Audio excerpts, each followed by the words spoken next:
Welcome, everybody. Happy Saturday. How's everybody doing? Happy weekend to you all. Hope everything is. I hope you're having a relaxing Saturday. So this meeting is going to start shortly, but before then, I want us to watch because it hasn't started yet. I want us to watch that birthday boy interview. You know, I'm trying to pull up the video. Let me see. Okay, there we go.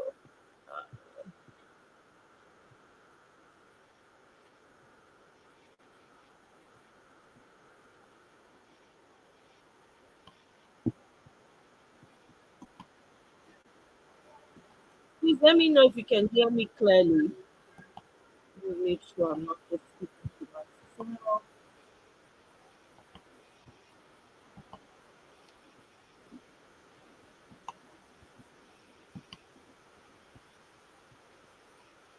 From Arise News London studios by Gbadebo Rose Vival, an architect, politician, and activist, as well as the former governorship candidate of the Labour Party in Lagos State. Good morning, GRV. Good to have you on the morning show. Good morning. Good morning. Good to be here. Thanks for having me. All right. Thank you very much. Good to have you.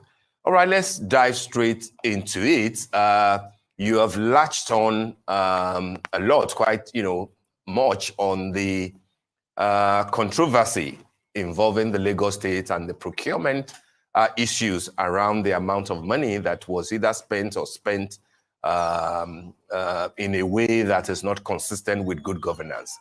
But I'm sure that you have followed what the Lagos State government's reaction has been. The governor himself has said that the state could make mistakes and that they will correct those mistakes and move on from there. The Commissioner for Information was on our show during the week and did say that nothing of the sort that you are personally alleging about the 200 million naira legal services, that Lagos State never paid any of such amount. And it says that if you have evidence to the contrary, you should bring it forward. Are you satisfied with what both the governor and the commissioner have said, or you think that they are merely playing to the gallery? Well, there's one thing we all agree on, which is the fact that public funds cannot be used to handle the personal legal issues that Mr. Governor finds himself in. That's something that we all agree on, and we agree that that is an abuse of public trust.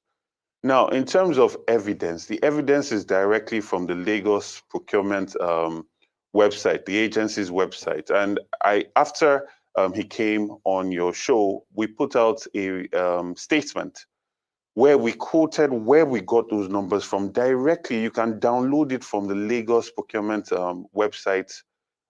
And it was in January 2023. We literally took snapshots of the documents. We have the downloaded hard copy of the document. So it's very, the brazen way that they come on air and lie is really unbecoming and is a real abuse of public trust, because we did not manufacture these documents. We put, if you look on my social media, we put the website where you can go, Lagos State's own website. And let us bear in mind that these are awards that have been paid. These are not budget estimates. These are payments that have been made. The companies or institutions that are getting payments are listed. The description of what these payments are for is listed. And it's not just the legal services. I mean, Mr. Funsho Duarte has done a brilliant work in analyzing funds that are so padded. I have focused on things that are impeachable. So, for instance, taking money to spend on decoration of campaign offices, which was seen in the June report, taking money to spend on delegates, organizing political delegates Congress, which is in the July report. So these things are listed. There's no controversy. They're listed. The website, the link where you can go and download it is there. We noticed that they've started adjusting some of those documents. So we have somebody that's been on the site, time stamping the documents in real time throughout the day. So we know for a fact that these documents are genuine because we got them from Lagos State itself. And it points to the brazen way that they've established that the state treasury is linked to their accounts and there will be no consequence. That's why they can brazenly put this on there without expecting any consequence to come out of it. And that is something that we as a people must address, because in times of such hardship, and if you notice from when I started campaigning, the key foundational column part of my campaign was transparency and accountability. And you have to do that to earn public trust. An institution where 200 million naira, and that's what we've seen, is being spent on pre-election matters. I don't even want to imagine what was spent on the actual tribunal and all of that. But these are documents that are gotten freely from the Lagos State website. So that's where I'm going to stop there. All right, then, Mr. Rosmaiva, thank you for joining us today. Now, in calling for, Governor Sanwo-Olu's resignation, you specifically cited these payments for legal representation and other expenditures. The Commissioner of Information and Strategy, Mr. Gbenga Motosho, has assured that Governor Sanwo-Olu will not and has not misappropriated public funds. Now, what specific steps would you recommend to independently verify and scrutinize government expenditures to ensure fiscal responsibility? And I also want to just bring your attention quickly to one of the procurements that was on the website, where they spoke about the 152 million naira for the restoration of the water supply at the official residence of the Oba of Lagos. I want to know what your thoughts are on that, because he specifically said that in itself was them giving back in a way, in a CSR, because that is one of our longest standing palaces. So what are your thoughts on that, on that, and how exactly would you handle that going forward? I believe that our traditional institutions need to be developed, need to be propped up, needs to be, you go to England, you go to Buckingham Palace, you should see grandeur. This is how, it's an investment actually, because that's how you attract tourists to come into the state to see something different. Again, a government can argue and try and wiggle his way out of a lot of things, whether it is 7 million on billion on fans that they then say was a 1.998 billion naira mistake. That is all well and good. What I'm trying to focus on, and this is extremely important, is when you take public funds to deal with political and personal matters, right?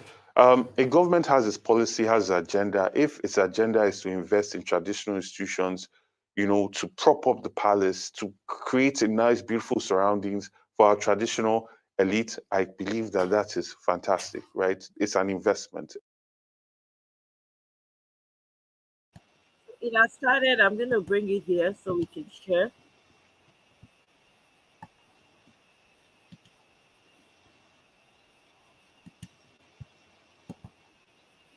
To raise up a new generation of corrupt-free young people who together and in support of one another build a beautiful, new, corrupt-free Africa.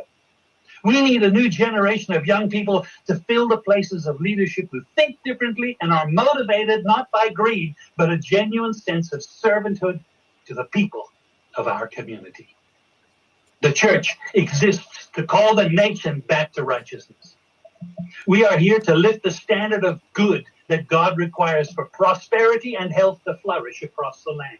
The Bible says, woe to those who acquit the guilty for a bribe, but deny justice to the innocent. Therefore, as tongues of fire lick up straw, and as dry grass sinks down in the flames, so their roots will decay and their flowers blow away like dust, for they have rejected the law of the Lord Almighty. We all need to be reminded that from time to time, God has created everything. Therefore, he owns everything. He is the final authority over everything, and he has the right to determine how everything should be managed and used. We own nothing. What we have, we only manage on God's behalf. We need to be reminded that God, the righteous judge, requires every one of us on a day he is appointed to stand before him and to give an account for what we did with his property. with the positions and the people that he entrusted into our hands. God, the righteous judge, will act and decide justly. He will not forever allow the corrupt to thrive and dominate the poor by their evil and corruption.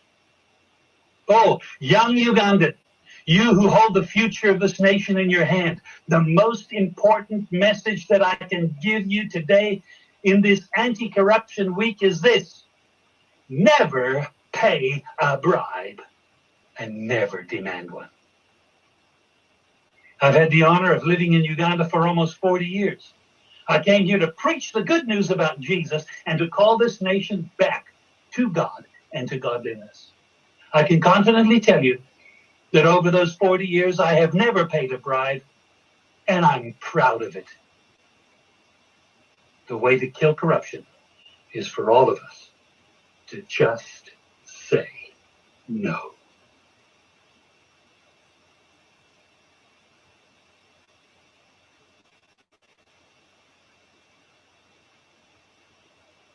Ones originally from Nigeria are calling for top elected officials in the U.S. to not recognize the current president-elect of Nigeria, adding that there is evidence that he and his political party did not win the election, which they say may have been manipulated to appoint Bola Tinubu as the next president of the West African country.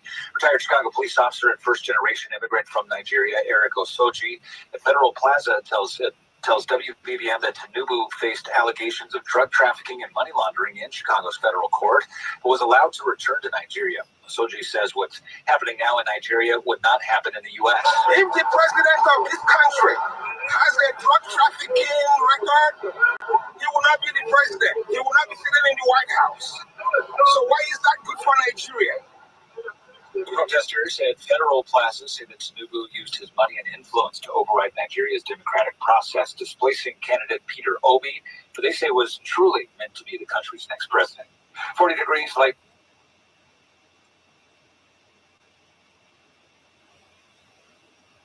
Put all of us on a scale. Let's know who we are. Let's ask questions who we are. Let's verify who we are. It is important for you. Do not say because Peter Obi is from the East, I will vote for him. Do not vote for me because I'm an Igbo man. Do not vote for anybody because he's from the West. Do not vote for anybody because he's from the North. This is time to vote a human being who have conscience and trust. I think what the average northerner needs is somebody who is from the North and who also understands the other parts of Nigeria and who has been able to build bridges across the rest of the country. This is what the northerner needs. It doesn't need a Yoruba candidate or an Igbo candidate. This is what the northerner needs. So I believe I stand before you as a pan-Nigerian of northern origin. Thank you very much.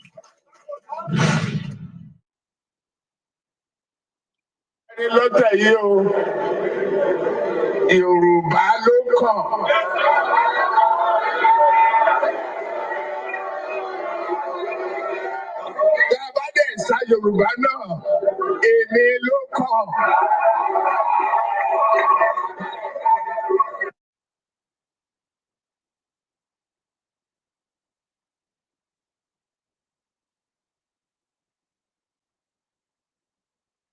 Origin culture, this is the land hosting all nations.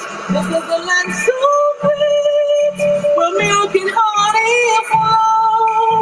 This is the land of rain and sunshine. This is the land where food grows. This is the land so blessed, where milk and honey flow. To our tribes and tongues may we pray, yeah. For the food, we are one. We are joined together in peace and unity. We are bound strong together in one. Welcome to Nigeria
morning, good afternoon, good evening, wherever you might be listening to the sound of my voice. Welcome. My name is Jimmy. Welcome. Today's event, Nadeco'S speaks to Nigeria. I'm speaking to every single one here on this platform, not as an obedient. I'm speaking to you as a Nigerian. We are here for a purpose, and we will achieve that. We are here on a mission to rescue our country, and we will do that. I'm a passionate Nigerian. I'm a Yoruba man from the southwestern part of Nigeria. Nigeria is in trouble, and it only takes the patriotic ones to stand up against it. We have an illegitimate government in power, and we have to do everything to make sure we stop the madness going on in Nigeria. It's not going to be done by one person. It's not going to be done by two people. It's not going to be done if we are divided as a country. We can come together and salvage what is left of our country. This is not an obedient thing. It is not a PDP thing. It's not a Labour Party thing, not any other political party in Nigeria. It has to do with well-meaning Nigerians. Deep down inside of your soul, if you think and you know for a fact what is going on in that country is pure totalitarianism, and you know deep down something is not just right, you're on the right platform. We are here to speak about what is going on and a way forward. Nigerians in Nigeria, we understand to some extent you've been held back in performing your legal duty, your right as a citizen of that country. The Nadeco people, they stood up for democracy back then. They stood up for democracy recently, and they are still standing up for democracy. It's not a party thing. It is a commonsensical thing to do. Desperate times require desperate measures. We are ready to get our country back. The judicial system is gone. The three arms of government are all gone. We need to get our country back. At this point in time, democracy as we know it is no more in Nigeria. It's dead in that country. It's meant to be the government of the people, made by the people and for the people. But that's not the case in Nigeria. Right now, what we practice in Nigeria, the democracy Nigeria practice right now, is money of the people stolen from the people to buy the people. The international community, Africans, they are looking at us. They are laughing at us. The worst of us cannot lead the best of us. We are here together to speak and be spoken to. When people think all hopes are gone, I would like us to listen. I would like us to pay attention. You see, we have this conventional mindset that when election is done, nothing can happen anymore. You have till the next 4 years to make changes. That's not the case. That is not the case. You see, 2023 election is not your conventional types of elections in Nigeria. It's absolutely different. This time around, the constitution of that country has been bastardized. It has been shredded. It has been trampled upon. There is no more constitution in Nigeria. I can say that categorically. And for a fact, we do not have a constitution in that country anymore. How do we move forward from here? That's the reason why we're here, to listen to experts. They're going to speak to us. The Nadeco are here. I see the presence of Mr. Bruce. If you can mute your mic for a second, I'll be right back with you, Mr. Bruce. Thank you so much for coming. Thank you. I have my co-host here, Lady Pearls. Bishop will be with us in a minute. I have people requesting. The request section is blowing up already. The Nadeco Executive Director, USA, will be here with us shortly. Okay, I can see request buttons coming up now. I'm still waiting for other members to come up, and we'll take as many speakers as possible to ask just questions. Just questions. By the way, if you have questions, you can type it on the comment section. But thanks for coming. It is not an obedient thing. This is for all well-meaning Nigerian. If you know you are a patriot of that country, this is the right space for you to be. Thanks for joining. I'll be right back. Lady Pels, thanks for coming up. Thanks for supporting me on this. I'd like you to give your welcome submission, please.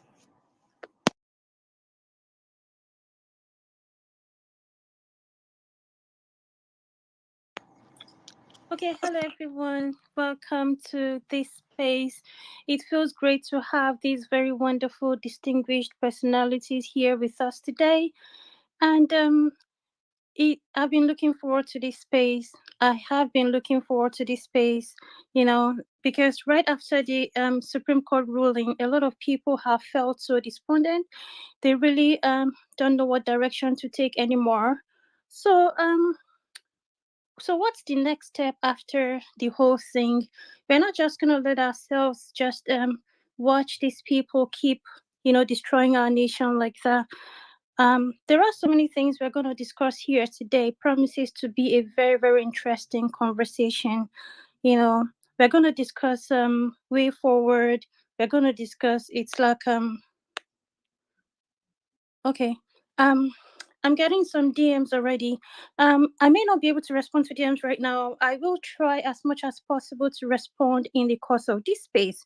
So there are so many things we're going to discuss on this space today, and it promises to be a very engaging conversation. I urge every one of you here to do well to share this space. Let's get everyone here.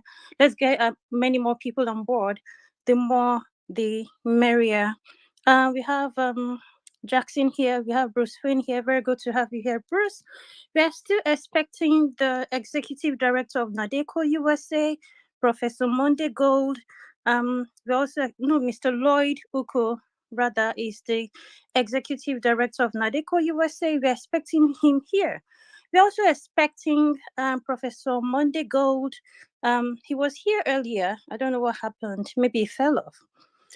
Also, Mr. David Adinekon and Mr. Gregory Simpkins. It promises to be a very engaging conversation. So without wasting much time, I'm going to pass the mic back to Jimmy. All right. Thank you very much, Pels. I can see there are requests now. Mr. Lloyd is already here with us. Let me put him up. Okay, it's coming up. I'll be expecting.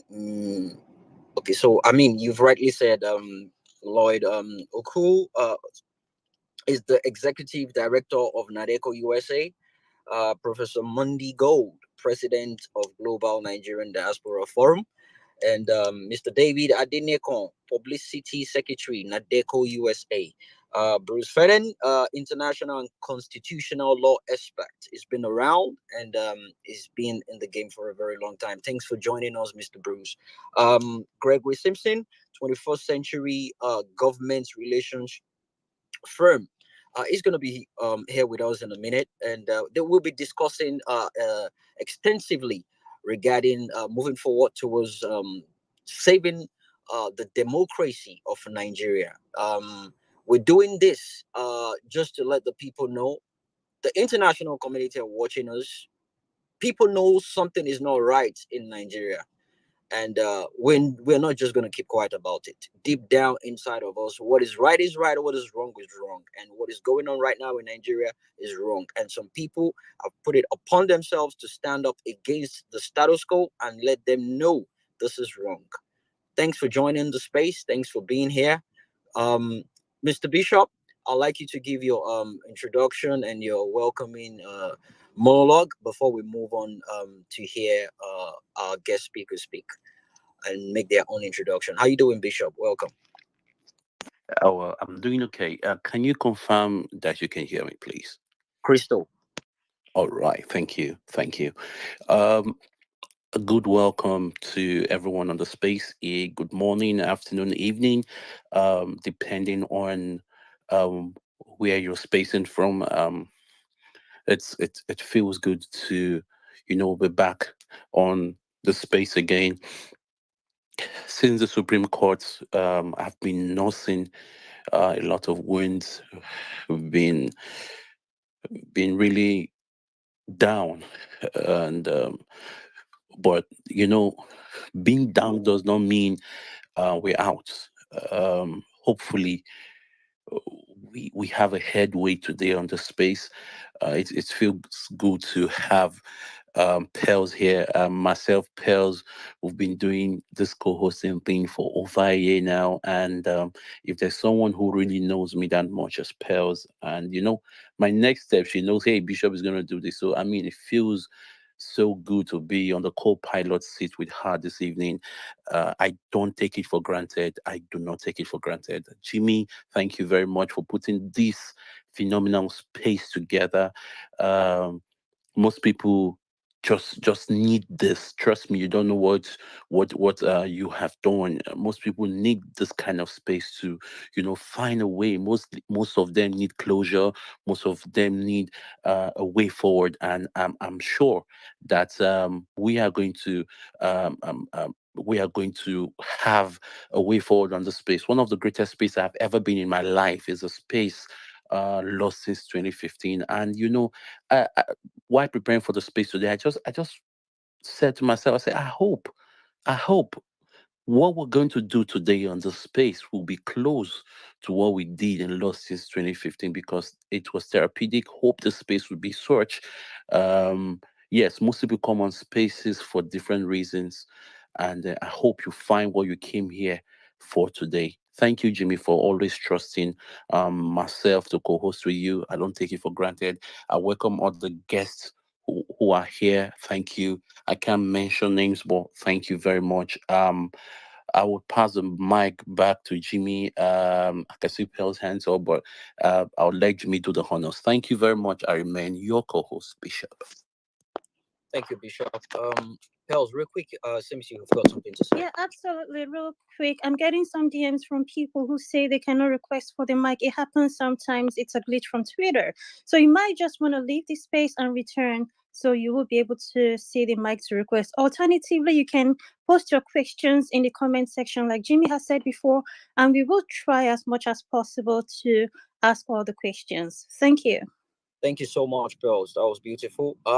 As I said, it's not an obedient space. It's a space for well-meaning Nigeria. Thank you, Mr. Jackson, for coming up. Is a strong PDP supporters. Um, uh, any other political party affiliation can come up. You can request for the mic. This is not about any specific political party. Everyone is welcome. Thanks for joining the space. Welcome once again. We have Mr. Lloyd here with us. I would love to have your introduction and let the people know who we're about to be hearing from. And Mr. Bruce, thanks for coming. It's actually very, very humbling to have you on the space because I know you're a very busy person, and having you here to create time and come here and speak to us is valuable. I'll always cherish that. Thank you so much. Mr. Lloyd, thanks for coming. Could you unmute your mic and let us have your intro monologue, please? Thank you. Hello, I bring you greetings. My name is Lloyd Uku, and I am the Executive Director of Nadeco, the National Democratic Coalition, Nadeco USA. I am speaking to you from Nadeco headquarters here in Washington, D.C., USA. I believe most of you already know Nadeco is Nigeria's premier and foremost pro-democracy group dedicated to entrenching democracy, the rule of law, good governance, accountability in Nigeria. Nadeco was first formed after June 12, 1993 election in which Chief MKO Abiola won and the election was annulled. Nigerians all across the board, across ethnic lines, across religious lines, across political lines, got together and formed the National Democratic Coalition. It's national, as the name implies, is a coalition, as the name implies as well. And it was later founded in the United States in 1994. And this was when the members were being chased out by the then military dictator, General Sani Abacha. Some of them were assassinated, some were arrested and locked up, and many bad things happened to many of them. And so a lot of them who had the means escaped to West African countries, to Europe, and to America. The team that arrived here in 1994 got together and registered Nadeco here in the United States, specifically July 1st, 1994. And at that time, I was the general counsel. Today, I'm speaking to you as the executive director. And in my speech, I will lay out the plans that Nadeco has, But Nadeco has always had one goal. The goal it had in 1993 was the flushing out of General Sani Abacha, who had mounted the office of the president illegally and illegitimately through the barrel of the gun. Today, 2023, 30 years later, our goal has not changed. But this time, the goal is to flush out Mr. Bola Ahmed Tinubu, who did exactly what General Abacha did, but only this time as a civilian. And it's important for us to note that in 1993, Mr. Bola Tinubu was part of us here in the United States fighting to remove Abacha from office simply because he got to that position by force. Today, Nadeco is committed to making sure that exactly what we did in 1993 is going to repeat itself. Unfortunately, 30 years later, we did not expect that such a fight would be necessary. But it is what it is right now. And so our goal, singular goal, is to make sure that Tinubu does not remain the president of Nigeria, which he illegally and illegitimately got by fraud.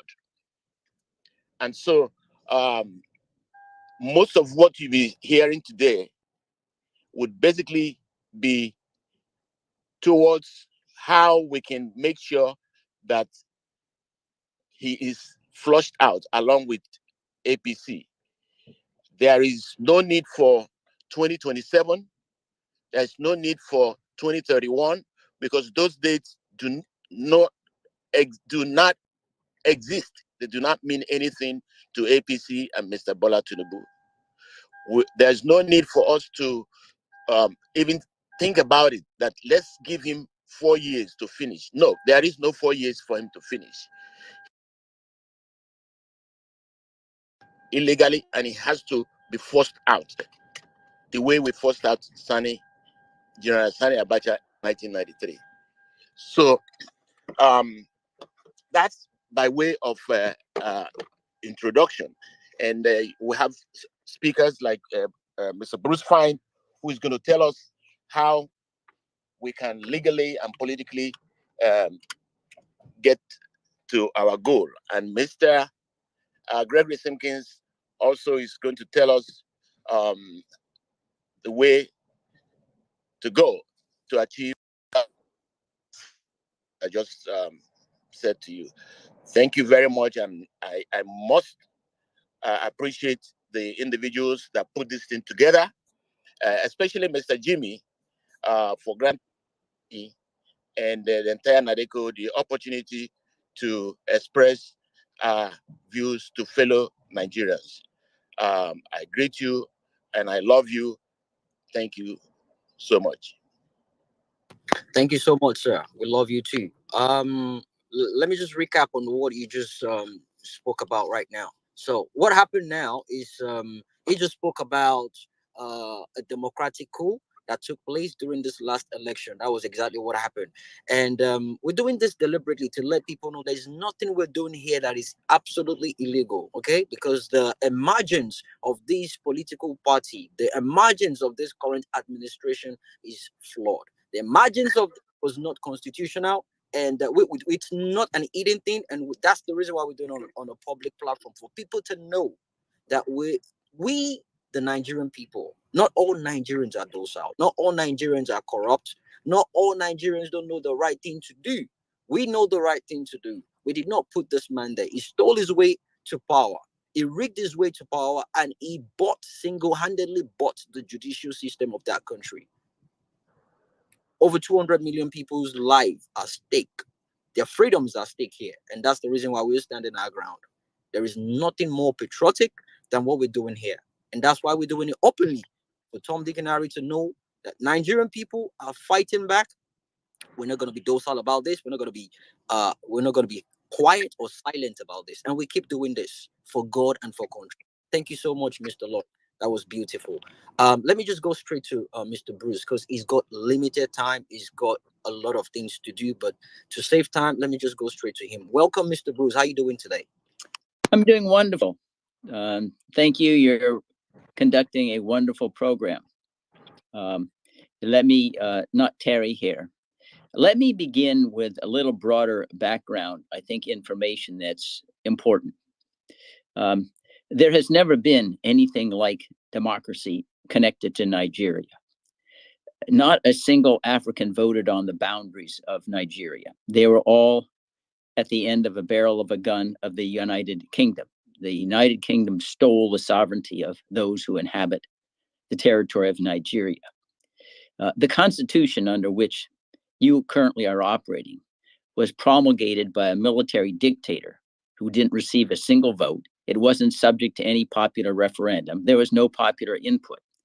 I've been to in Nigerian courtrooms, half a dozen times. There is no indigenous judicial remedies for all of the horrors ongoing in Nigeria. The judiciary is an arm of the executive branch. Under Buhari, it simply ratified whatever he told them to do, and I doubt whether it will be any different with Tinubu. The difference is, I guess, Tinubu probably uses money to buy them off, where Buhari probably threatened to have them disappear. But that's important to understand, that there's never been democracy in Nigeria. When independence came in 1960, was there any popular vote to say, yeah, we want this power handed off to the Nigerian authorities that the British handed it off to? No, the British did it because they thought that the recipients would protect the British financial investment in Nigeria. So that's just the background here. We are trying to have, Nadeco really has to build a democracy that has never existed right now. In my view, Nigeria is an illegal state. It has an illegal constitution and illegal boundaries, never ratified by any popular consent. And it's been true at least since the American Declaration of Independence in 1776, that sovereignty is entrusted to the popular will, the consent of the governed. And that's not how it's evolved in Nigeria. Sorry, Mr. Bruce, let me interject you for a second. Everyone listening to the sound of my voice, please try and Google up Mr. Bruce's name on Google and figure out the person speaking is not a novice. He's been around and he knows what he's speaking about. We have a rare gem here speaking. Listen carefully and Google. Just check him out and understand what we're doing here. Thank you so much. Back to you, Mr. Bruce. Sorry about that. Now, with regard to the specific objective of removing Mr. Tinubu, and remember, it's combined, I think, with an ultimate objective of actually having a real constitution drafted that's tailored to the consent of the governed, which has never happened in Nigeria in 63 years.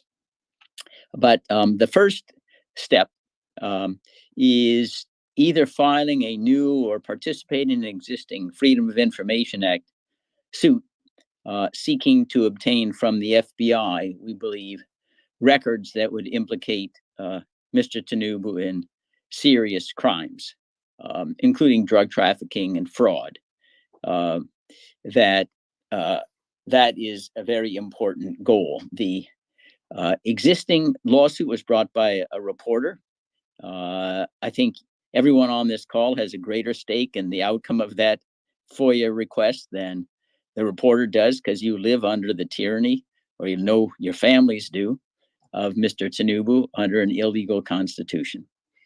We can either file a new Freedom of Information Act request or participate as what they call as amicus curiae, or interveners in the existing case. But this could be dynamite. It's challenging because I think it will show that the United States, in some sense, has been complicit in covering up Mr. Tinubu's wrongdoing for ulterior, squalid national security motives, access to Nigerian oil or otherwise.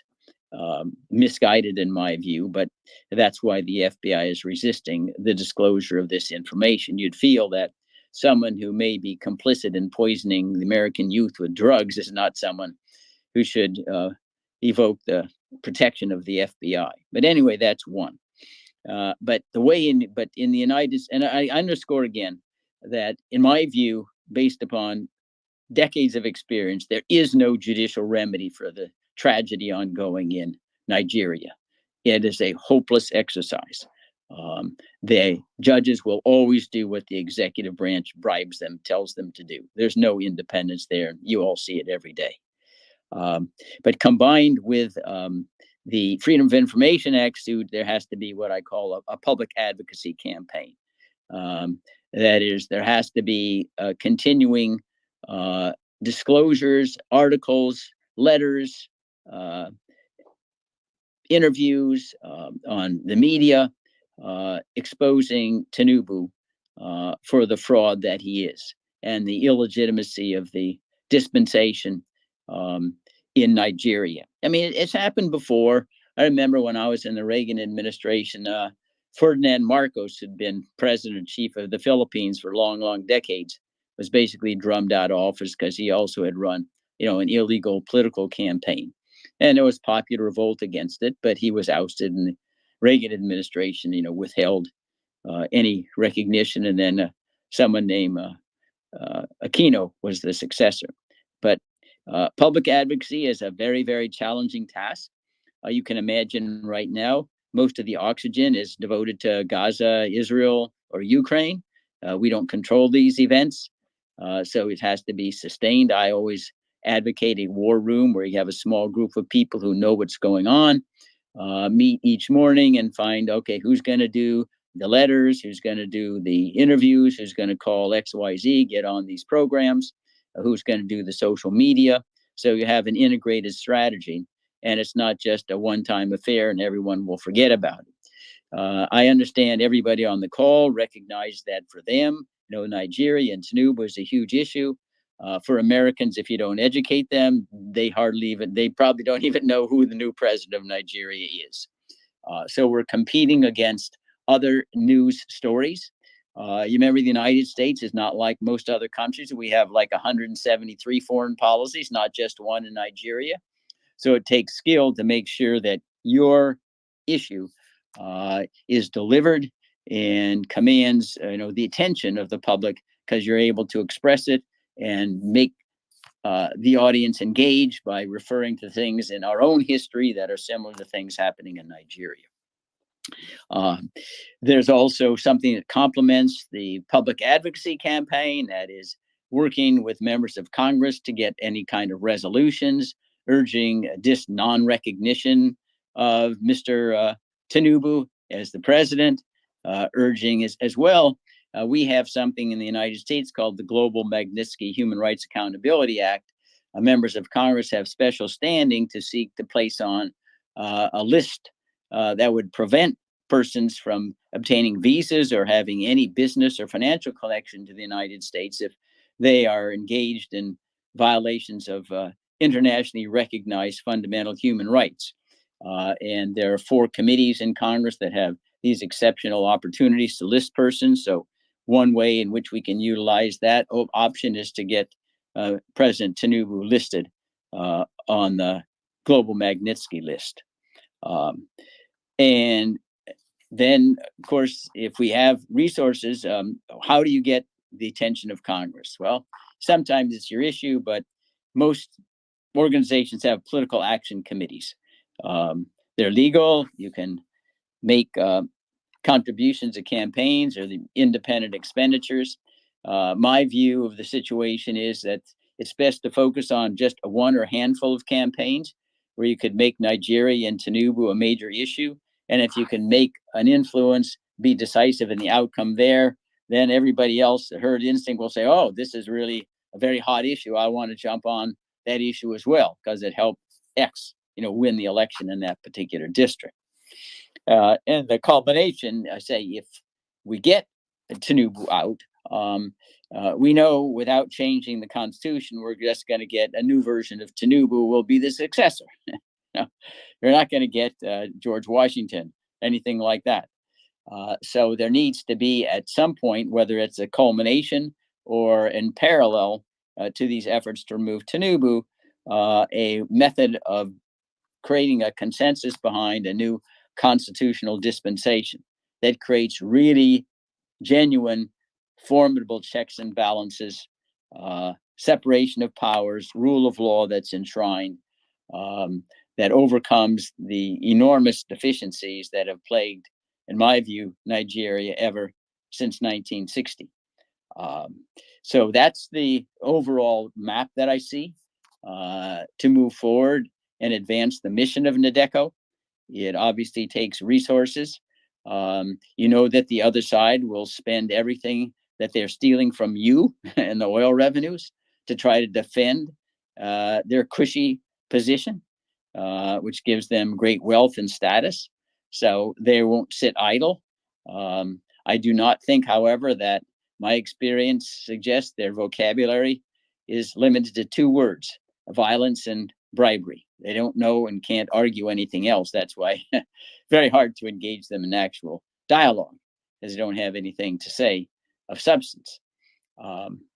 So, I mean, that's basically my message. The last thing I would say is that all of history, including the United States, it all vindicates our statesman Benjamin Franklin's statement: if you don't hang together, you're all going to hang separately. This is a time for unity. We need it in the United States in fighting the British. Every group needs it. The time for internecine battles is after you've gotten your new dispensation, not now. The stakes are too high to waste time and energy on who gets credit, who gets titles, and that kind of thing. That's going to dissipate the unity and make it easier for the incumbent crooks to prevail. So anyway, that's basically my message. I don't know whether I've overstepped my time barrier. No, no, you've not. You've done perfectly fine. I just have one quick question for you. Real quick. I mean, it's obvious Biden is in bed with Tinubu right now. So, is there a way we can compel him, I mean Biden, to making sure the unredacted documentation about Tinubu is released? Is there a way we can compel him to doing that? Yes, that's what I say. We have something in the United States called the Freedom of Information Act. And that means that generally any member of the public can demand access to records concerning any individual. That was exactly what we did, but it was redacted. I'm talking about the unredacted version. Oh, I'm talking about the unredacted versions. Oh, okay. Yeah, I mean, listen, redacted versions, sometimes you want to look at redacted information, try to look at what they released with regard to the Saudi involvement in 9/11. I mean, the whole things are redacted, but the courts have the authority to insist the unredacted versions be released if they're not properly, classified, and there's a strong public interest in their release. So that's litigation. Now, there's another way to get it. You could get Congress could enact a statute simply stating you release all the stuff. Congress itself has the authority to issue subpoenas. Says, I want the unredacted document. And they can enforce the subpoena with contempt if it's not complied with. So that is a congressional angle as well. If I could just add, I think if you want to know my entire life history, go to my website at www.lawofficesofbrucefine.com. Everything that I've written, millions of words, is on that website. So, and then you can make your own judgment. Thank you so much, sir. Are you willing to work with the Nadeco based on this mission? Yeah, so I've worked with Lloyd. I think we've known each other. I think it goes back to MK Abiola. It's a long time, up and down or whatever. It'd have to be it'd have to be what conditions that the scope of the work, whatever, that we could agree on. But I'm certainly open to entertain whatever you'd like to put on the table. Beautifully answered. Thank you so much, sir. I don't know how much time have you got to spare, also I can know how to figure it out before you leave, because I know you're a very, very busy person. You have a busy schedule. I'm trying to figure out how much time you've got so we can consume that time with you. If it's for me to take questions from the public directed to you, so we can do that and let you go. But if it's within the time frame, you can. Let's say it looks like it's my 12:36. How about I'll take 20 minutes of questions, and then I got to move on. Thank you so much. That should work. That should work. All right. Mr. David is coming up now. I just saw your request. I just pulled you up now. Right. He dropped again. I'm not sure what is going on exactly, and I'm still waiting for Mr. Professor Monty Gold. He was here. I'm not sure what happened. Right. Okay, so let's do this. Mr. Jackson, thanks for joining. I'm not sure. Do you have a question for Mr. Bruce, real quick? Yes. Thank you so much for the education. Thank you for letting us know what our rights could be in moving forward and ensuring that we'll get Tinubu out of our way in our leadership in Nigeria. So I just want to ask this: how possible can it be for a coalition of either Nadeco and other willing organization to stage a protest in front of the Congress, demanding for a congressional hearing, demanding for an inquest into the 2023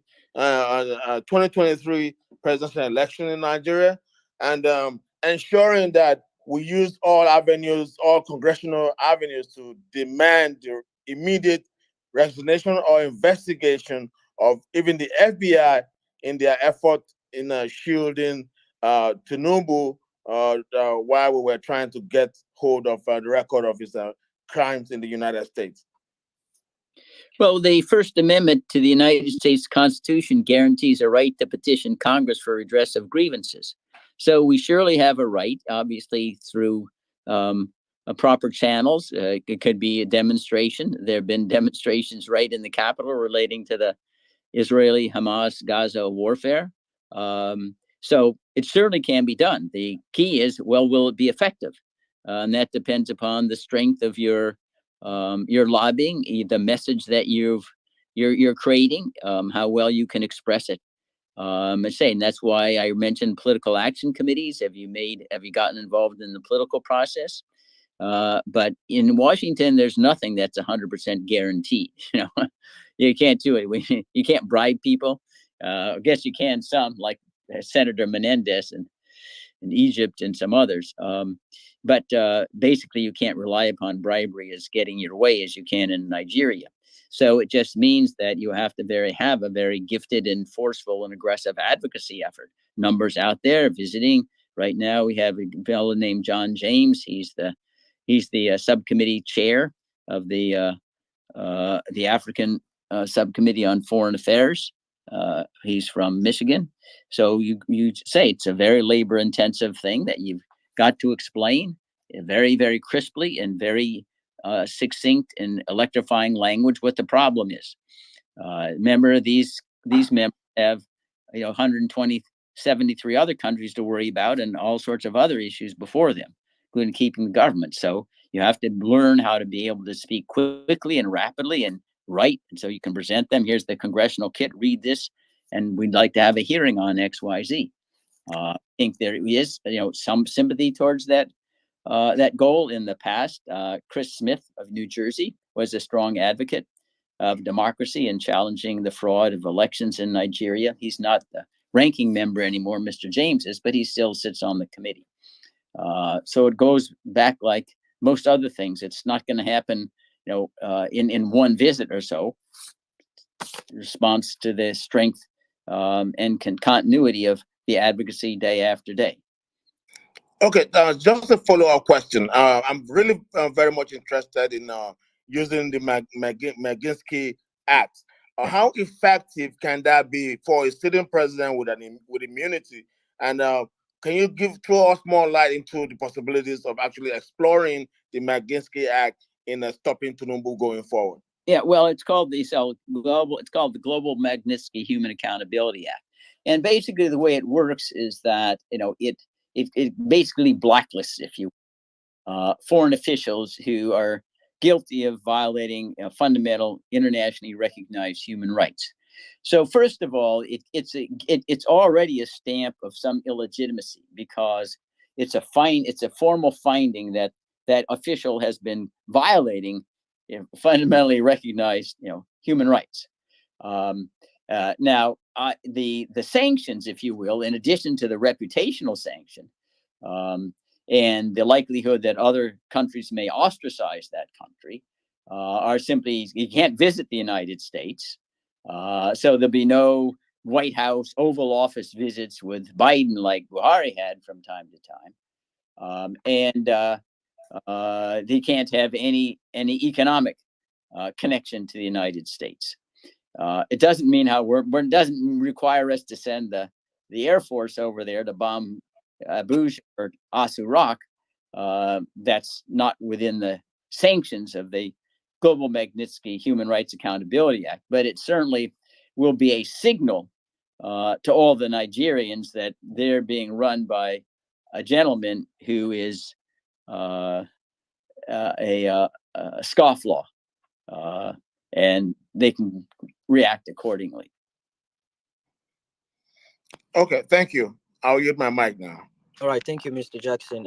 Thank you, Mr. Bruce, for those brilliant responses. Auntie Bolan, I saw I pulled up Mr. David a couple of minutes ago, and I think he dropped again. I pulled on. I'm not sure what is going on. All right, Auntie Bolan, real quick, how you doing? Welcome to the space. Do you have any question for Mr. Bruce?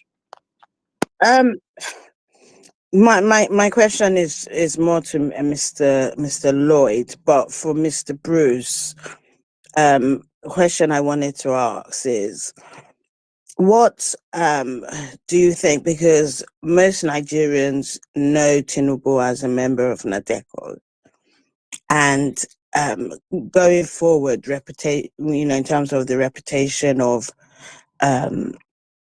Nadeco in this present fight, do you think that people are going to draw some sort of adverse inference from Nadeco leading this conversation about the legitimacy of somebody who has been described as a foundational member of Nadeco? Unfortunately, I think politics is filled with persons who change their political coloration based upon what's opportunistic for them. And I think Nigerians see that all the time anyway. You just think how many people have jumped back and forth between APC and PDP, right? Jump like out of the frying pan into the fire for opportunistic reasons. Atiku, he changes his party as vice president. So I think it'll be largely minor. I think the Nadeco will succeed or fail on the merits of the work that it's undertaking and its credibility with regard to its audience. I don't think that the fact that Tinubu at one time was a founding member. At one time, we had Benedict Arnold in the United States fighting with the U.S. Army. He was a traitor, and he soon became a pariah. All right, thank you so much for that. Auntie Bolanle, I'm not sure. Are you okay with the response? I want to move along to. I think Mr. David is here now. I'll hold fire. I'll wait for an opportunity to ask Mr. Lloyd some questions as it relates to starting up a chapter of Nadeco in the UK. Okay. But I'll hold on for a while. Yeah. Okay, good. Fair enough. Mr. David, welcome. Are you with us? Yeah, can you guys hear me? Crystal, loud and clear. Finally, you're up here. Please go ahead. Introduce yourself to the public. Over 1,000 people listening to you presently now, and thousands more listening across all other social media platforms, YouTube, Facebook, and other platforms. Currently, we have over 30,000 people streaming live across all social media platforms right now. We can hear you loud and clear. Can you introduce yourself and give your own monologue, please, real quick? Thank you. Yeah, well, my name is David Nadeco, and I'm the public secretary of Nadeco, United States of America. Also, I'm the editor of Shekinah International Magazine. I'm a writer, I'm an author, and pretty much I'm a media expert. Dr. Lloyd have said it. He has given us the historical fact of Nadeco, how it started after the annulment of June 12 election. Um, I was a foot soldier in Nigeria. Hello? Hello, can you hear me? Yeah, loud and clear. We can hear you. Not Yeah, sure. Someone said yeah. hello. Mr. Lloyd, is that you? Yeah, because I wasn't hearing anything. Okay, Oh, so you yeah. can. Yeah, Can that you hear me now? we get that a lot. Yeah, Mr. David. Yeah, we can hear you loud and Yeah, clear. like I said, my name is David Go ahead. Adeneko. I'm the public secretary of So, Nadeco Mr. United Lloyd, you States. can drop and request for the mic. I'll pull you up. There must be an error, a glitch going on. Drop and come back again. Sorry about that, Mr. David. Go ahead. Yeah. I'm the public secretary of Nadeco United States. I'm a media expert. I'm the editor of Shekinah International Magazine in United States. We cover the Midwest area.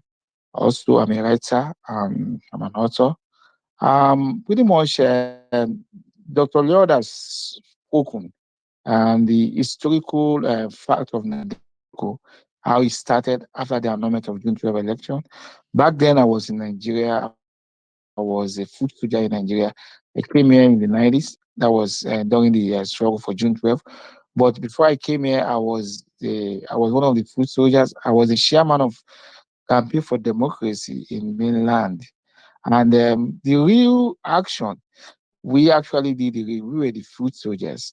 The at home protest that was declared by Babe Kor and some Kuti, we were the one that implemented it. We make sure that people did not work. We make sure that the military junta they felt the effect of our demand for to annul the election that was annulled by Babangida regime. And then we, at the point, we make sure that we force the military we force them out of power.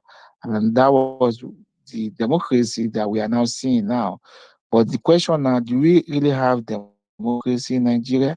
Well, that's another topic. Yeah, I just said it. I'm the police secretary of Nadeco. When it's time for me to speak to Nigerians that Nadeco is here to take the lead and to rescue Nigeria from authoritarianism, tyrant Tinubu's government. We are going to, we did it before, and we are going to do it again and again and again. Nothing is going to stop us. It does not matter who us is God. It does not matter whether Tinubu is a Yoruba man, a Yoruba man. It has nothing to do with tribes. It has nothing to do with religion. It has to do with ideology. It has to do with principle of democracy. Let people decide whom they want to lead them. Let people decide their leaders. Nobody to force himself on anybody. The way it is now is like Tinubu, he forced himself on Nigeria, and that is not going to happen. Whatever he's going to take, we know that Tinubu has a lot of money. The money is stored in Lagos, and now he's sitting on the on Nigerian money. But money cannot stop an idea which time has come to has come to stay. Money, I don't care how much he has. We have the idea, and we're going to tell him that we have the idea, and we're going to make sure that we force him out of power. Tinubu is not going to go for re-election. He's not even going to spend these 4 years. Whoever is listening to me, my name is David Adeneko. Go and tell him he has the likes of David Adeneko to contend with. We are going to stop Tinubu because Tinubu is sitting on a wrong seat. That seat is not meant for him. That seat, it doesn't matter what the Supreme Court says. The Supreme Court doesn't have they don't have the final power. The final power belongs to the people. The sovereign of the country belongs to the people. The people, they were the one that instituted the Supreme Court. And whatever the Supreme Court said is still boiled down to the fact that we, the people of Nigeria, we are going to decide how we want to be governed. And to decide how we want to be governed, there will be no room for tyrant. There will be no room for dictatorship, or there will be no room for authoritarianism government. There will be no room for the likes of Tinubu. So Tinubu has a lot of people to contend with. He has David Adeneko to contend with. People should go and tell him. I don't care whether he has his power from India, wherever he has his power from, but I have God Almighty. And I have faith in that God because My God is a God of righteousness, and righteousness exalts a nation. So what is wrong is wrong, what is right. Tinubu is sitting on a wrong seat, and we're going to force him out, whether you like it or not. I'm going to stop right there. I'm going to pause right there. When it's time for me to give my speech, I'll go ahead and give my speech. But mark my word, Tinubu has the likes of David Nadeco to contend with. We are many, not thousands of us, that he has to contend with. So I rest my case at this point. Thank you all for listening. All right, thank you, Mr. David. Just so you know, you just used 7 minutes now. I'm sure you understand what I mean by that. That was lovely. All right, let's quickly take Mr. Monday Gold is here now, finally with us. Thank you so much. God bless you. Let's take him for his own monologue as well. Mr. Bruce, got two more questions coming up for you right after. Ms. Pills, please, can you keep an eye on the comment section? A couple of people are trying to ask questions. We can't pull everybody up. So, guys, if you've got questions, please make use of the comment section. So your questions can be asked instead of you struggling to come up with the speaker section. We can only take a limited amount of people. Mr. Mondegold, welcome, sir. How you doing today? I'm doing great. Can you hear me? My apologies, Professor Mondegold. Welcome. Oh, yes, okay. So, yes. Well, yeah. I want to first of all thank you, Jimmy, and your crew for putting this together. I want the listeners to know that I am from Ijo, more precisely from both Bayelsa and Delta states. I am based in the United States. I am a professor of strategic management in one of the most reputable state universities in the United States of America. Currently, I serve as the president and chief executive officer of the Ijo Diaspora Council. I also serve as the president of the Global Nigerian Diaspora Forum. I am the state coordinator of the African Diaspora for Good Governance in the state of New Jersey. The credibility of Nadeco is not an issue because I had a lady who was not pretty sure of the origin and the current structure of Nadeco. I want to assure our listeners that the structure of Nadeco as it stands now is far better than what it was years ago. As I've said earlier on, I serve in different capacities, and most of the organizations, especially in the United States, have decided to collaborate with Nadeco because Nadeco is historically and structurally far more suitable to address the issues confronting Nigeria today. I believe that Tinubu's presidency is questionable. That is why I am on board with you today. I believe that we have Nadeco as an organization as a very, very viable strategy in place to make Bola Tinubu uncomfortable. We know that organizations in the past, diaspora organizations in various countries, I have used certain strategic means to unseat governments in various countries, but we want to make sure that we engage in a viable, peaceful revolution to unseat Tinubu because he is occupying a seat that does not belong to him. One of my colleagues have said earlier on, the will of the Nigerian people supersedes the positions taken by INEC and the Supreme Court. I want to assure our listeners around the world that the Nigerian diaspora will stand for the Nigerians in Nigeria who have been variously and severally victimized for no fault of their own. The three arms of government are no longer playing the role that they're supposed to play. And the Nigerian diaspora, as far as I'm concerned, will not allow Tinubu to be there for the next 4 years. Having Tinubu and his cronies there simply means that we will continue to go through the cycle of poverty and underdevelopment. So, ladies and gentlemen, I will end my brief introduction at this point. And so at this point, I yield to Jimmy. Jimmy, thank you. Once again, thank you very much for putting this incredible platform together for us to make our intentions known to Nigerians around the world. I think you're most welcome, sir. Thank you. Thanks for that. I can see Barrister Doja is up here. I'm pretty sure he's got a question for Bruce. Barrister Doja, how you doing? Welcome. Barrister Doja, are you with me? Barrister Doja. Okay, I don't think he's actually with me, but let's move this on real quick. Right, you see, this is not a tribal thing of what we're doing here, and we're saying it loud and clear for everyone listening. Welcome to people just joining the space. It is not an Eden thing. We're not doing it. It's not we planning to overthrow any government or anything.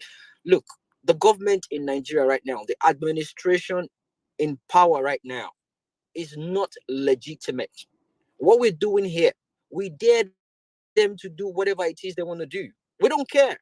The fact remains that they got there illegally, regardless what the Supreme Court says. They got there illegally. And I've been hearing people speaking about Nadeco being an Igbo association or organization. Look, it's not. You can come up with, and that's one thing about APC, especially Tinubu. When he knows he's going to lose, when he knows he's losing, he puts in the tribal card. That is exactly what he does. He cannot go head to head with anyone without pulling the tribal card. I'm a Yoruba person. Omo Ibadan Atatanimi, Ibadan. I'm from Ibadan, southwestern part of Nigeria. You can call me whatever you want to call me. I have a lot of people calling me bastards or mwali. So, inti oda kò lórúkọ méjì. Ẹ má jà jẹ́ àrídìjẹ́ndì bàjẹ́. Èmi ò jẹ́ dodo. Màá sọ òdodo. Àwọn tó ti jẹ́ dodo náà lè sọ òdodo. A máa sojú abẹ́ǹkó. A sọ̀rọ̀ síbi tọ́rọ̀ wà. Sorry, my people, I had to speak to the Yoruba people in that manner. For them to understand, it's not a tribal thing. I will have my sister speak in Igbo. I have my other sister speak in Hausa as well. For them to know, it's not a tribal thing. It is the collective combination of Nigerians, many Nigerians coming together to rescue their country. This is for the betterment of Nigeria. We're doing it publicly for people to know. We've stood on the right side of history and we'll keep standing. Thank you for joining. Thanks for listening. Onyinye, my lovely sister, how are you doing today? Onyinye, are you with me? You there? Onyinye? Okay, she's not. Right, guys, if you like to speak and you're on the speaker section, please, I'll appreciate you being close to your phone because a lot of people are requesting for the mic. So we don't want to waste time with people that are not ready to speak. We have limited time and we need to make use precious time and we need to make good use of it. We still have Mr. Bruce here. It's got like I think 20 or 15 minutes left now. We need to make use of this, please. Doja, are you there? Doja, are you there? Okay, anyone that's not answering, please let's drop them. Bishop, real quick, go for it. Yeah, I just wanted to say that if you are not ready to speak, please do not request the mic. I can see you in here requesting the mic again. Please, if you are not ready to speak, kindly do not request the mic because we have a lot of people requesting the mic, so we don't waste time. Thank you very much, Jimmy. Thank you, Bishop. Thanks for bringing that up again. So Onye, before we go to that, I want us to make use of Mr. Bruce's time before he leaves. I make use of that time before he leaves. So does anyone have any question for Mr. Bruce? Is there any question from the comment section towards Mr. Bruce? Anything? Pearls, is there any question from there? I've been looking at the comment section. The major question here is for Mr. Lloyd, and he's not here. It has to do with Tinubu's membership as to why they let him join Nadeco or Mr. Nadeco can answer that. But for now, I'd like for us to make reference to questions towards Mr. Bruce. For Yeah, now, but, no questions for him in the comment section. okay. So Oxlade Technology. How you doing? Do you have a question for Mr. Bruce? Yes, I have a question for Mr. Bruce. So the Please question I have, take it away. so my question is this, right? I just wanted him to give us a kind of a background or reason why, because I'm trying to find out why was the FBI documents that were released, why were they redacted in the first place, right? Is this something that has to do with an existing law of the United States or a privacy law or whatever? So another question, another question I have is,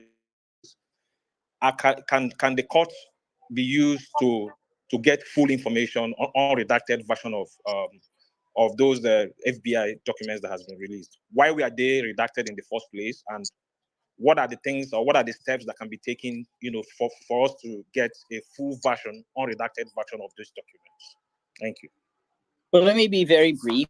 The FBI, there are exemptions in our Freedom of Information Act that the government is entitled to withhold certain information if it's properly classified, if its release would invade privacy to an excessive degree, or if it compromised law enforcement. Now, the Biden administration, the Attorney General, however, said even if there is an exemption, that the department should consider waiving it and disclosing it anyway, because transparency is the rule in a democracy. Now, what the FBI's largest argument is, they can't say yes or no to any of these answers or inquiries about documents identifying Tinubu, because even to respond would disclose some kind of national security information. Now, that's being challenged in a court of law right now by a journalist who filed the Freedom of Information Act request. The judges clearly have authority, if they wish, to order the redactions removed and the documents disclosed, but that depends upon whether the court concludes that the exemptions in Freedom of Information Act apply or not. But there is a non-judicial process as well called congressional oversight. Congress could issue a subpoena and demand the documents in an unredacted form. They have the power of the purse to say, the FBI is not going to get any money for an appropriation unless they hand this information over. So that's the reason for having some kind of lobbying effort. But you do have two legal routes to get the documents unredacted: the prevailing in the lawsuit or getting Congress to act. Splendid. Thanks for that. Oxlade, thanks for that question real quick. Dr. Barry, go for it, please.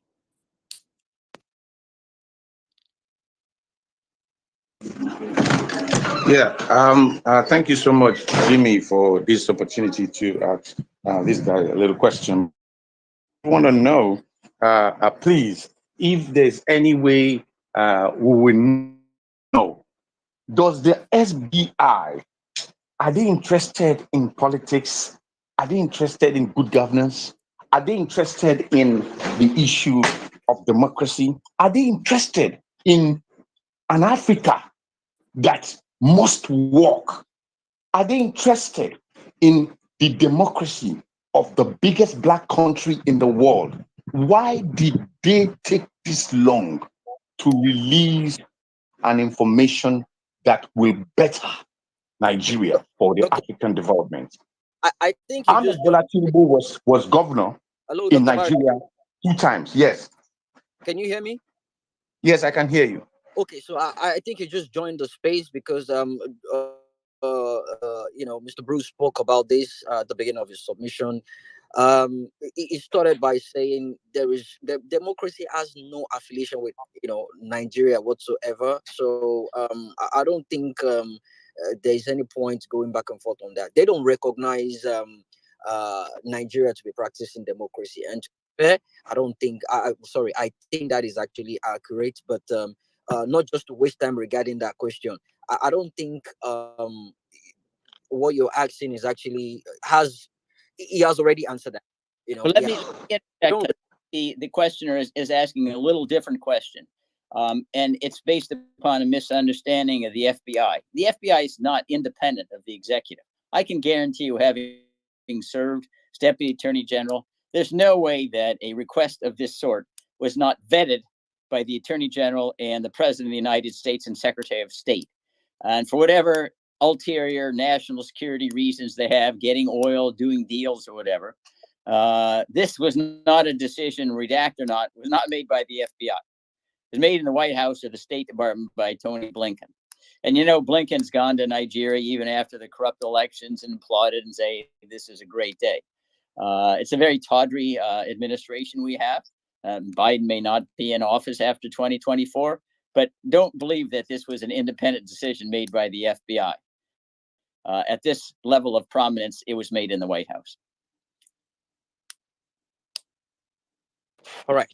Thank you so much. Dr. Barry, I'm sure that's actually answered your question.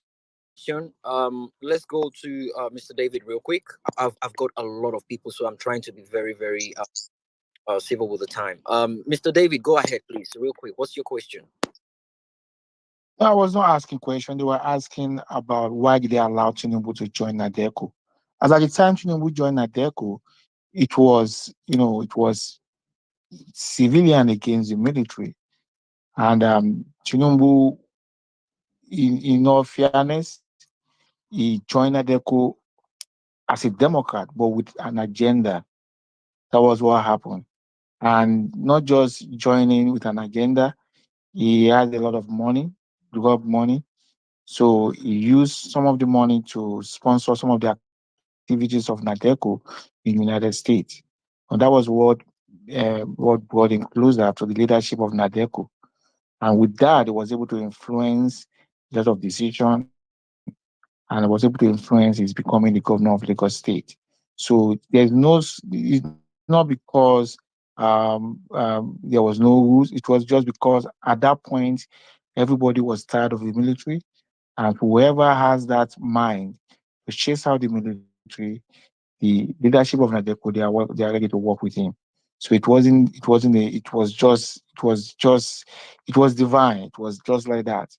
But everybody now knows that Tinubu has an agenda to steal a mandate, an agenda to become an emperor, which is not going to happen because Nadeco chase out the military and Nadeco is going to chase out Tinubu. I pause. Thank you so much, Mr. David. There was a miscalculation there. I was actually going to say Mr. David Abiodun, but yeah, your input was actually needed at this point in time. Thanks for putting that in because Mr. Lloyd dropped and hoping he comes back up. So, Mr. David Abiodun, I'm sure you have a question for Bruce. You still have like, I think 10 minutes left now. Mr. David Abiodun is a lawyer from the United Kingdom. How you doing, Mr. David? Yeah, I'm fine, thank you. I just have one question for Mr. Fain. What exactly is the United States of America's national security issue with having Mr. Tinubu as Nigeria president? Can you clarify that, please, sir? Thank you. Well, the FBI, the government doesn't say. That's one of the problems that we have. I fight against it all the time. Transparency is supposed to way that the United States is supposed to operate. Secrecy is the exception. They've never said that. They just say even to give a reason as to why we're redacting this would compromise national security. So it's all covered up and concealed. And today, there are only two ways that you're going to get access to this information. There's one through the court system and second through congressional oversight. Unfortunately, congressional oversight has become weak in recent years, but the Republicans in the House may have a reason because you have a Democrat in the White House to demand access to this information. That's what a lobbying effort is about. But at least as we speak now, the government hasn't stated, how it is that the national security of the United States would somehow be compromised by disclosing this information. The exaggeration of national security is very, very omnipresent. You remember when it came to WikiLeaks and disclosure of all these ambassadorial diplomatic posts, Hillary Clinton said, the whole world would collapse and no one would ever talk to the United States again. Of course, that wasn't true at all. And that's why you have, at least in the United States, an independent judiciary that isn't bound by the national security decisions of the FBI or the executive. It has a right to make its own independent review and say, no, we're going to disclose this. And that's an issue that's in the pending litigation that Nadeco can join as an amicus or could file a companion freedom of information suit. All right, thank you so much, Mr. Bruce. Quick one. I have a typed up message here. It says, based on your knowledge of the American government and the FBI operation, considering the fact that the document released were redacted, would it be right for Nigerians to consider Tinubu as a national security threat to Nigeria? What do you think about that, Mr. Bruce? Most of the time, things are redacted is to prevent political embarrassment. It had nothing to do with national security. Now, there are exceptions to every rule, but that is typically the case. I mean, I was involved very early on in my career with the so-called Pentagon Papers. There are 47 volumes of classified documents relating to Vietnam. The government went to try to get the disclosures that were appearing in the New York Times and Washington Post suppressed, and they lost 6-3 in the U.S. Supreme Court. That's the vast majority. I would say somewhere between 90 and 95% of every classified document is improperly classified, and it's there to avoid political embarrassment. And that's even those who are in the field recognize that that's true. So that's the likelihood is this has nothing to do with national security. For whatever reason, there was some kind of underhand deal, for Nigeria, a quid pro quo, will suppress this information. Maybe that's why you had Tinubu make this ridiculous statement early on when the Niger coup occurred. He's going to lead ECOWAS forces into Niamey and attack the government of Niger, really, and he was going to lead the charge. Of course, it was a bunch of crap, but maybe they got that commitment because you owe us. We suppress this information, do favors for us. So to some degree, you could see how the United States would want Tinubu to stay in there with the information that we, under the law, we can release the information anytime we want, even if it's protected otherwise under the Freedom of Information Act. And so we basically have Tinubu in a blackmail situation. Okay, you do anything we don't like, we'll release this information, show you're a drug trafficker. So that's why we would want him to remain in power. That the executive branch, the Congress, can be a different story. Thank you so much, Mr.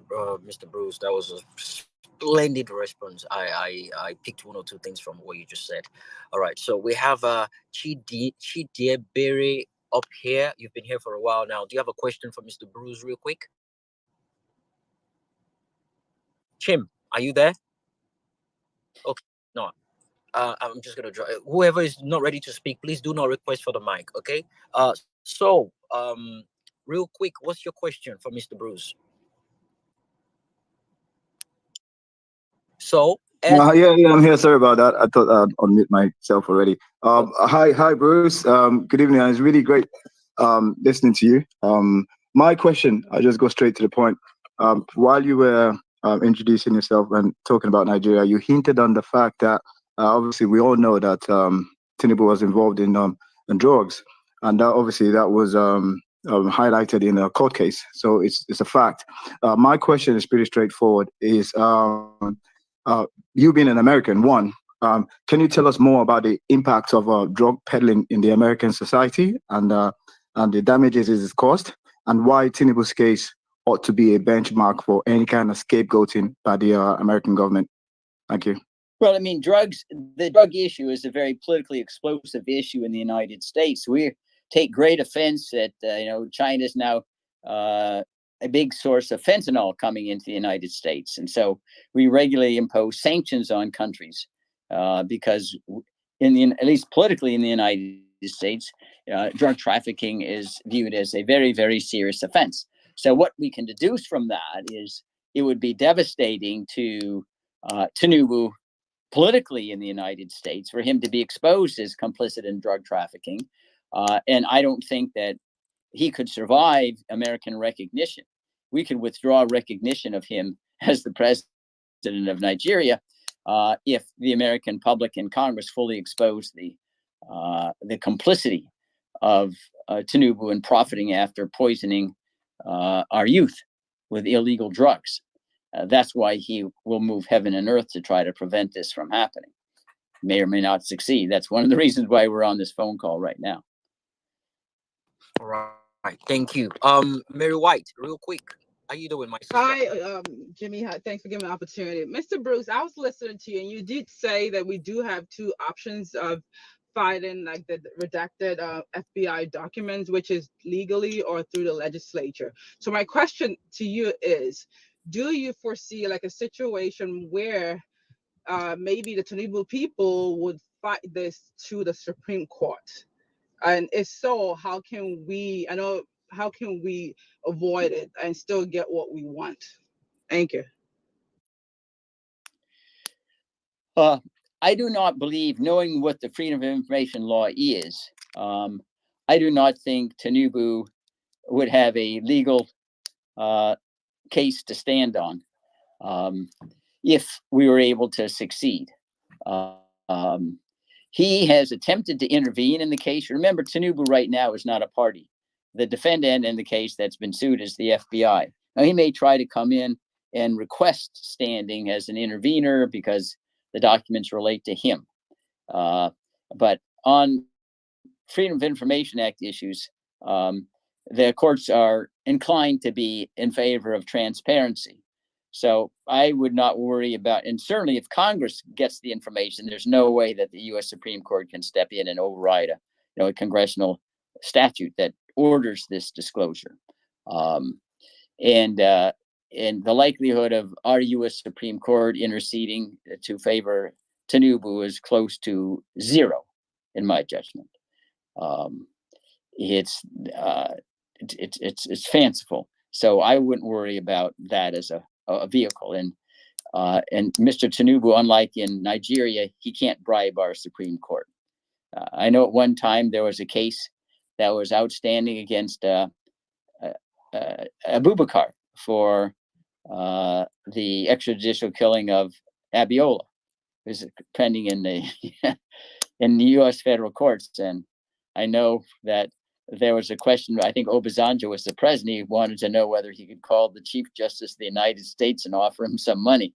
He was told, no, that's not how it works. And that is not how it works in the United States. So I think the Supreme Court intervention is not a concern that we need to worry about. All right, thank you, Mr. Bruce. From your own time, and how much more time do you have to spare? I think should be around 5 minutes now because I'm actually timing you. Well, okay. Why don't I'll take 3 more questions. Okay, fair enough. Auntie Bolanle, do you have a question for Mr. Bruce? Yeah, based on the fact that, a lot of the information in relation to Tinubu's drug involvement in the drug trafficking in the United States was detailed in an affidavit sworn by a federal agent when they were working on the forfeiture. Civil forfeiture, correct. Yeah. So why then? I mean, because it doesn't make sense to me that that's the same information that they're saying they need to have redacted if it's already a part of, it's in the public realm. So I'm kind of thinking, is there another reason, or is there more about him that is being hidden by redacting the information they've released? Or I'm confused really, and I wondered if you could bring some clarity to that for me. Well, we're speculating. That's the reason why we have courts, is to try to open up things that are secret and require it to be transparent. Obviously, the government is saying anything right now, so I'm making educated guesses because I've been in Washington, observed, and been involved in politics for over 40 years. In my view, that somebody higher up looked at U.S.-Nigerian relations and said, wait a minute, this is going to be bad. We need a Nigerian oil. We need some other favors from Nigeria. Hey, we have that affidavit, but let's just deep six it, put it in the freeze. And I mean, that's how, my kind of baptism in Washington was working on the Pentagon Papers. Daniel Ellsberg worked on the Pentagon Papers, and then he wanted to release them, and the government said, oh, this is terrible. The government created it. Why was that? I thought it would embarrass the U.S. with regard to all the lies told about Vietnam. Anyway, that's all that I can suggest. It's nothing positive that we can speculate would be the ulterior motives for trying to change the tune on Tinubu. But and I can tell you, he's not the first one that's happened about. I mean, look at we had one of our own journalists, Jamal Khashoggi, assassinated by the MBS, the head of Saudi Arabia, right? Done nothing to MBS, not even put him on the Magnitsky list. Why is that? Well, they got a lot of oil there, and you get more likely to get elected president if gasoline selling at $3 a gallon than $6 a gallon. So politics is pretty crass stuff, but we got to deal with it, and that's my speculation as to why this information about drug trafficking has been redacted. But I say, in the United States, unlike Nigeria, we got independent courts. The judges sit for life. You don't bribe them, and that's one of our remedies. And we also have Congress, which is not the executive branch, may have different reasons for not wanting to protect somebody who's poisoning the youth of their constituents. Right. Thank you, Mr. Bruce. That was beautiful. All right. I've got two females requesting to ask the questions now. Two females. They've been here for a while. They've got two questions for you, but two people sent me two interesting questions that I will just ask you straight away now before taking those two questions. The first one says, do you have any strong ties to any news platform in the US that can actually blow this news up? Because one of the potential power the current administration in Nigeria has used is the power of media. They've captured the media platform in the country. They control the narrative. Do you have a strong tie to any international media where this can be blown up eventually when the unredacted files are released? Yeah, okay. Well, two things. One, I think I have, not overwhelming, I think I have 57,000 Twitter followers, but more important, I have a reputation. In the United States, you don't have relationships with media because you bribe them, you take them out to dinner, stuff like that. I'm a well-known individual as a public commentator in the United States, and I've appeared on, when I was representing Ed Snowden's father, I was on Anderson Cooper 3 times in 3 days. So I'm not worried about getting access to a platform if we have something to say about this. But you don't, it's not like Nigeria where you get access to a platform if you pay somebody money or a reporter money. Here, they'd be insulted by that. I can't go to a reporter and say, hey, here's some money. Hey, put me on and quote me for X, Y, Z. That doesn't kind of work. That would make me a pariah. But anyway, I have sufficient background and visibility that I can get on platforms when I need to. Beautiful. And the last one from my side says, are you aware, is there a way, have you been, do you have a way, have you confirmed or do you heard about the news of Tinubu signing the same-sex marriage LGBTQ law in Nigeria? I'm not sure if that's well, yeah, but that's the question. Because a couple of days ago, it was out that he signed the LGBTQ law that previous administrations have refused to sign, and there's this narrative about him being pressured by Biden. Do you have any idea about that? It says he eventually signed the law signed the bill into law. Well, I think it goes back to what I'd observed earlier, that the United States has blackmail information on Tinubu that could crush him politically, so he does what we tell him to do. It's been no secret for long years the United States has been pressuring all African countries, not just Nigeria, to recognize LGBT. And I don't know, the letters keep going broader than I can remember. And this is just a payoff that Tinubu is delivering to the United States in exchange for our cover-up for him. It's clearly what's going on. Thank you so much. All right, so let's go with Avril and Onyeye will be the two last questions for Mr. Bruce before he leaves today. Thank you. Avril, go. Thank you, my brother Jimmy. Hi, Mr. Bruce. Thanks for joining and the whole Nadeco chain. Thank you guys for all you're doing. Like we all know that a compromised leader of any given country is a gift to the other world leaders. So no one is really surprised that it seems like Tinubu is getting some sort of support from the US government. But what role can constant calling out of the USA on social media, like if we keep putting these crimes before their faces and we coordinate ourselves and keep tweeting at them, we're telling them that we know like who this person is, and then like tweeting at people like Rachel Maddow, CNN, keep calling them out. Maybe we may be lucky; they may begin to pick these things up. And what role do you think we going on the streets on these same things? Like what role do you think that would play? And I know like you guys are pursuing some cases in the USA, like the redaction and all of that, but as far as Tinubu goes, he's a gift that keeps giving. There are several cases our Supreme Court simply just ignored, you know. Avril, can you go straight to the Yes, question? yes. So can the Nigerian people start demanding answers to those crimes that the Supreme Court ignored? And will Nadeco help us amplify these issues if we begin to like ask these questions and maybe even hit the streets? Would you guys join us while you fight in the USA too? Avril, you see, here's the thing. Bruce is a constitution and law expert. Uh, the Nadeko question has to be to Mr. David, Mr. Professor Mundi, and Mr. Lloyd, Okay, right? let me rephrase So that.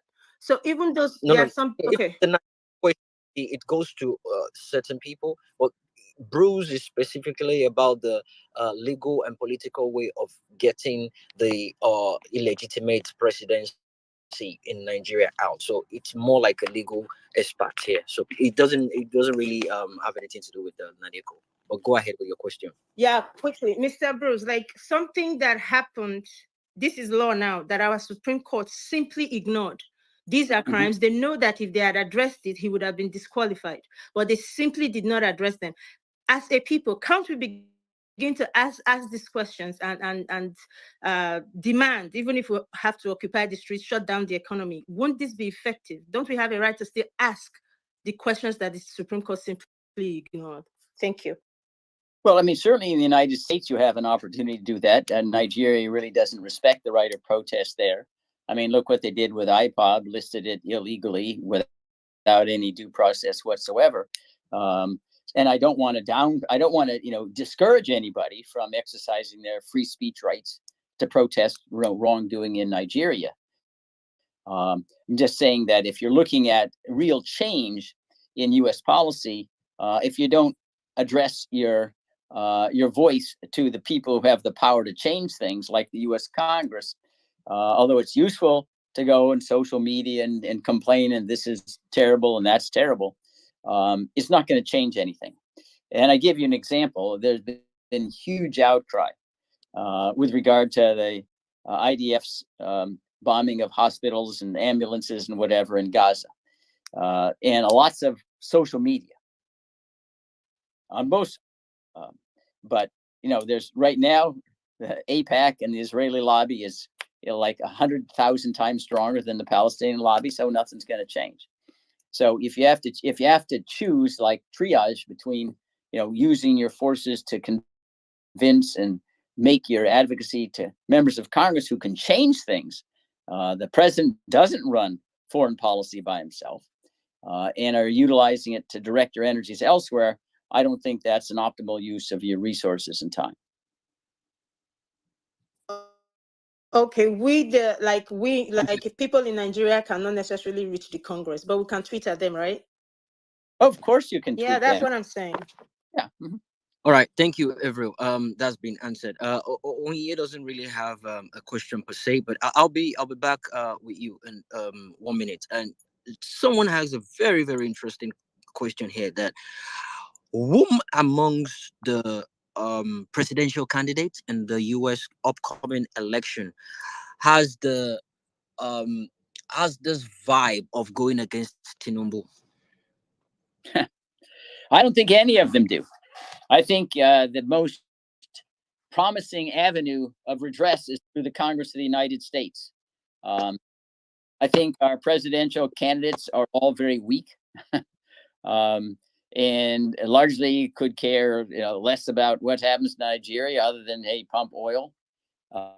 And you can have, I think, greater influence with the Congress and the committees and the hearings and kind of force the policy on the president, which can be done through statutes. But I mean, I've been around a long time in Washington, and then possible nominees for 2024, they're all, in my view, dismal, underscored.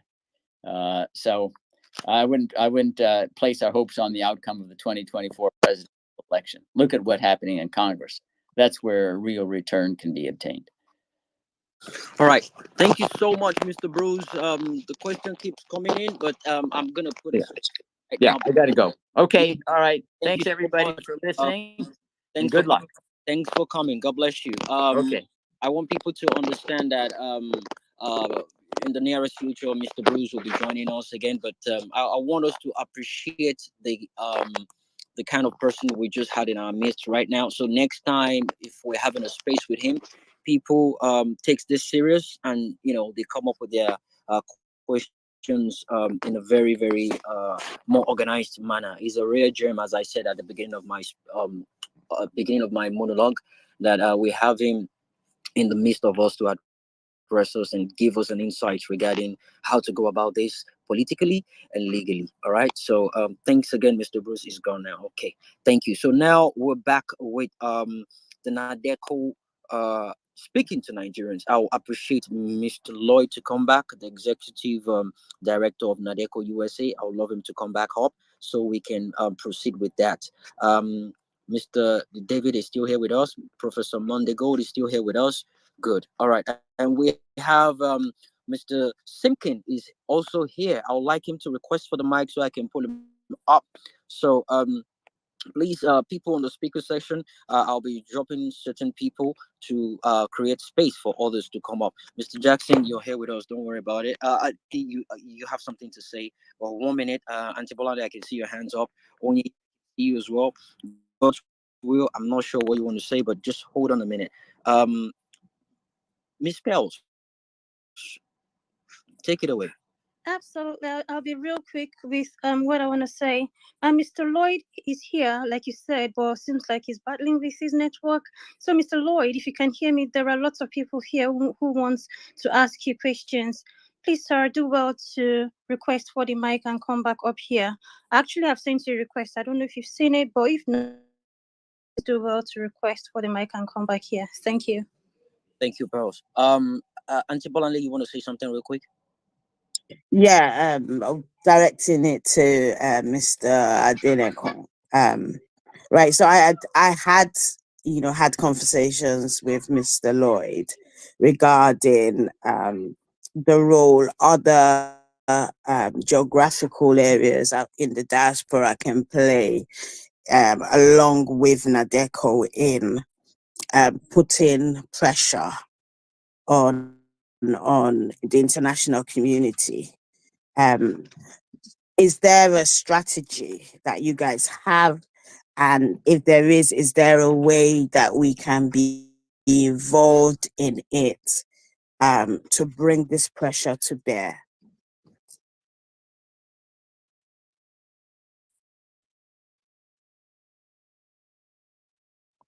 Oh, Mr. Lloyd, you can unmute your mic. That question is directed to you, sir. I didn't quite hear the first part, but I heard when she said what role they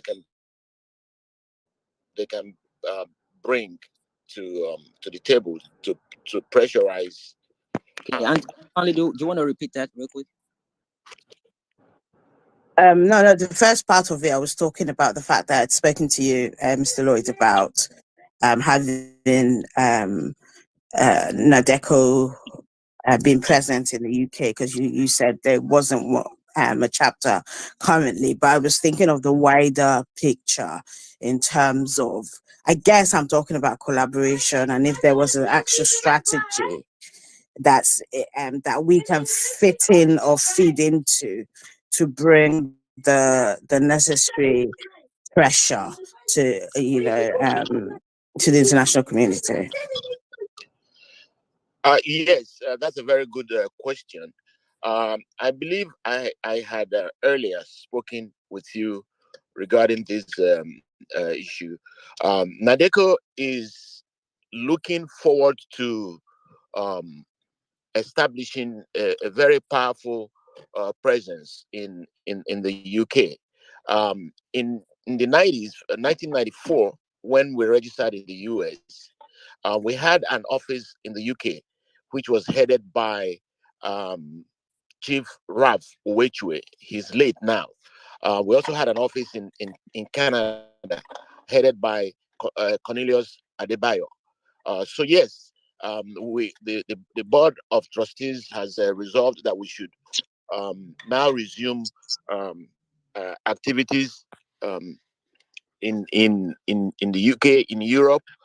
We have some people who had contacted us, from some lady from Germany who is currently very active with us right now. I'm sure she's listening as well. We have someone from the Netherlands. We have someone from Jamaica, from the Caribbean. So a lot of people have started showing interest in making sure that we spread our tentacles more across the globe. And we're also trying to set up um, the women's wing in Nigeria, the youth wing in Nigeria, and the students wing in Nigeria. All of these are designed to make sure that uh, we bring more action and more collaboration to whatever it is that we do. As you can see from the name, it's National Democratic Coalition. So it is actually a coalition. So we're supposed to be working with people like you and others. So yeah, we as soon as we finish with this, if you contact Jimmy, Jimmy will give you all the details about our efforts to make sure we spread all over the place and unite to put this man out of the office that he currently occupies.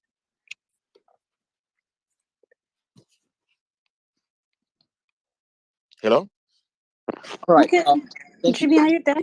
Yeah, go for it, Bill. Go for it. No, go ahead. I just wanted to be sure you're there because you were mute.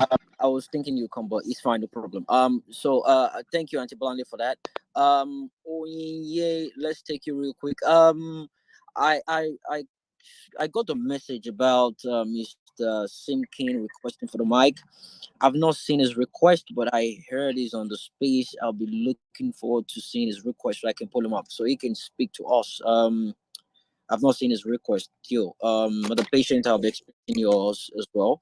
Oh yeah, real quick. Can we have your monologue for like 2-3 minutes? Go for it. Hello, good evening. Can anyone hear me? Loud and clear. Good evening, Jimmy Felt, Mr. Lloyd, good evening. Good Ndị evening, Igbo ma. ekelelo, anyị enwekwalụ ndị Igbo ebe a? Hello? We can hear you. Go ahead. Go ahead. Go ahead. Okay. Yes. Ndị Igbo juru here. Ndị Igbo anọkụ ya? Yes. Yeah. So I'm happy about what is happening. Obi dị m saa aṅụrị about the Nadeco and everything that we are trying to do to make sure that the man that stole our mandate is pushed out of Asorok because we didn't put him there. Everybody knows him, he knows, APC knows that we did our best during the elections. We did our best. We mobilized, we came out, we voted. Myself, actually, I was a first-time voter. I tried everything. I said, I must vote and make sure my vote counted. But Tinubu, Lelai, Kobo, go to Nigeria fully, but everything will be settled when once we all come out and speak with one voice and say enough is enough. Enough is enough. Enough is enough of all this bullying. Because actually, what we are practicing now in Nigeria is we are not practicing democracy. We are actually practicing one system of politics. If you want to cover everywhere, our judiciary is not working. Nothing is actually working in this country. And I'm actually speaking. I want to talk to most especially Igbo people that both in Nigeria and in diaspora. Let's rise up and stand with our brother. Let's say enough is enough. Our brother won. All of us are shouting one Nigeria, one Nigeria. Can we stand on this one Nigeria and stand and say it's actually our turn? After all, since I was born and raised, I'm 36. I've not seen an Igbo person become president of Nigeria. If we become one now, it's not a bad thing.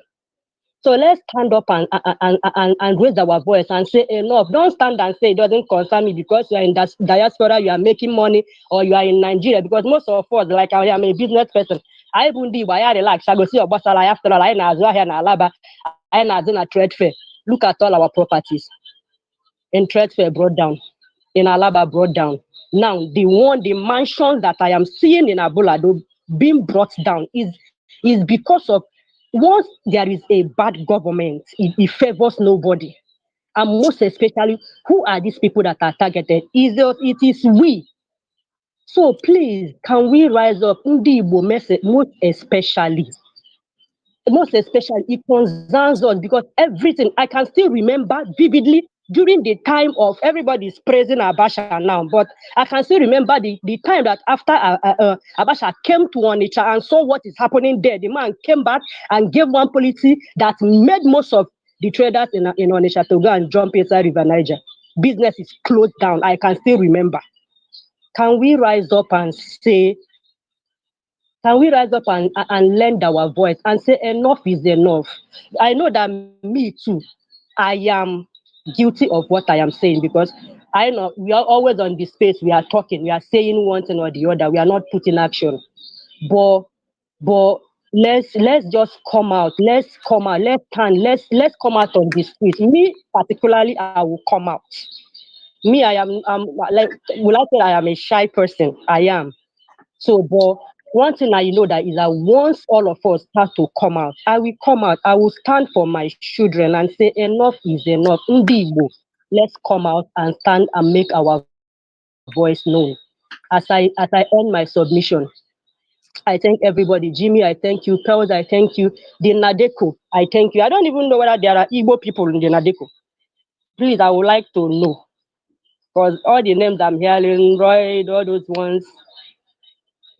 Okay, Onye, thanks for that. It's nice hearing from you, and the purpose of this is just to let people know it's not an Igbo association. I know, Jimmy. No. I know. I understand. It's not. It's not a. It's not Igbo something. It's not. Please. Of course. But it's time that we too we still lend our voice. It's necessary, is it not? Of course. So, It's necessary. I know it's not Igbo something. I know. Yoruba, you are Igbo. You are Yoruba. I know. I like you a lot. The way you speak out, you speak on behalf of Yoruba people. I like you. I believe. I wish there are Igbos too that can be speaking the way you are speaking for us. oh yeah, we It's have necessary. It's needed. we have a lot of Igbo speaking, but don't worry, we'll get to that in a minute. I love your submission, and we'll be back on that topic real soon. Bishop, how you doing, my brother? Speak to your people, let them hear from you, let them know you're here with us, and I'm waiting on Miss Patience to come up, and we can connect to Mr. Simpkins, that is having difficulties to join the space. But yeah, Bishop, take it away, my brother. To jama'a yan uwana na gaishe ku. Tun da sun Yorubawa sun yi nasu, sun Inyamiri sun yi nasu, yanzu sauran namu. Mutum da ana magana a kan shi shugaban Najeriya wanda ya sata mana mandate namu shine muna magana a kan shi yanzu. Wannan mutum ya kashe yan uwanmu a Lagos. In kun tuna da wannan waka da African Channel ya yi da an ce dai an kashe mutum a cikin Ajigule. Mu ne yana yi mana wakan. Kun gane? yanzu ya kamata mu zo tare mu hadu mu cire wannan mutum a gurin shugaba don ba shi bane ya ci zabe ba, wanda ya ci zabe yana gurin. Wannan mutum ya zo ya sata ya kashe ya yi komai da komai, yana gurin don yana da kudin da ya sata a Lagos. Bara mu yarda ba. Na san yi muku magana ne a cikin Hausa. Arewa mu zo mu tare mu cire wannan barawo a gurin shugaba. Mun gode. Thank you. That was beautiful. Beautiful. Thank you, Bishop. I was expecting that to just pop out as smooth as it came out. Thank you so much. Grandmaster, my brother, I see you. God bless you. Thanks for coming up. God's will. You've been raising your hands for a very long time. Let's hear you speak so we can take all the speakers. How you doing, my brother? Yeah, can you hear me? Oh, my goodness. Okay, we've got two God's will. Coincidentally, we've got two God's will. So I'm speaking to the God's will with the tie. You just popped up. All right, just hold on a minute. And the chilling God's will. Please go for it. 3 minutes. All right. Good evening. Evening. I will say good evening again to my namesake here because actually it's hard to see someone with the name Gospel. That name Gospel is not actually that rampant here. So please, I have a very quick question to ask and also make an opinion. The movement of obedient of the movement for a better country in Nigeria is not about an Igbo. I'm an Igbo guy from Anambra. I have friends. One of my best friends during my secondary school is an Hausa guy, Salami Wahab. Till today, we are still very close. I have Yoruba guys too. Do you understand? That's the question. But please, I was listening to when Bruce Friend was talking, the lawyer. He was hinting on something. The Congress. Do you understand? And all his words were just surrounding the fact that if we can penetrate our way through there, from the way he was talking, and we make our voice known, um, it would actually be much lot easier for us. So I don't like too much talk. I just want to know what are the necessary steps to take to make our voice heard in that Congress. Where do we start as it hot? Do you understand? That was a beautiful question. God's will. I was hoping we'd get to that, and that's the reason why. In fact, the director was actually meant to speak about this, but we had to change the structure of the space simply because of Mr. Bruce is a very, very busy person. So I decided to pull him up to speak so people can throw their questions at him. So, but now we have Mr. Lloyd, we have Professor Monday Gold, and Mr. David Ade Neko to speak on that. So this is how it's going to be. They'll speak on the plan, what we are going to do, what will be done, and after that, what will be done after that. Okay, so that's what we'll be doing. And now that we've initiated this, when we kickstart this move, because it's going to require a lot of documentation and a lot of filing of legal documentation, legally and politically. So we're going to be doing that. So, but I mean, we'll keep people posted. Okay, as I said, it's not an obedient thing. It's for every well-meaning Nigeria. I don't care what political affiliation you've got. As long as you believe in the betterment of that country, we have to come together to save our country, and that's the purpose. So now that they're here, they are ready to speak and answer questions in the best way they can, just for every single person to know that we need to get our country back. Okay, it's a patriotic thing they're doing, and we thank them for that. So I just want to take two other questions before we go back to the director. We're running out of time. We still got like 1.5 hours left to go. Mr. Jackson, I see your hand. Grandmaster, I see your hand. Ghostwheel, I see your hand.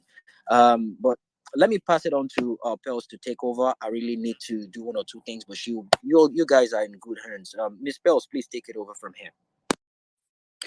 Okay, thank you very much, Jimmy. So moving on real quick.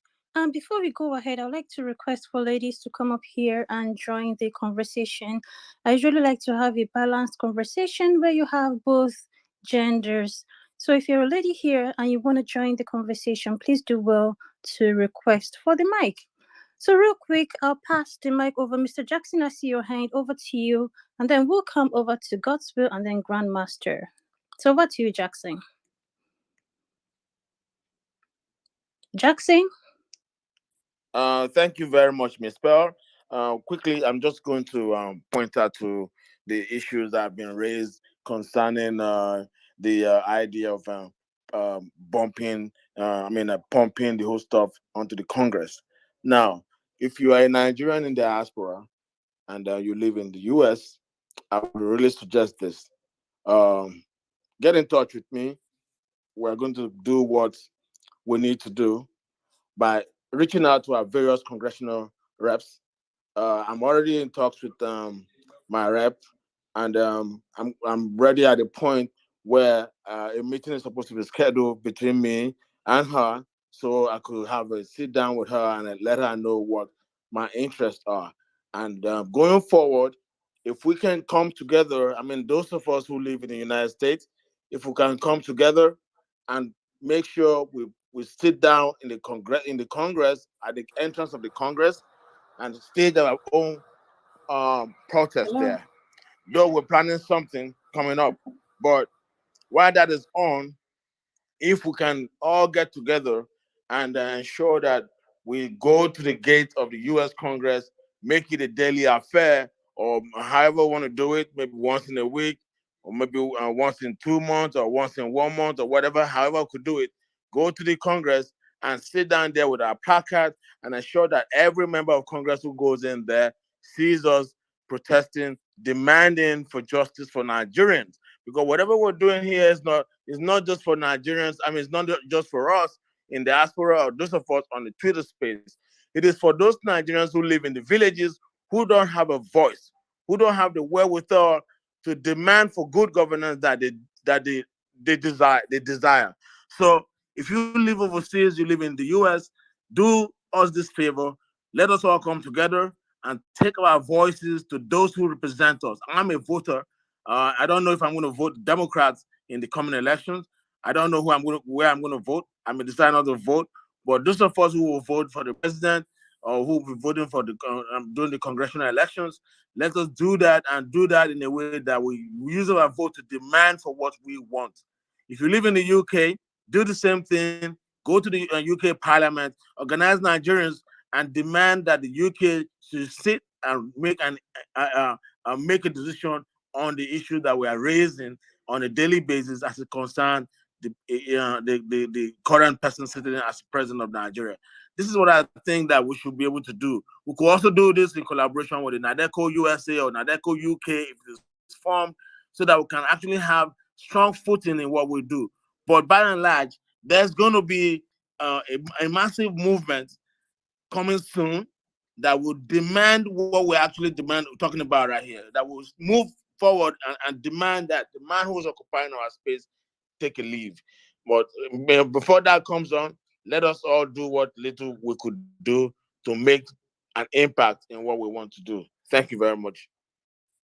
That's a very good one right there. Thank you very much, Jackson. So guys, you've heard, if you want to be a part of that, please do well to reach out to Jackson.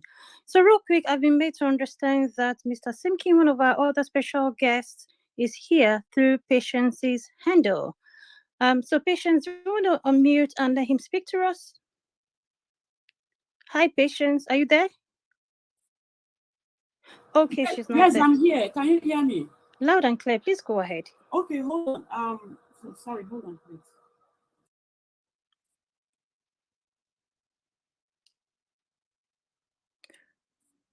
Okay, while we wait for her, I just let me pass the mic over to God's will. Yeah, hold on. Hello. Okay, yeah, go ahead. Mr. Sims is here. Sir, can you hear him? Sir, can you speak? Yeah, can you hear me? Yes, Hello? we can. We can, sir. Please go ahead. All right. Well, sorry we didn't start earlier, but I did want to speak to you all to tell you how important the idea of a political action committee is. Nigeria faces a lot of challenges internationally, as well as here in Washington. You have not only the U.S. government, you got the World Bank, the IMF, and I think that that the idea of a group that's representing Nigerian interests here in Washington and throughout the country is critical. The thing that Nadeco has been trying to do is to put together a network of people throughout the country. Because as I always tell people, when you talk to people in the government in Washington, you're just one of many advocates that they see all the time. But if you talk to them, the Congress people, the governors, the mayors in their home area, you're a voter. And voters, they listen to.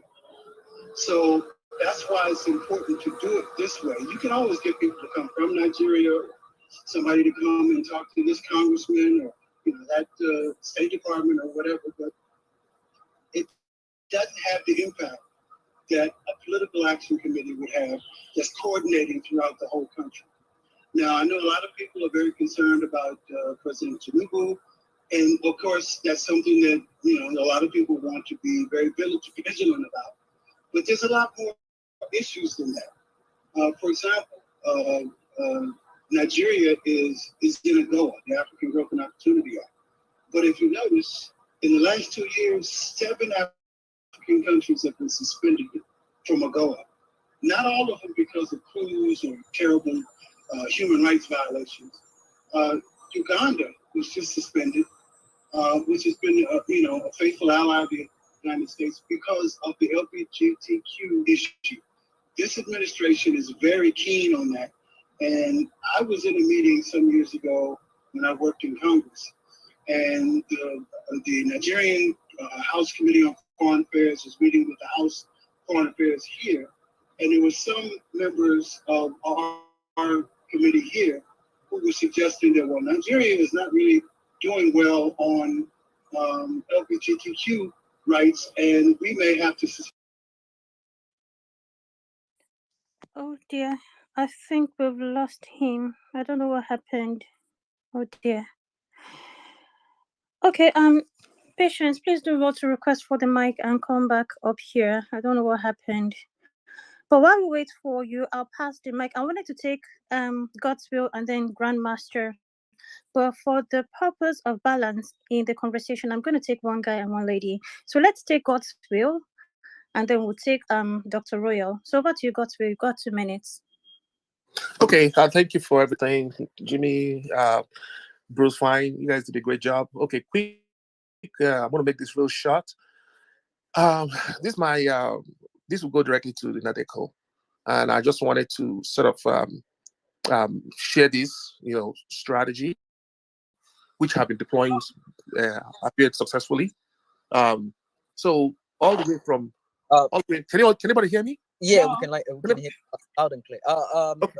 But if you have a strategy, we can talk about that in the background. You can communicate with I can put you straight to the director and the team in charge. But we can just what we want to do here is listen to the Nadeco speak, and we can now ask them the questions. And they've honestly speaking, they've not really spoken. It's just what we're hearing now is just based on what Bruce has actually said initially. So, but thankfully, we've gotten one of them speaking before the thing dropped off. And after that, Mr. Lloyd, Professor Mundi, and Mr. David are here to give their own submission. Then based on that, any other questions can pop up. But yeah, real quick, if you have any question for them. Okay, I'm gonna talk about the strategy, in the back channel. Hello, I'm gonna talk about the The patient, hold on a minute. Hold on. He's waiting. That's what I'm calling. I know. Yeah. Okay, let him go. I'll go after him. Let him go. Hold on to because he is far away from his phone, and we're having difficulty bringing him up. So we devised a method to which he can get through to us. So, but go ahead, patients. Please carry on. All right, to finish what I was saying, the Nigerian legislatures told the American legislators that if we want to cut off our Patient, is there a way you can get closer to his voice? We can hear him, but not that clearly. I had the speaker. I have the speaker on the phone. Yeah. All right, go ahead, sir. Go ahead. Can you hear me better now? I think so. Can you hear better? Yeah, fair enough. Go ahead. So what I'm saying is that there are a lot of issues that need to be addressed. There's misconceptions about Nigeria. There's things that come up that you don't expect. It can't just be government to government. You have to have Nigerians here in the Americas who are able to exert their influence. You have people all over Cincinnati, Denver, New Orleans, Atlanta, Miami, Dallas, who are well known in the community. And if they tell the politicians, look, here's what we need you to look at, here's what we need you to do. As a potential voter, as somebody who influences other people to vote, they'll listen. Because Nigerians are the most successful of the Africans in America. And if you have a political action committee, I've spoken on this issue with Liberians, Rwandans, Ethiopians, Eritreans. They will all follow the Nigerian lead if you do this. 2024 is a pivotal electoral year. You don't want to miss this year. You want to be able to start early in 2024 and represent the interests of Nigerians in America, but also Nigerians back home. And you have a great opportunity. And Lloyd and I have been talking about this to people for more than a year. And, people are very interested in different issues and all, but they don't want to actually do anything about it. Now is the time to do something about it. Let me assure you. Uganda, as I said, was suspended from AGOA. They knew months ago that this was possible, but they didn't really work to undo it, to prevent it from happening. Once it happens, it's hard to get back in. You don't want that to happen in Nigeria. I would say that I don't think it's going to happen in Nigeria because you're one of the leading trading partners of the United States. But I didn't think it would happen to Uganda either, which is one of the most faithful African allies that the United States has. But it can happen. So don't wait for something bad to happen. Put a network together and exercise the influence that Nigerians have. I've been in discussions with your legislature back home about doing a legislative exchange process. As a part of that, they have to now have friends in the media, among think tanks, as well as people in government. And that's all great. But if it's backed up by people here who are talking to these legislators at home, that makes a big difference. If the president or the vice president goes somewhere and does a speech and somebody asks about Nigeria or Nigerian Americans, that's going to register with them. And they're going to think, there's a lot of people who think about this. There's no more Africans in this country than Nigerians. But you have to use that collective power in a positive way for Nigerians here and Nigerians back home. So I hope that you will take this seriously. And I hope that people will be able to move on this to make this happen. You have a great opportunity. Don't let 2024 pass you by, please. So thank you. Okay. Beautiful. Thank you, Patient. We've been able to listen to. I'm not sure people heard him clearly, but I did hear what he said clearly. He's basically saying we shouldn't let this opportunity fly by. We have the chance to make use of the current situation in America right now for the upcoming 2024 presidential election happening in America. The Nigerians in America can make use of this, withholding their vote and making it count. Africans in America coming together because there's this saying that Nigeria is the giant of Africa, and a lot of African countries are looking up to Nigeria. Okay, and if that's the case, then they're ready to stand with us. They should be ready to be with us on this move because when Nigeria works, Africa will work. Okay, so that's basically what he's saying. And the black community in America as a whole, that's a huge member to be deducted from a particular vote. I don't think Biden or whoever is running for another office is ready to jeopardize that. Let's make use of that figure. Let's make use of that power to demand and get what we want. What is going on right now in Nigeria is a travesty, and we need to correct that. We're saying it loud and clear. We need to correct that. Before the space started, I played an audio, well, a couple of audios. There was one about Peter Obi saying no one should vote for him because he's an Igbo man. No one should vote for him because he's from Southeast. People should put every presidential aspirant, candidate rather, on a scale of what they've done, their antecedent. Peter Obi was not voted for because he was an Igbo man. He wasn't voted for because he's from Anambra. It was the man of the people simply because he has the credentials. It's been confirmed as the best candidate. We know this for a fact. It is a commonsensical thing to do, and people did it. He won that election. It was stolen from him. Now, stealing from him is just not enough. They want to capture the whole country. They want to capture what they even lost. They're going after all the places they've lost. They want to make it a one-state party. It's not going to happen. We Nigerians, we cannot let the worst of us lead the best of us. This is the time we need to come together and fight against this status quo. This madness needs to stop. We're saying this loud and clear on the space so they can hear it. They should know. And their cohorts, the people that sold and desecrated the constitution of that country, they should know deep down inside of them that the people are coming back for them. The people are going to take back their country because the power of the people is greater than the people in power. The sooner the better we realize this as a nation, the better for us as a nation. We shouldn't let tribe, ethnicity, or religion divide us. We should come together, put our differences aside, and gain our country back. Thanks for joining the space. This is Nadeco Speaks to Nigeria, and we are ready to listen to them. Before we go back to the executive director of Nadeco USA, I would like to hear from Grandmaster and Nasa. Then we take the Nadeco director in that manner. Grandmaster, how you doing, my brother?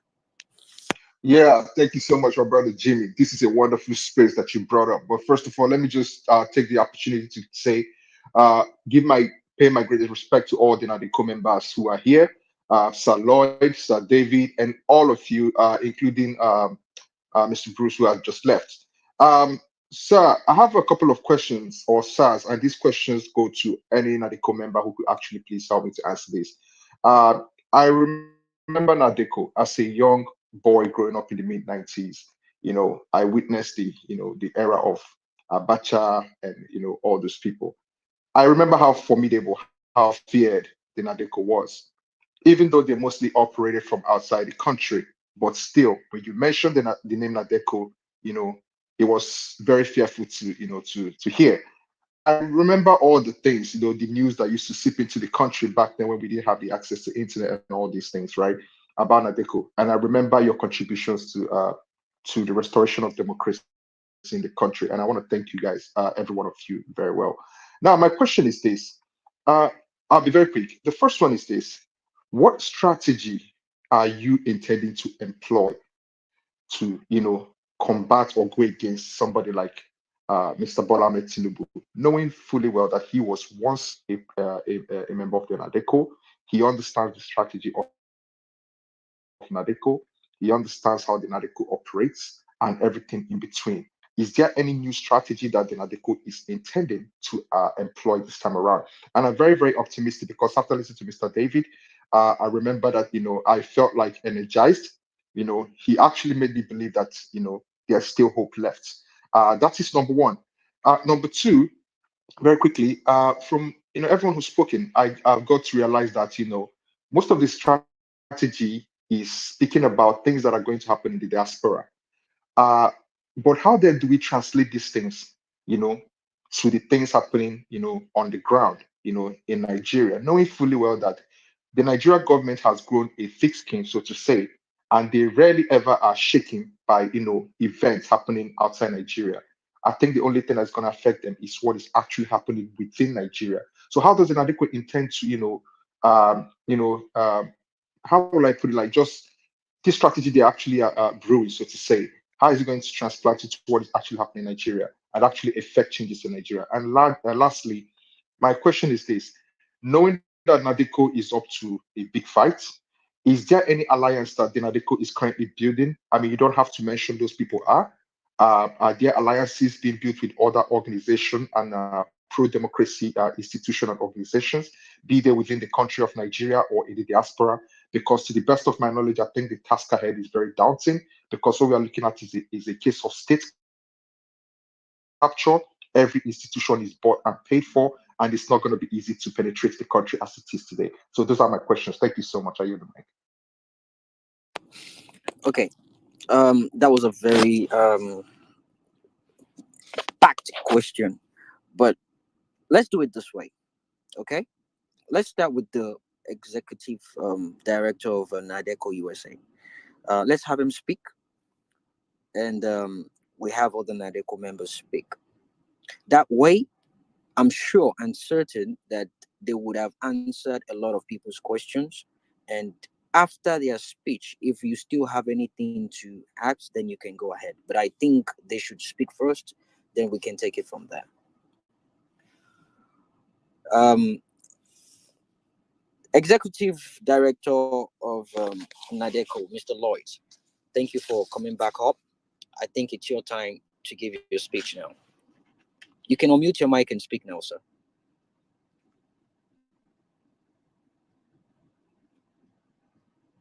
Hello, Mr. Lloyd. Are you with us?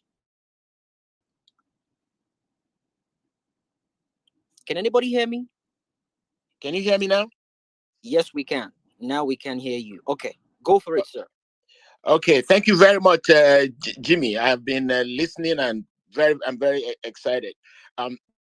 But before I go into my presentation proper, let me very quickly address the last question. Because I might forget um, after my presentation. So let me um, just say something about it. See, the drums to which Tinubu and APC and co are dancing are being played in Washington. They're being played in London. They're being played in Brussels. So the strength that Tinubu has that makes him run around is coming from here and from EU and the rest of the other places. That is proven by the fact that the request for his record, his FBI damaging record, has been stopped by Biden administration. That tells you that this is where the action is. So if we're able to disengage him from here, we believe that the Nigerian people will have more power to deal with him because then he will be a naked prince. That's our strategy. Our strategy is to fight from here and then take the fight back home, take the result of the fight back home for Nigerians to take it on. If the records, his criminal activities are released in full, it will empower Nigerians to go on the street. Even his supporters will say to themselves, wait a minute. So this guy has been a big drug dealer, killing people all over the place. Abba, this man should go. So that's how we see it playing out in Nigeria. But now let me go into my presentation.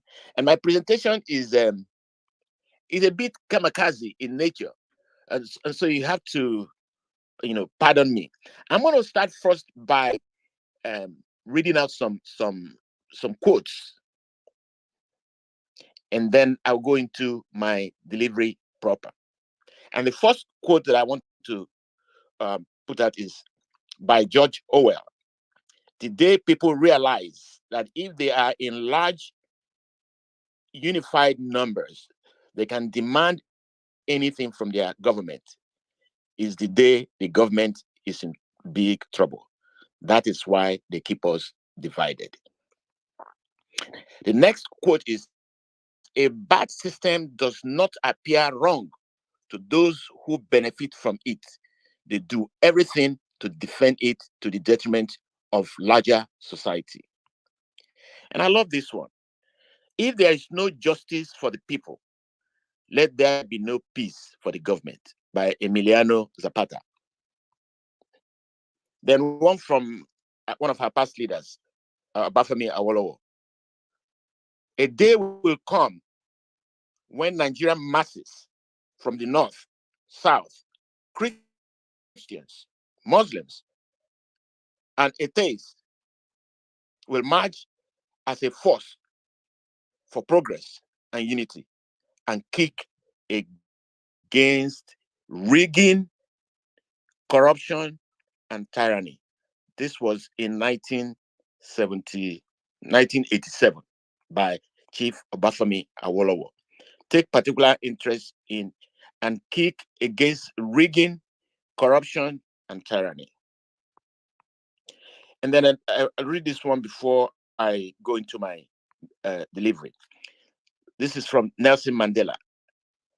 The world will never respect Africa until Nigeria earns that respect.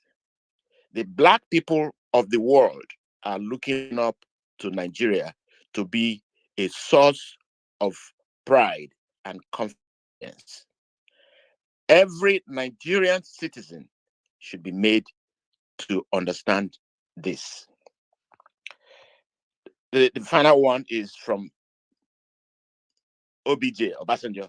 Nigeria needs more rebels to speak truth to power. I am a rebel. Nigeria needs more like me, like you, like us. So as I said, my presentation is a bit kamikaze. And the theme for my presentation is this. Is also a quote. The theme is this. Open the quote. At all cost, fight for it, grab it, snatch it, and run with it. End quote. Mr. Bola Ahmed Tinubu. That's the theme of my presentation. There is no hope unless the people rise up and put an end to the criminal republic of Nigeria. Institutional criminality is already a tradition for these political criminals. First, we place our hope on the people and our voter cards. That failed us. Then we shifted our hope to INEC. That too failed us. Next, we said all eyes were on the judiciary. We were disappointed. Then we said the Supreme Court. That turned out to be hogwash and the biggest failure. Now we are the people. Sovereignty belongs to us. Nigeria belongs to us, you and me. It is now our turn to deliver ourselves from them. The people cannot fail the people. We cannot fail ourselves. The people are those we relied on did. We cannot fail ourselves. We must retrieve our mandate now. We must liberate ourselves. We must demand freedom. But the only problem is that freedom is not free. It has never been from time immemorial. Not necessarily in terms of lost life, but not free in terms of your money, your time, your resources, your pleasure, your comfort zone, etc. Go back to history, and I challenge you, go back to history and check out the following. The American Revolution, the French Revolution, the Cuban Revolution, the Chinese Communist Revolution, the Greek War of Independence, Iranian Revolution, the Arab Spring that happened just around the corner, the Taipei Revolution, the Serbian Revolution, the Bolshevik Revolution, Haitian Revolution, and now what is going on in Israel. The greatest of all the revolutions is considered to be the American Revolution. What were the 4 top causes of this revolution? It was Taxation Act, the Boston Massacre, the Boston Tea Party, and the Intolerable Acts. All of these things, 4 things I just enumerated, and worse things have happened and are happening right now in Nigeria. When you talk about tax, Nigerians are overtaxed. Right now, remember during his campaign, tax. Boston Massacre, Nigerians were murdered during the NSARS. Intolerable acts, they're innumerable, you can't count them. So all the things that happened that triggered American Revolution have happened in Nigeria. Democracy itself is also not free, just as freedom is not. Now, just listen to what the late Jerry Rawlings of Ghana said to a French journalist in an interview.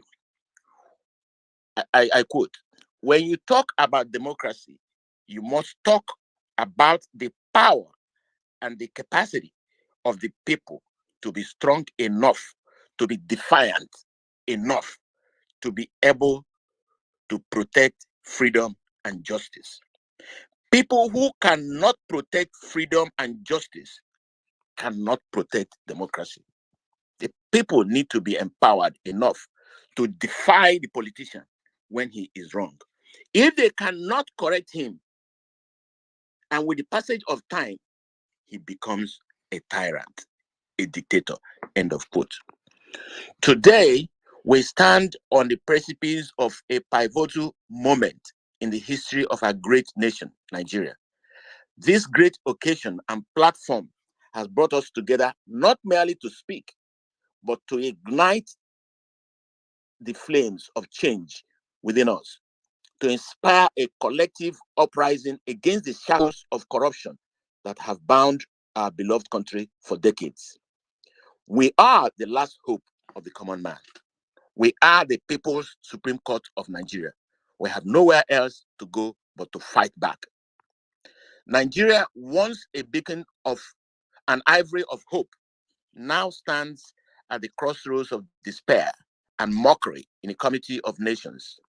With the last Supreme Court judgment on the presidential election, our once respected nation has finally lost the last straw of respect that it got. Our judiciary, legislative, and executive systems, infected by the venom of corruption, have failed to serve the very people they were designed to protect. It's time we acknowledge that Nigeria is not working. Instead, it's spiraling into an abyss of economic hardship, a consequence of the greed of corrupt politicians. Let me ask you this. From what we know about Mr. Tinubu, Mr. Shetima, Mr. Godswill Akpabio, Mr. Barao Jibril, Mr. Tajuddin Abbas, Mr. Benjamin Kalu, Mr. Nyesom Wike, Mr. Femi Bajabiamela, and the rest of them, do you really, in your sane mind, expect anything better? Do you?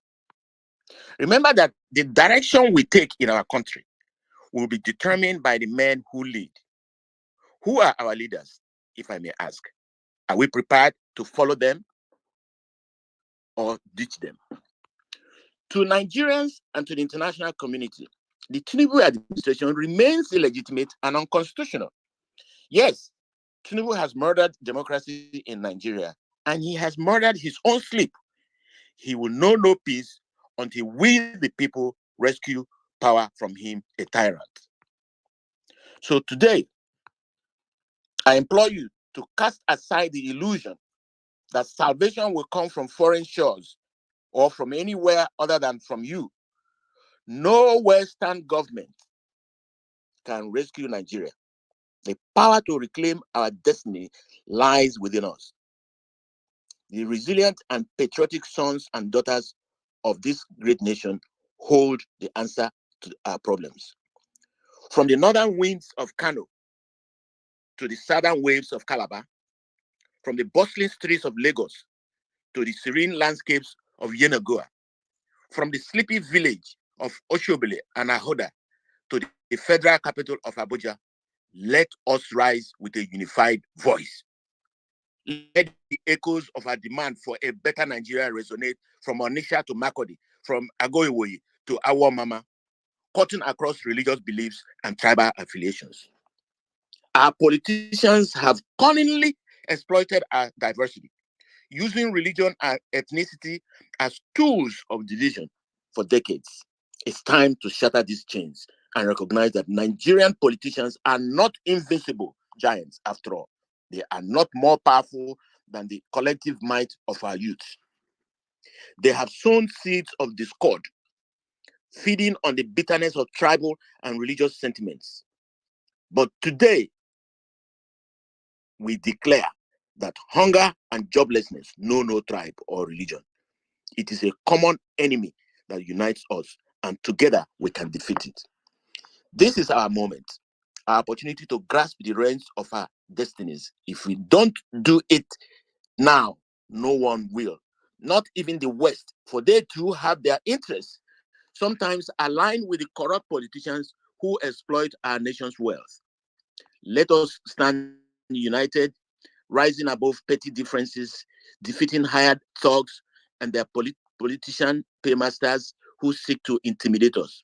For in our unity lies the strength to create a new Nigeria free from nepotism, corruption, and division. Fellow Nigerians, the time has come for us to rise with unwavering determination and march for our freedom, our future, and against the shackles of oppression that bind us. We must unite against the corrosion of corruption that stains our nation, manipulated by politicians for their own gain. Arise, O compatriots, Nigeria's call, obey. Dominate and shock Nigeria now. Peaceful protest against an illegitimate, illegal, and brutal regime is constitutionally protected human right. It is protected. Let me ask you this question. Do you know why protests have not fully erupted in Nigeria? Because historically, even before independence, but especially during June 12, 1993, MKO Abiola's election, protests have mostly emanated from the Southwest. Then religion and ethnicity are weaponized to ignite the North. Today, all the protest organizers are in government and are chopping big time, so no protest can take place. That's why Nigeria is quiet. APC, Tinubu, Shoyinka, Femi Falana, Bakare, and the rest of them protested, I believe that was in 2015, against Goodluck Jonathan.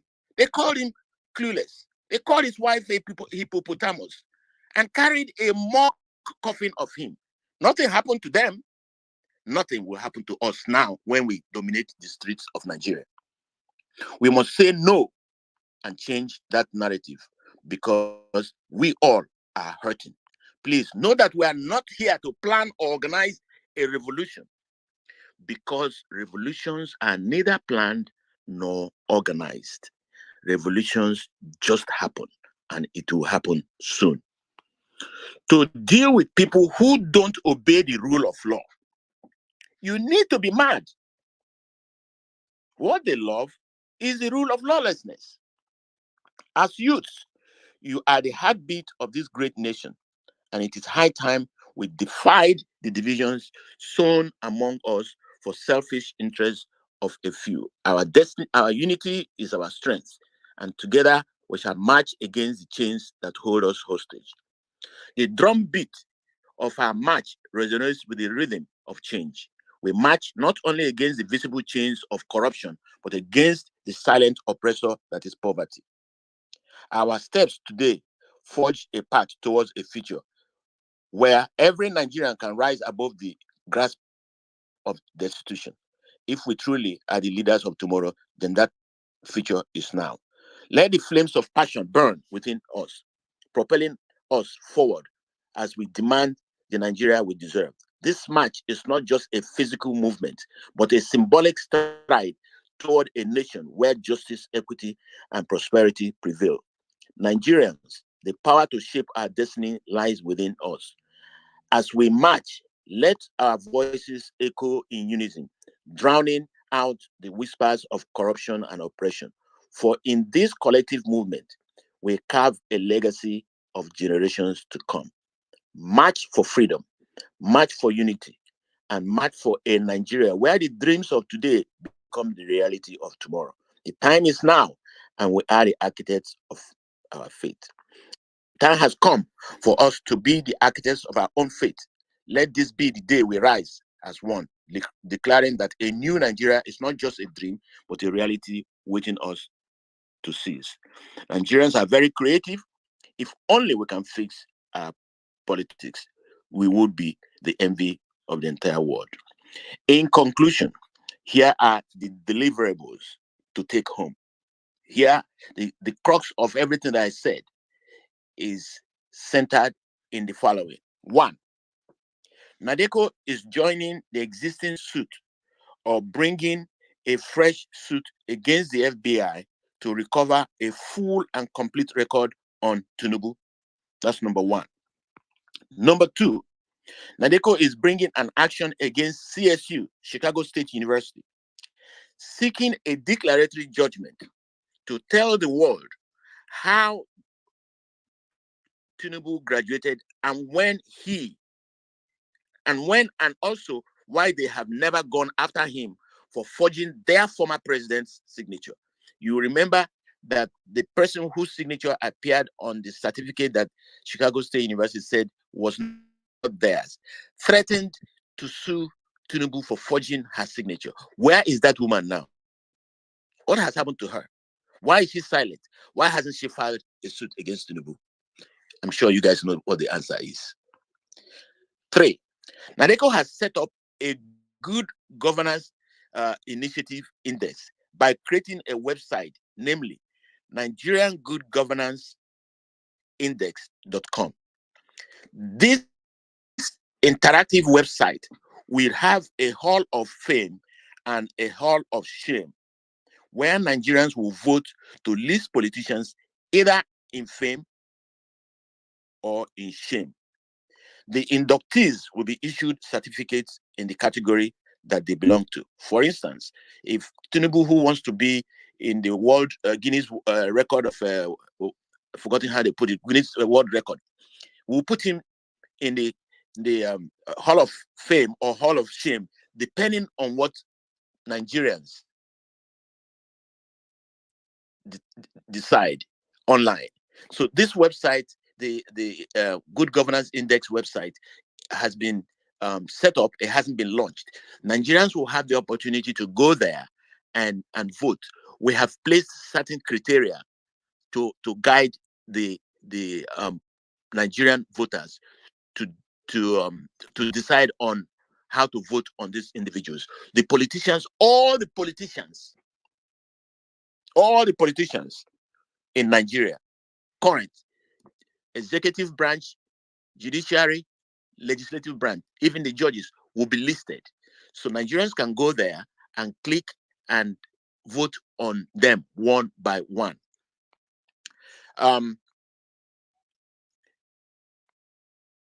In the executive section, it will cover the presidency, ministers, and head of parastatals. And we are going back from 1999 till date, but we are starting first with this current administration. We'll list all of them. The judges, the federal judges, the state judges, all will be listed there, where Nigerians can go and make comments and vote on them, and we either issue them, induct them into Hall of Fame or Hall of Shame. 4, the judiciary. We have created a section for rating and judging the judges. It's called Judge a Judge by the general public. And there's another section to judge the judges only by lawyers. The lawyers who have appeared before these judges would have some basic criteria to judge these judges. and make comments about them. You have to use your phone or email to log in, and whatever information you put in there would your number and your contact and name would remain anonymous, but the information you put in there, for instance, based on the criteria we've put out, if this is a judge that usually asks for bribe, it will be stated there by a lawyer who has appeared before him and who has offered him bribe, or who he has demanded bribe from. If it's a judge who issues injunctions all over the place for money, it will be put in there. There will be ratings and comments about those who accept bribes, for example, etc. In addition to the following general criteria: temperament of the judge, scholarship, industriousness, ability to handle complex litigation, punctuality, general ability to handle pre-trial material. All of these things are going to be the yardsticks to be used by lawyers only. But the other section of the website will be used by the Nigerian public on all the judges.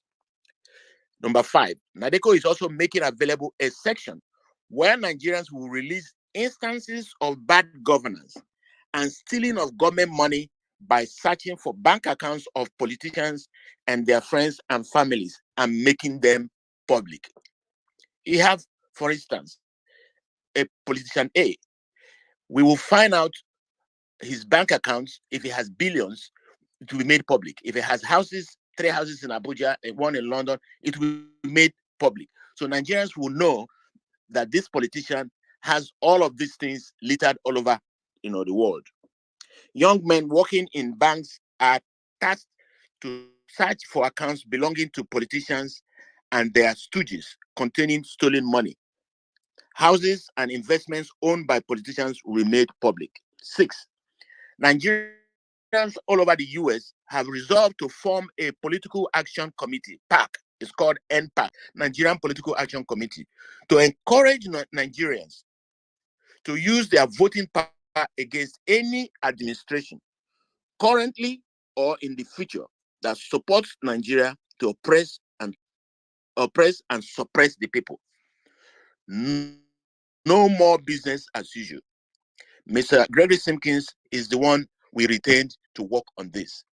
It will be Nigerians of voting age, Nigerian Americans, who get together and decide that, for example, Biden administration is not helping us, and we will take a position and say Nigerians who are of voting age in America have resolved to vote against the following individuals because they are not supporting, they are supporting Nigeria, not Nigerians.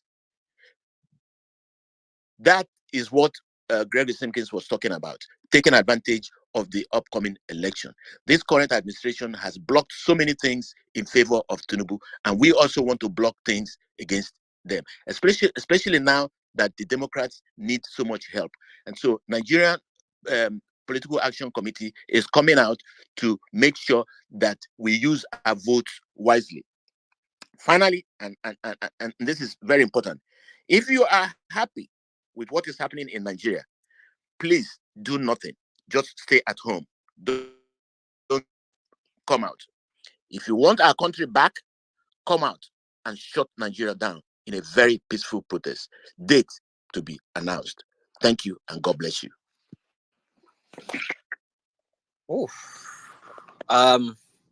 Just in case you didn't realize, you spent over 30 minutes to giving that speech, so I'm sure you understand what I mean when I said that. Did I spend up to 30 minutes? I thought it was 15. No, you spend more than 30 minutes. I'm doing the timing here. So I mean, it's a space thing. You don't know when you're on the space. You just keep going. You just keep going. So my apologies, man. No. My apologies. I thought I timed myself. That wasn't necessary. You didn't have to apologize. The beauty of it is everything you said meant well and was well digested by every single person listening. A lot of people are responding by emojis. They are liking what you're saying, and they appreciate it. It was a brilliant submission. Thank you so much for that. We have Professor Mundi and we have Mr. David Nadeco. I'm not sure which of you would like to go first. I would like to hear your own opinion on this. And after that, we can now take questions. Mr. David, you want to go? Professor Monday, do you want to go? Can anybody hear me? Professor Monday, are you with me? Mute your I'm mic. with you. Okay. All right. Okay. Go for it, sir. Go for it. All right. Greetings to my brothers and sisters, Nigerians and friends of Nigeria worldwide. I've already introduced myself. And again, my name is Monday Gold. I'm communicating with you from the state of New Jersey in the United States. I want to share some old ideas with you and to underscore the fact that all hope is not lost. There is hope for us to regain our mandates. There is hope for us to turn things around within the shortest period of time. A few minutes ago, roughly about an hour ago, I said Nadeco is far more organized than any other time in the history of Nadeco. And it's as a result of the structural imperatives and the effectiveness of Nadeco that various organizations, including the Global Nigerian Diaspora Forum, and so many other organizations are collaborating with Nadeco. As an advocate for upholding the rule of law and working tirelessly to advance the interests of Nigerians, I am indeed with you today to express my deep concern regarding the allegations surrounding the authenticity of Chief Bola Tinubu's academic credentials. Specifically, or especially, the recent call by the independent Nadeco for his resignation from the position of President of Nigeria. I firmly believe that Tinubu has to go, and we will do whatever we can to actualize our vision, because primarily there are glaring loopholes, and it does not matter what the Supreme Court of Nigeria has done. You will recall that in 1999, Chief Bola Tinubu made public statements asserting that he attended Government College Ibadan from 1965 to 1968 and St. Paul's Children's Home School Ibadan from 1958 to 1964. He further claimed to have transferred to Richard Daley College. And here's the issue. It is quite disturbing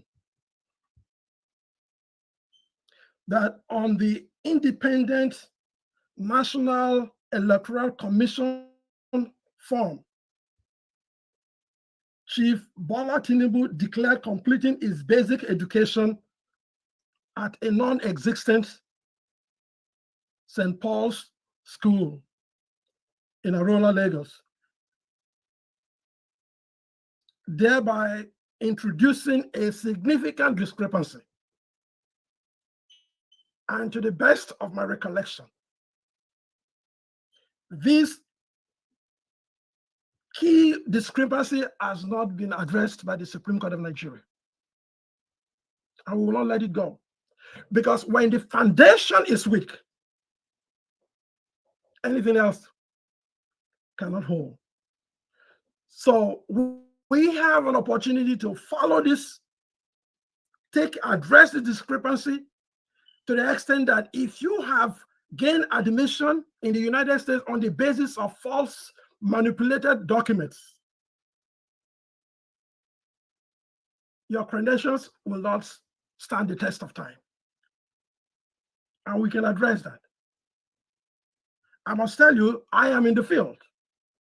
I have been a professor in the United States for the last 20 years. And I know how the system operates here. And I want to seize the opportunity to assure my brothers and sisters that the network partners and consultants we have will make a difference. The whole Boys Association of Government College Ibadan, as well as the college administration, remember that, have publicly refuted Chief Tinubu's claim of attending the college from 1965 to 1968. So if Tinubu had turned around to say, to include in his INEC form that he graduated on what basis? Based on false documentation?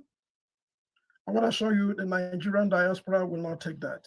And we are committed to ensuring that in as much as these institutions have declared him a winner, we will continue to see him as an illegitimate president. The concerns extend beyond the political realm as they involve alleged inconsistencies of his academic credentials. And here's another key point. The adoption of an identity of a woman. It is on record that the social security number he used is questionable. And we are held bent in ensuring that that woman is held accountable. She must account for how that social security number was made available to Chief Bola Tinubu. I want to give Nigerians the assurance that there is hope. Thank God, a whole lot of these issues are in the United States. And to the best of my recollection, we have thousands of Nigerians in the United States that can stand up and defend the territorial integrity. Not only that, the corporate image, because the extent of our reputational damage is enormous. It has started affecting thousands of Nigerians in America already. The integrity of our public figures is crucial for maintaining the public trust and confidence in our institutions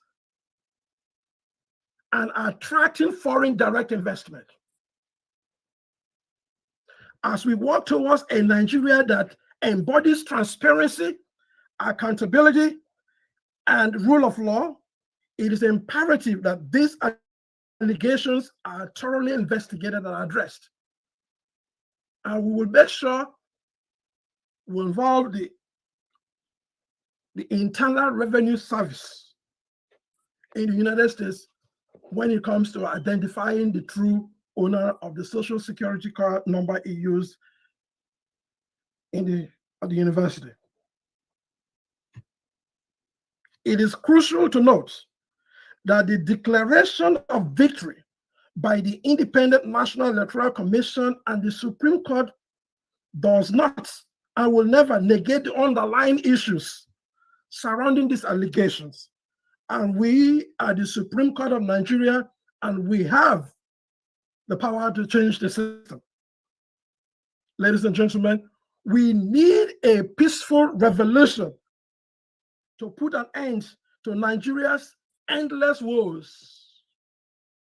We need an emergency intervention to avoid a total collapse of the Federal Republic of Nigeria. But there is an option. The option before Chief Bola Tinubu is obvious. We demand that Chief Bola Tinubu should resign before it is too late.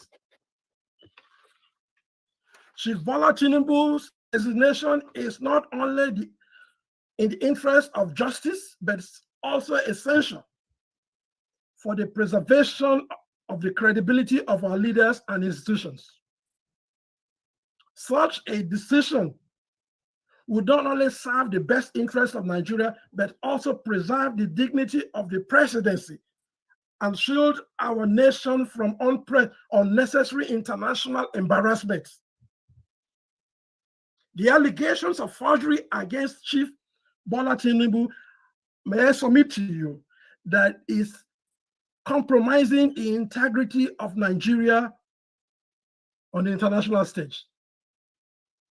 The record is out there. The credibility of our nation is at stake, and we will not take it lightly. If left unaddressed, these allegations will lead to lasting damage for not the men and women of this generation, for succeeding generations. Your voice and influence are crucial in ensuring that our nation remains committed to the principles of accountability and ethical governance. Nadeco, ladies and gentlemen, has emphasized the seriousness of these allegations, contending that forgery is a grave offense which, with severe legal consequences around the world, especially in both United States and Nigeria. I am asking all of you to align with the position of Nadeco in recognizing the gravity of these allegations. We will certainly continue to aggressively and passionately urge all relevant stakeholders, including appropriate authorities, to conduct a comprehensive and impartial inquiry into these allegations in order to bring an end to this illegal occupation of the presidency. It is my firm conviction that until Chief Bola Tinubu is able to clear his name of the allegations related to his academic credentials, he cannot be considered the legitimate president of Nigeria. I am confident that together we can contribute to fostering a Nigeria that stands as a beacon of integrity on the world stage. I thank you for your attention to this urgent matter. I thank you for your understanding. And finally, ladies and gentlemen, I need to assure you that there is hope. Our executive director has just outlined some of the areas that we are working on. But so much is out there for us to explore. We need the cooperation of our brothers and sisters. And I want to finally seize the opportunity to thank our global partners in sanitizing, in upholding the rule of law, and make Nigeria great again. I thank you. Oh boy. Thank you so much, Professor Gold. That was a splendid submission. Interesting monologue. Thank you so much. God bless you. Thanks. Comrade David, are you with us? I'd like to have you now so we can start taking questions from our beloved listeners and speakers. Comrade David Nadeco, are you with us, sir? Can you unmute your mic, please? Can you unmute your mic and speak to us? Can you hear me now? Loud and clear. Crystal, take it away, sir. Okay. Thank you very much. Ladies and gentlemen, and all other protocols observed. I want to say that in the history of mankind, there's a time you have to ask yourself, who are the leaders? Do we really have leaders in Nigeria at this point in time? And there are times we have to ask yourself, where are the natural leaders? I heard Dr. Lord talking about revolution, being peaceful, also talking about democracy is not free. When you look at that statement, you will see what a paradox. Democracy is not free. I was a foot soldier back home in Nigeria in 1993, when Bear called Ransom Kuti, when he declared a sit-at-home protest to fight against the military juntas. People died. People died because the government will not allow what we call peaceful protests. And I want to start with the words of John, the former president of the United States, J.F. Kennedy. He famously said, "Those who make peaceful revolution impossible will make violent revolution inevitable." We are not preaching violence. We are not saying that we are going to fight. But at the point, these intruders, these imposters, they will force you. They will force you to push back. Ladies and gentlemen, at this point, we have to push back. Pushing back does not mean we are fighting a war. Pushing back means we are not going to let go. We are going to occupy Aso Rock. We are going to occupy the National Assembly complex. We are going to occupy all the major governmental location in Nigeria. We occupy it. Here in the United States, I remember vividly,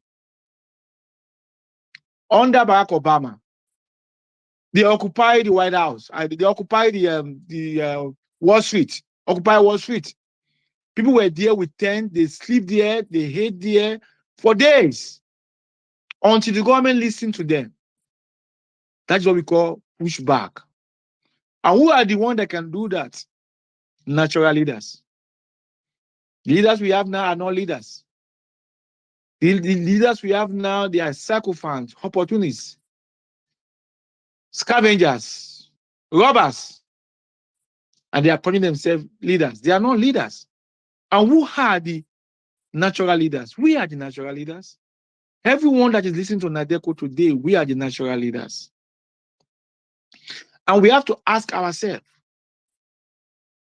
what am I going to do? What can I do to help my country? What can I do to help, if not me, my children and the unborn generation? So those who make peaceful revolution impossible will make violent revolution possible. I'm not saying we are going to take a gun, but we have to push back. When I say violent, I'm saying we have to push back. We have to occupy the country because the sovereign power of Nigeria lies in our hands, the hands of the people. So I'm a little bit digress from the issue of, oh, we are going to be peaceful, we are not going to fight. Because when we fought for June 12th in 1993, people died. The first martyr of June 12th, his name was Bidemi Idowu. Bidemi Idowu was crushed by the Nigerian Army armor tank. He died 40 days.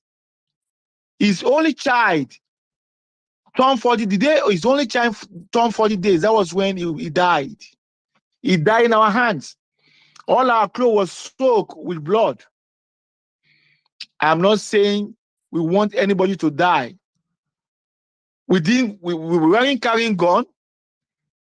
They push us back, but we have to push back too. We wake up 5 a.m., 4 a.m. in the morning to do bonfire. Because if we don't do bonfire, people will not obey the sit-at-home protest. They will not abide by it. So some people have to be on the ground to make sure that we enforce it. Once we start the bonfire, everybody will be scared from the road. And we enforce it. and it was successful. And today we have democracy in Nigeria. So what I'm saying is that democracy is not free. And for someone like me saying it, I'm saying it because I have done it before. And I'm ready to do it again. God giving me the grace. So I'm talking to Nigerians today to prepare their mind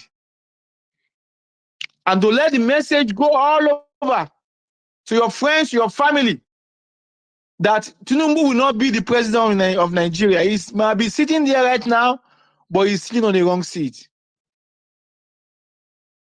The time is ticking. We are coming for him. The people of Nigeria are coming for him. They are coming to take back what belongs to them.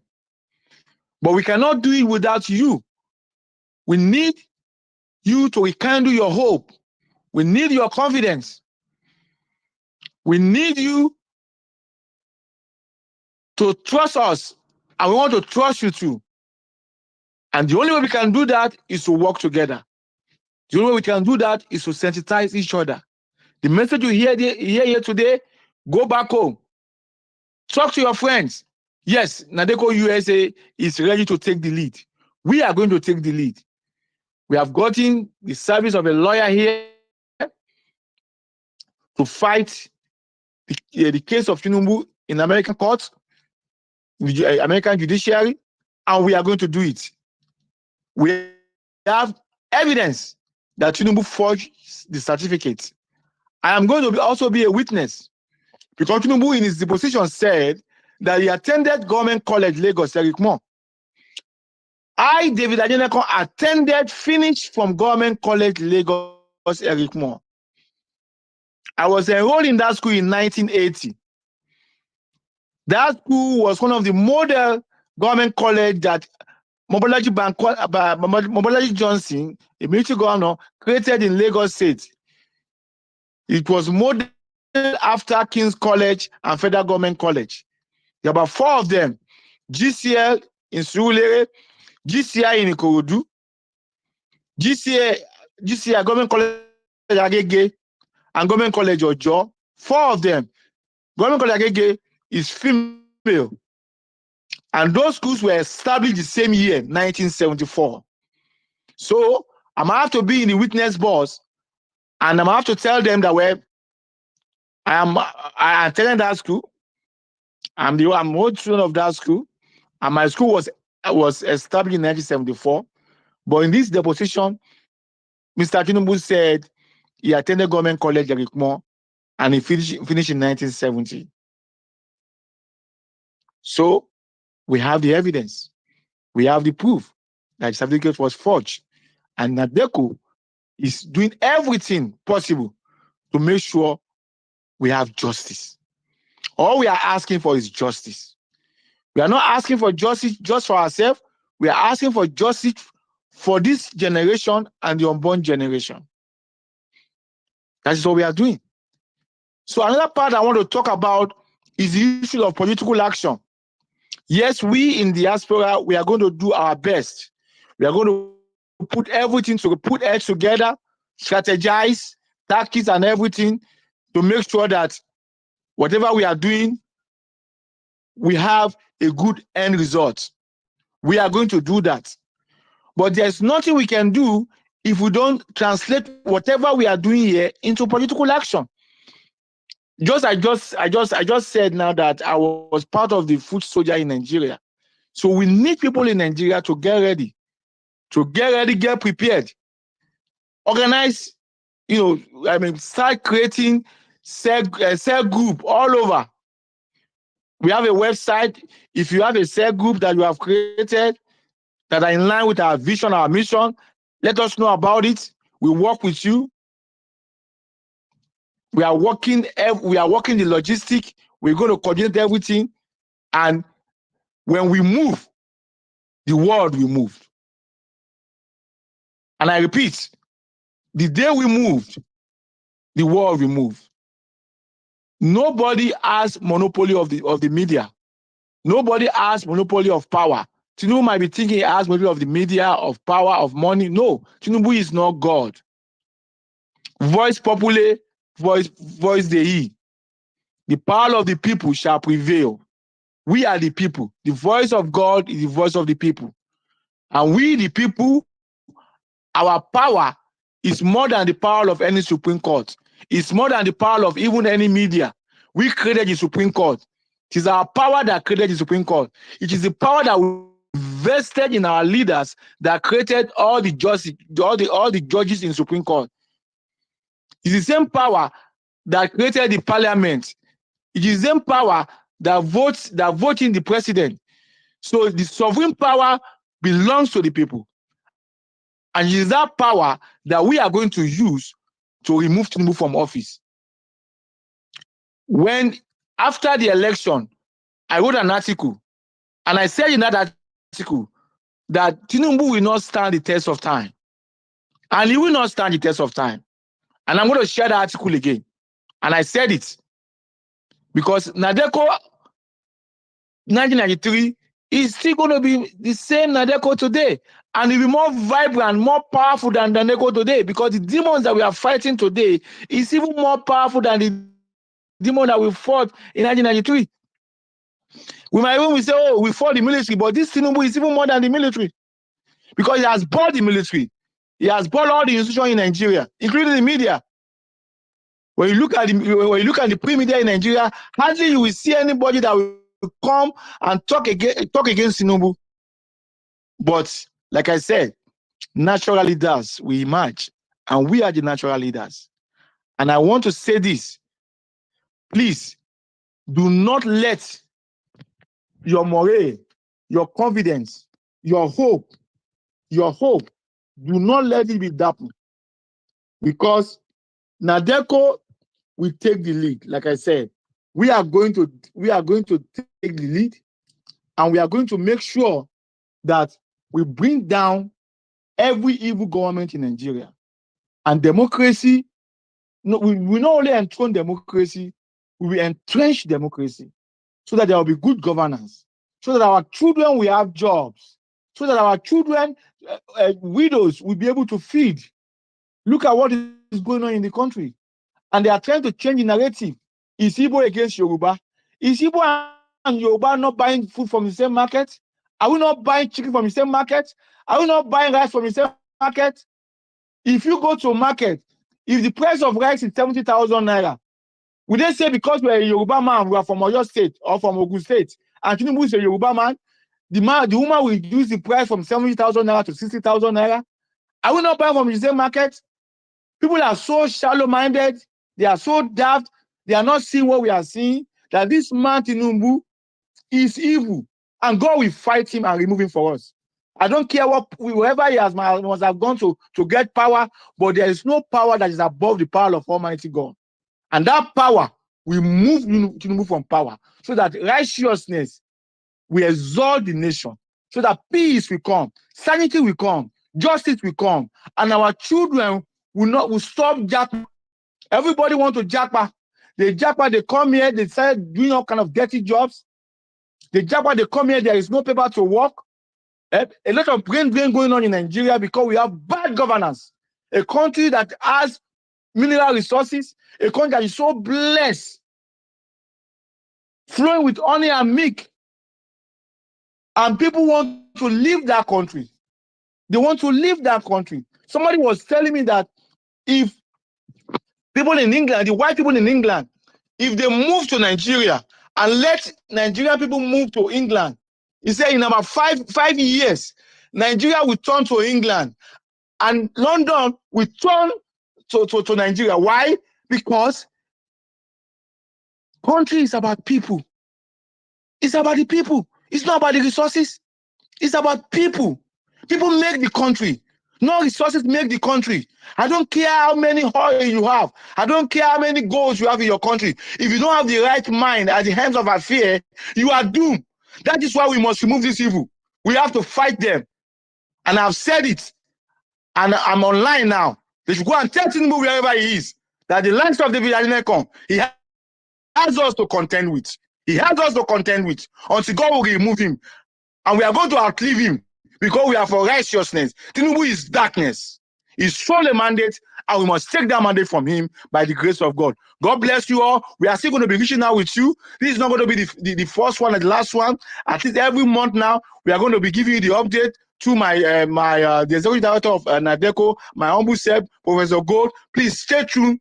We have more coming, more information, more power, more hope coming. Just get prepared. We announce when we are going to move, and we are going to occupy Nigeria. God bless Nigeria, and God bless you all. Thank you. Right. Thank you, Mr. David. That was fire blazing. Thank you. We needed that, and we've heard from the major speakers of Nadeco. And let me add mine to this. You see, this is not a tribal thing. Omo Yoruba me. I'm speaking to my fellow Yoruba people now. You see, I went for Peter Obi because of his behavioral spirit, because of what he stands for. Omoluabi ni Peter Obi. You don't have to be a Yoruba to possess the qualities of an Omoluabi, as long as you have the characteristics of becoming an Omoluabi. You are one. And I'm going to help you in a little bit to explain what it is to be an Omoluabi. In Yoruba, we have 6 characteristics to measure someone that is an Omoluabi. And I'm going to read them out to you one by one. You see, there's something we call lakaye in Yoruba. That is the possession of wisdom, knowledge, and understanding. Without any single doubt, not an ounce, I can categorically tell you Pizobi possess those. Wisdom, knowledge, and understanding. Ogbon imoatoye. You can see it in his characters. You can see the way he carries himself. The way he speaks. He doesn't just speak anyhow. He applies wisdom, knowledge, and understanding. He's blessed. He's endowed with those things. I move on to number 2. They call it Iwa. Iwa is your level of integrity. How you carry yourself, how you behave, how you interact with people. Your Iwa. Someone with integrity. You could be a man or woman. You stand on your words. You say the way it is. Odanga jalo mokuni. Iwa oshekoko. He has it. That's number 2. Number 3. Akinkonju. Akinomo. It can be interpreted as valor. As a man of valor. He's bold. He's not shying away from anything. He just happens to be a gentleman. But he's a valid Omoluabi. I'll say that categorically clear. Omoluabi Peter Obi Odangaja lomokun. Òun la dìbò fún, òun la yàn, òun ló sì gbégbá orókè. He won the election without any single doubt. It was stolen. And we will get it back. On God, we will get it back. You see, àwọn àríjẹ́ndì ìbàjẹ́, hypocrites. They've been compromised. They've been bribed. And they cannot speak the truth. Èmi ò bá wọn jẹ́ dodo. Màá sọ òdodo. Àwọn tó ti jẹ́ dodo náà lè sọ òdodo. I will say it the way it is. I don't care who you are. I'm standing on the right side of history. And I'll keep doing that. I don't care who you are. Number 4. That is Anisha Lakpa. Someone that has a clean way of making money. We know what he does for a living. We know how he earns his money. And what he does is equivalent to what comes into his pocket. You don't doubt about what he has in his account. You don't have any single doubt of how he makes his money. Peter Obi has that. Onisha Lakpa, we know what he does for a living. He's a businessman, he's an entrepreneur. Tinubu Oli is a criminal. He captured the whole Lagos state. And that is exactly what he's doing. It's related to drugs. I'm not saying this to discredit him. It's the fact. Go and check it out. I'm saying it loud and clear. It's the fact. It's out there. Ahmed Babadati said it on national TV. It is the fact. Paromo. Ododu oroni. Otoro koromo yasokusoni. My Yoruba fellow brothers and sisters, you can hear me loud and clear. It is not a tribal thing. Àwọn ọmọlúàbí Yorùbá àfọwọ́sí Pétérù la dìbò fún un láyàn. He won it, but they stole it from him. And we will get it back. Number 5, real quick. Iyì. It's classified as honor in Yoruba language. Anywhere he goes, people treat him like the president that he is. You see the way he enters places? Do you see the way people regard him? Do you see the way ovations are all over the place? People are throwing themselves just to take a picture with him. That is easy. Tegani, that is the president of Nigeria. That's the person the Nigerian people voted for. That is the man we want. It's one of the best of us. And we will get him there. And I love the statements he made recently. It's not about him going there. It's about getting it right. It's about having a good leadership. Isn't that just the commonsensical thing to say? He's not desperate to be the president of that country. He is desperate to see Nigeria work, and he will. We are here together as a nation. No political affiliation whatsoever. And that's the reason why I'm using this account. It's my personal account. I've not blocked anybody here. I'm interested in letting people listen. Bigotry aside, tribalism aside, political affiliation aside, take deep down inside of you and think out loud. Are we on the right path as a country? Are we moving forward? Are we moving backward? Do we have any sign of any leadership in our country right now? What position do we stand within African countries? What position do we stand within world leaders? Chief Tinubu, you see him every time he goes out. You see the way they treat him. You see the way he looks. You see how clueless he looks. He has no idea what he's doing. But he didn't go there to govern. He didn't go there to rule the nation. He has turned himself into an emperor. And he wants to make Nigeria his empire. So people got to speak up and stand against this. Totalitarianism is not going to be allowed. And we are going to do this. On God, we will. For the sake of our country. We want the betterment of that country. And we will get it. Lastly, wealth is blessed with money. And is making sure he spends his money judiciously. He's a very prudent leader. He knows the right place to spend the money at the right time. Recently, you see him giving out 10 million naira. A couple of weeks ago, he gave out about 20 million naira. You think that man is suffering? Hell no. That man is desperate to see a working Nigeria. And he will. Those are the 6 characteristics of an Omoluabi. And Peter Obi is an Omoluabi. Ladies and gentlemen, welcome to Nadeco Speaks to Nigerians. It's about getting our country back. We've heard from the major speakers of Nadeco USA. Thank you, Madam Patience. She played a very vital role in making sure this happened. I would love her to speak shortly before we start taking questions from our listeners and our speakers. Please, guys, when you come up here, be free to speak your language. But put in mind, we do have international observers, international listeners here. So you don't just use that all along. But just pass the message across to people because we have a lot of people listening to us. Get this message across to your people in your dialect.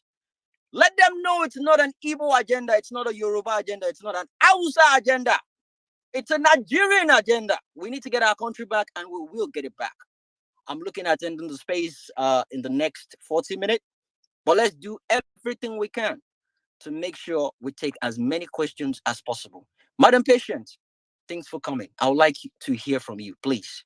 Unmute and speak. Thank you.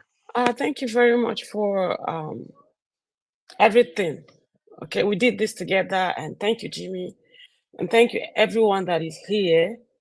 I know it's for the love of country. You guys have many things to do out there, but you choose to be here. And so we're going to do this. We're not going to lose hope. We're going to stay focused until we get our country back. And Nadeco is really doing a lot to see it happen. So I advise us to rally around Nadeco, give them the desired support to be able to make this come true. And before I yield, I just want to say some things to encourage us and to make us stick together as people, to see ourselves as people, and not allow the criminal politicians to continue to use religion or ethnicity to divide us. So today I'm here before you with a heavy heart and a deep concern for the future of our beloved country. And it is a concern that is born out of the grave consequences of a state capture and the corrupt judiciary, which can be seen as an affliction that destroys the very foundation of justice, and then also undermines the rule of law and jeopardizes the well-being of our society. As you all know, state capture and corrupt judiciary are not mere abstract concepts. They are dangerous forces that seep into the veins of a nation, poisoning its institutions and wearing away the trust of its citizens. And ethnicity and ethnic and religious division are kind of like have been exploited by criminal politicians to sow discord among us, and they also and so at this juncture, I will advise us to kind of stick together. Let's embrace our diversity and as a source of strength rather than a cause for conflict. And we must also recognize that our strength lies in our diversity. It is this very diversity that has the potential to be our greatest asset. Let us not forget that. And also a force that can unite us in the face of adversity and also guide us toward a future built on justice, equity, and the principles that define a true democracy. It is a time for us to rise above the division that have been planted among us, and then recognize that our collective destiny is at stake. Tyranny is a shadow that looms over all of us, and it is not fate we must accept. It is a challenge we must confront. But to face this challenge, we must stand together. Let us not be defined by our differences, but rather by the shared values that bind us as citizens of this great nation. A commitment to justice, freedom, and the pursuit of a government that is truly of, by, and for the people. I speak not just as an individual, but as a voice for a change, a call to action that resonates with the shared hopes and aspiration of a nation yearning for a better tomorrow. Our country is marred by the shackles of corruption, a captured judiciary, pervasive injustice, ethnic and religious division, marginalization, the scourge of kidnapping, heinous ritual killings, the looming threat of terrorism, and the neglect of our basic infrastructures. Bad roads, crumbling hospitals, and a failing education. It is time for us as Nigerians to rise up. These people don't care about us. They care about themselves. And because they do not have anything to offer, they use religion and ethnicity to divide us. But they're up there. We have Yorubas, we have Igbos, we have all the tribes together, and they are united in their looting. So they don't care about us. So it is high time we stood together as people to see how we can chase this illegitimate government out. Bola Tinubu did not win the election. He stole the election. Young people came together, invested time and money in a bid to see a working country, a corrupt-free country. But these people shamelessly stole their hard work stole the election, reneged. INEC reneged on her promises. They don't have integrity. And I want to call upon all those youth that sit by and defend these people. It's high time you come and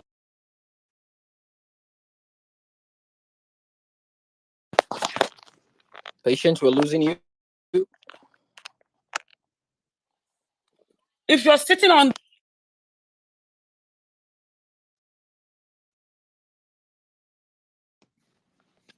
We're losing you. Oh. Let's take other speakers, then wait and see if she's gonna come back. Okay, all right, go ahead, please. Yeah, let's have questions. While we wait for patients to come back here, we have lots of people on stage and a lot more requesting for the mic. So real quick, I'll pass the mic over to Nasa.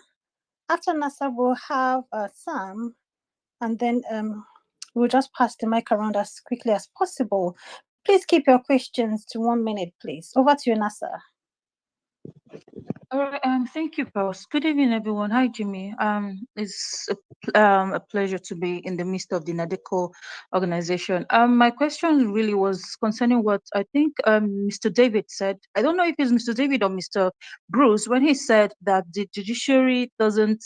I think he said the judiciary doesn't have the last say, or rather, the judges doesn't have a last say. But in a situation here in Nigeria, whereby the judges are just like putting down judgments as they please, right? In this situation where we have such judges here in Nigeria, what are the Nadeco people doing? Do they have? Does Nadeco have the power to overturn the what's it called? Is it the judgment of the judiciary? I think that's my question. I hope I put it right. Thank you. I yield. Okay, thanks for your question. Mr. David, do you want to respond to that? Mr. David, are you there? Okay, let's have Professor Monday Gold. Over to you, sir. Professor Gold? Sorry, am I audible? Yes, you're audible. Yes, you are. Yes, you are. Let us be very clear here. We do not have any, okay, Professor Gold, you can go ahead. Yeah, we do not have direct power to interfere with the Supreme Court judgment or ruling, but we have what it takes to have a global impact to the extent that it will make its administration to be uncomfortable, and they will have no choice but to turn around and advise him to resign. That's the direction we are taking. And if you have been with us in the last 2 hours, some of our speakers have already alluded to what I'm just saying now, that we have a strategy, a master plan in place to make sure that the international agencies, including the US Congress, will come on board to do things differently to the extent that it will make things difficult for him to be the president of Nigeria. He made references to Uganda and other African nations that have gone through similar processes. And we're optimistic, very optimistic, as a matter of fact, that in the final analysis, we shall prevail. I hope I've answered your question. David? Yeah. You hit the nail on the head. Thank you, Professor. All right, then moving on real quick. Let's pass the mic over to Sam. After Sam will have, okay, sorry, Patience is here. Sir, do you want to round up in a minute? Then we can move ahead. Okay, thank you so much. I'm sorry, I don't know what happened. Wannan kira ga 'yan arewa ne, ina kiran ku don Allah ku fito da kwanku da kwarkwatanku. Mu karbi yancinmu, ba za mu iya ci gaba a haka ba. Mutanen nan ba su damu da mu ba, shi yasa in suka ki su gyara asibitocinmu, suka ki su gyara makarantunmu, domin in ba su lafiya suna je kasan waje ne su duba kansu, kuma makaranta ma suna kai yaran su makaranta a kasan waje, shi yasa ba su damu da mu ba. Amma mu kuma kowane lokaci sai mu zauna muna goyon musu baya muna kallon su suna yin abin da suka ga dama. Ya kamata mu san cewa kuɗin da suke je suna kashe, kuɗin da suke sassata kuɗin mu ne na tallakoki, kuma ya kamata mu san cewa muna da yanci mu sa su yi abin da muke so su yi.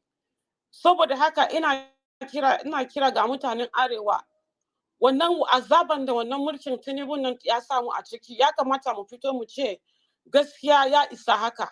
Ya kamata mu fito mu kwaci yancin mu. Su suna gina dukiya wa yayansu, ba su damu da mu ba.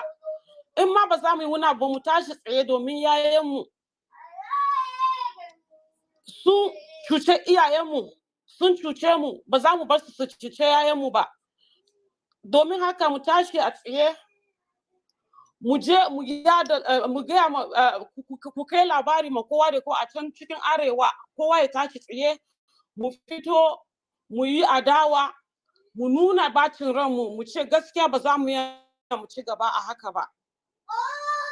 Domin me? In mun ci gaba da zama shiru, ba mu yi komi a kai ba. Haka za mu zona mu mutu duka. Domin yanzu haka da kana nan, in baka da lafiya, in ka je asibiti ma ba magani. Kuma in baka da kuɗin da zaka bayar a asibiti, ba wanda ma zai kalle ka. Domin haka na ma rasa abin da zan ce. Dan Allah, to bari in soke labari a nan, to sai an jima. Na gode. Allah ya sa mu dace. Thank you very much. So na gode sosai, Patience. I agree with you. But we have to speak up. Everyone has to come together. Let's speak up. So I'll pass the mic over. Well, don't speak Hausa, oh Jesus. You don't cause wahala for TM now. You don't end. That was actually speak Hausa more than anything. Hello. Okay, Mr. Aminu, we'll Moderator. come to you, please. Yes, please, we'll come to you. Please mute your mic first. Thank you very much. So real quick, let's pass the mic over. We'll have Sam, then we'll have Dodger, and then we'll have Shatima MD. So over to you, Sam. Sam, how are you doing? Sam, are you there? Okay, Sam is not there. Over to you real quick, Dodger. Allah don annabi su bani dama. Hello?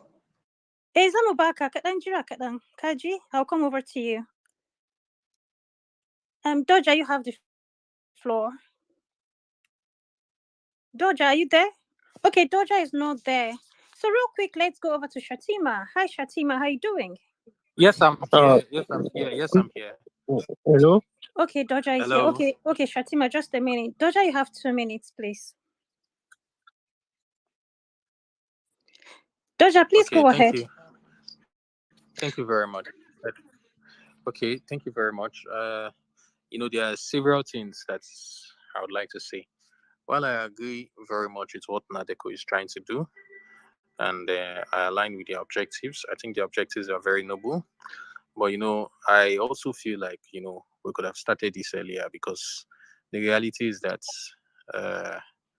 this man has been in political space for a long time. And the best time to bail the cat is not when it becomes more powerful. The best time to bail the cat is when the cat is still normal. In all, if we're going to be very, very, practical and honest, it's going to be more difficult now, to bail the cats with all the executive powers and all is assumed in Nigeria. It's not impossible. It will just be difficult. So while I feel like the bulk of the work that needs to be done still needs to be done in the USA, but the reality is that Nigerians themselves are going to be the ones that will have to, decide on ground with their boots down on what they will accept and what they will not. If you're looking at another electoral cycle, the reality is a lot of people have lost interest in the electoral, in the election itself. A lot of work needs to be done in this respect, because I, for one, believe that is what the APC wants. From experience in Lagos State, once upon a time, Lagos State was not a single-party state. Lagos State was a multi-party state where you had a vibrant PDP, and you also had, a vibrant, you had a vibrant PDP, with a vibrant APC, not APC then, vibrant AD. But what really happened What made it so that he was able to consolidate so much power? Because you must learn from history. History, if you don't learn from history, history will end up repeating itself. What happened was that he created 57 local governments, and the opposition parties decided to boycott the election.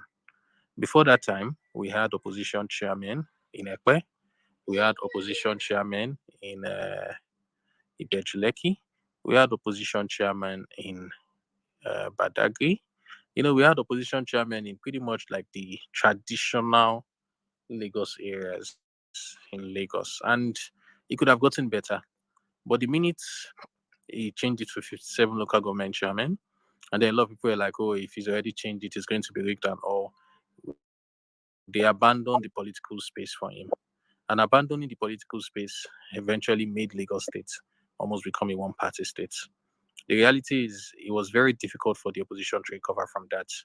And the next time the opposition would have a good shot, that was when uh, they allowed the people who resided in the areas, to have their own representatives. That was 2015. Unfortunately, that was when Goodluck Jonathan was kicked out. By kicking out Goodluck Jonathan, what ended up happening was that the gains they made, which was 8 members in the State House of Assembly, we lost eventually because every single one of them decamped. Every single one of them decamped to the opposition. They couldn't face, being in the opposition, and they had just one member left. That last member, last man standing, eventually decamped as well. So the point I'm trying to make here is that, you see, we must, irrespective of how they try to structure the INEC, irrespective of whatever modus operandi that they do, you must not abandon the playing field for them. That's number one rule, the cardinal rule. If you do, they will turn this country into a one-party state. That's number one. Now, number two, we have to learn from other states as well. The only reason why Wiki was able to turn Rivers into an almost one-party state was because of a court judgment that made it impossible for any APC person to compete. You see, the gains of opposition gains, it's the gains of opposition, we describe them as consolidation. Opposition gains a ground. When they gain a ground today, tomorrow they consolidate. Next tomorrow, the next electoral cycle, they consolidate. That's you hold the ground you have and you gain more ground. The reality is that whether or not you like it, the people who run all these things, they are human beings. They're not going to be around forever. I've been hearing a lot has been going on now about electoral reforms. And a lot of you are asking questions that electoral reforms, really, what kind of electoral reforms can we possibly pull off that will, cure the madness that happened in 2023 or just the 2022 elections? But I'll say something. The electoral reforms that give birth to the Electoral Act 2022 took us backward. It took us backwards like by 10 steps. They gave false promises, and those false promises, they were not, because a lot of people were not paying attention, they did not reflect in their Electoral Act.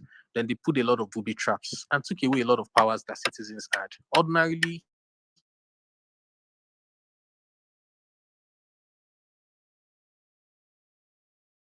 at any given point in time, to remove Chief Bola Tinubu, ordinarily under the old Electoral Act. But you see, that section that allows citizens to be able to go to court and do that was purposely removed. Then we had the constitutional amendment. The section that would allow citizens to be able to, do that was purposely removed. So when they removed those sections, they knew what they were doing with the constitutional amendments, with amendments to the Electoral Act. So the reality is that the major thing, I'm so sorry to 80% interject, Dodger. of I'm whatever really so attention we sorry. have has to be, towards the electoral reform. He's a president. He would try to look good in front of the Westerners. He already looks bad with all the baggage and all. So when electoral reforms are there, he would play along. He would do some things. You see, when you are on the law is on your side, irrespective of all those we have in the Supreme Court, in the name of the law, on the day you are supposed to have an election, you can do and undo in the name of the law, and you can and use the law as your I'm backing. so If sorry to anybody comes, you interject. can stand and say, I'm on my rights. And then you have the right, because you're George, can standing you on your hear right, me? you can fight back and push back anybody. So that's on the one side. On the other side, over there Georgia, in can you hear the me? USA, the Nadeco needs to do more. I'm not going to say what the Nadeco needs to do because I've Mr. been in the Georgia, can previous you hear space me? where they listed those things. So they Okay, I'm so sorry. I don't know if Mr. Georgia was not hearing me. I don't know. He's muted already right now. Moving on real quick. Let's just pass the mic over to Hello. Shatima. Georgia, can you hear me? Do you want to mute your mic for a little bit Hello. for me? I don't know if I'm audible. No, I guess you can't hear me. Just Georgia, can you Hello, hear? am I audible? I don't think Georgia, can you hear me? I don't think Georgia can hear anybody. Hello, Doja, can you hear me? Okay, I don't know if I'm audible, but I really can't hear anybody else talking. Okay, But I'll just conclude my submission. That figures the reason why it's been going on and on, because I've been, sending signal to him to His time was over a long time ago. But yeah, let's move on real quick. Pels, yeah, absolutely, yeah. So let's pass the mic over to Shatima. After Shatima, we'll have Aminu. Hi, Shatima. How you doing? Can we just limit it to 1 minute? It's question, because 1 minute, please. Yes. To ask question. 1 minute, please. Absolutely. Thank you. Yes. Yes. Thank you, No moderator. comment. Thank you. You're welcome, sir. Shatima, you've got 1 minute. Please go ahead. So, good day, everyone. This is a very good conversation for us to have this night, and I'm very impressed to be within everybody in this midst of this conversation. So, my own point about this Nadeco issue is, Nigerian, that is, when you look at the system of the country is being, that is placed on that is corruption manner. I'll put it like that, because I am very curious to know how this Nadeco is going to, that is, overturn, that is the result for us to have another president. I don't know. I don't actually understand. So that is it. Okay, thank you for your question. Mr. David, do you want to respond to that? Yeah, well, the point is this. The judiciary, they have given their verdicts. The Supreme Court has given their verdicts. Now, we are taking our case back to the people. It is the people that will overturn it, not the individual. So we are taking our case to the people, and that is what Nadeco is working towards.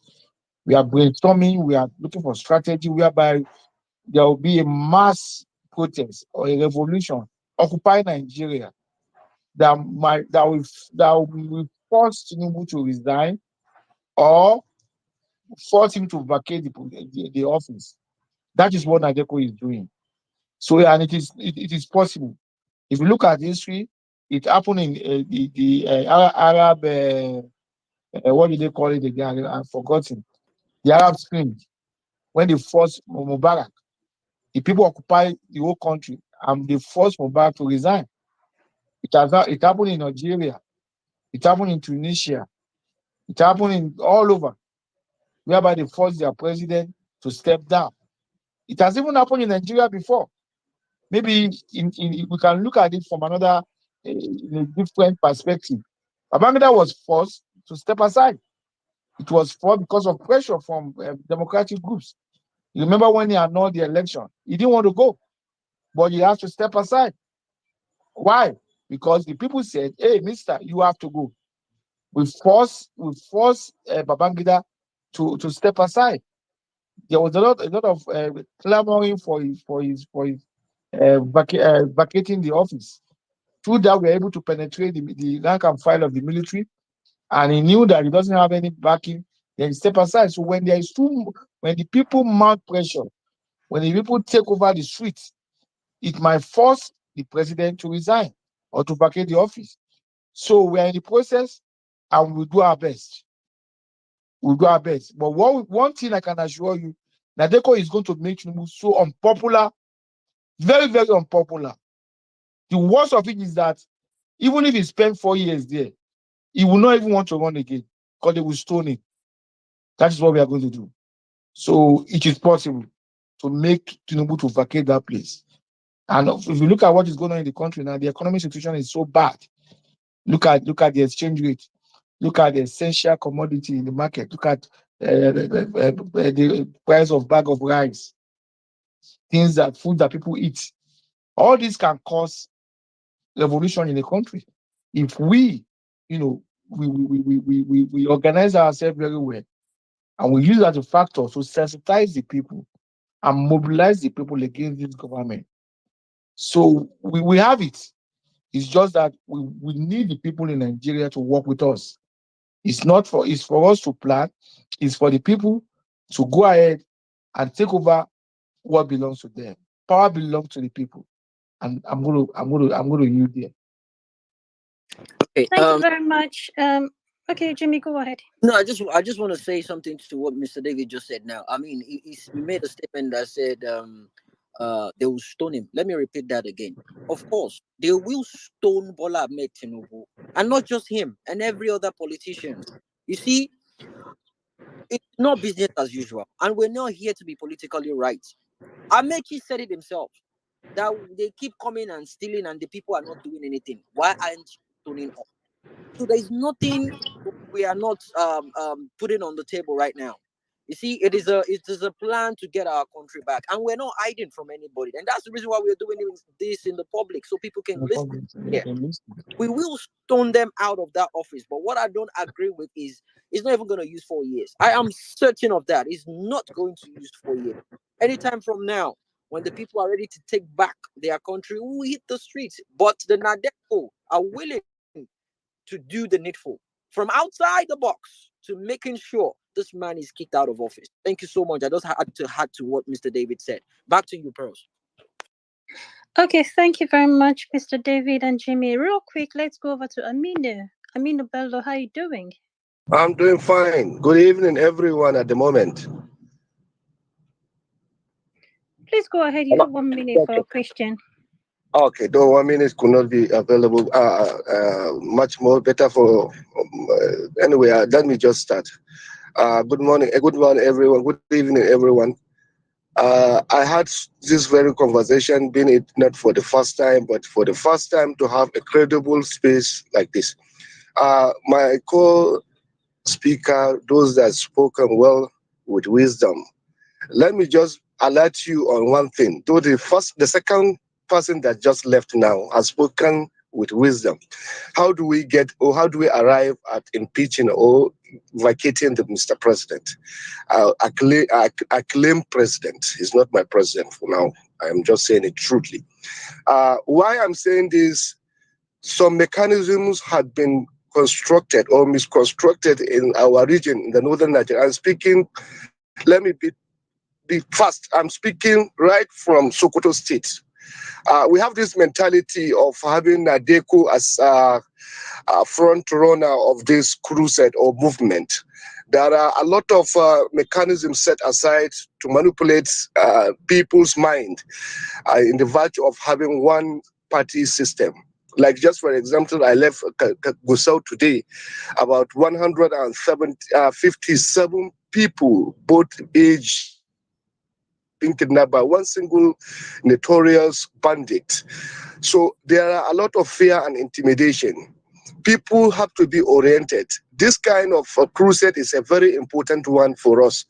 Most especially we in the northern Nigeria, we are having the fears, having the much pain that is now a kind of a dilemma, a kind of catastrophe that we cannot bear. Not in terms of foodstuff hiking or whatever, the petroleum processes and all that is. Let us talk about the human beings. We are being subjected into massive killings, into adoption, into maiming, into rape and other things. And government is not doing anything humanly in this regard. So I would like us to put this Nadeco with something attached to the understanding of people that it is not merely Nadeco, because we had Nadeco of those days. People will think otherwise, and the government would manipulate the importance or the objectives of this movement. So I want to draw our attention. Let's add a little something let's have a little word or any other things that can be open to Nigerians to accept this movement. Do you understand what I mean? Because our politicians have manipulated our minds. We are no more humans to them. We serve them, we worship them. They create artificial poverty whereby no one voice is raised. We have seen a lot. We have now been as useless or slaves in our own country. We have no voice to speak open. No one is listening to us. Likewise, the government of Nigeria today is never ready. It has no plan to move this country forward. I know there are a lot of mechanisms set aside. Whoever wants to truncate, whoever wants to bring an issue like this will now have the liability of self-blame. So I want Nadeco to put something in between the Nadeco trademark or any of the platform. Let the Nigerians feel it is meant for them. Let us feel these people are fighting for our own right. Tinubu is sitting on the wrong seat. We all believe Tinubu is a criminal. We all believe there is no justification in INEC, no justification in Nigerian courts of justice, no anything. We are moving as if we don't have direction. Thank you. May God bless you. Let me jump here, please, for other people to participate. Thank you. Thank you very much, Aminu, for that. So I'll pass the mic over to Mr. Lloyd. Do you want to respond to that? Yes, thank you very much, my very good friend. Um, let me give you this analogy. If the Supreme Court of Nigeria rules today that on January 1, every Nigerian should get a rope and hang himself, what's going to happen? If the Supreme Court rules, would Nigerians say the Supreme Court has ruled, oh, let us go out on Monday, January 1 and hang ourselves? No. The people will say, no, we are not going to do it. And the people will be on the street. So that tells you that the people are superior to the Supreme Court. The people are superior to the politicians. So what Nadeco is basically doing, Nadeco is basically acting as someone to ignite what is already in us and unite us so that we can fight back and take back what belongs to us. We believe, after our research, that the real problem happening in Nigeria today is from here. And we think if we can nip it in the bud here, as I said earlier, Tinubu would fall in the next 90 days. Sorry, sir. Just to get it right, when you say from here, let people understand where we're referring to from here, sir. From Washington, D.C. Bruce told you now. They are blackmailing Tinubu. They are telling him, go ahead. That's your record. We're not going to release it.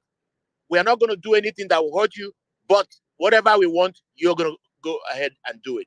So if we come here and disrupt that and politicize that and make that a campaign issue, that Biden administration is having dinner and lunch and breakfast with a celebrated drug dealer who killed their children who has been killing their children for the past several decades. Americans are going to say, wait a minute, what's going on? Once Americans put pressure on the administration, because they want to win election, they will abandon him. They will abandon him, and then he will be toast for Nigerians to devour. That's the strategy. Because if everything that is contained in Tinubu's record is released, Tinubu will resign by himself. Nobody will tell him to resign if that thing becomes public. And so that is why Nadeco is pushing from here. We are also pushing from Nigeria. And the last speaker, we will sit with him and see what he would like for us to do so that we can satisfy the needs of the North based on what he just said now. I think that's my understanding. So yes, you will contact Jimmy. Jimmy will arrange for us to liaise with him so that we can make sure we harness grievances so that it will be a national.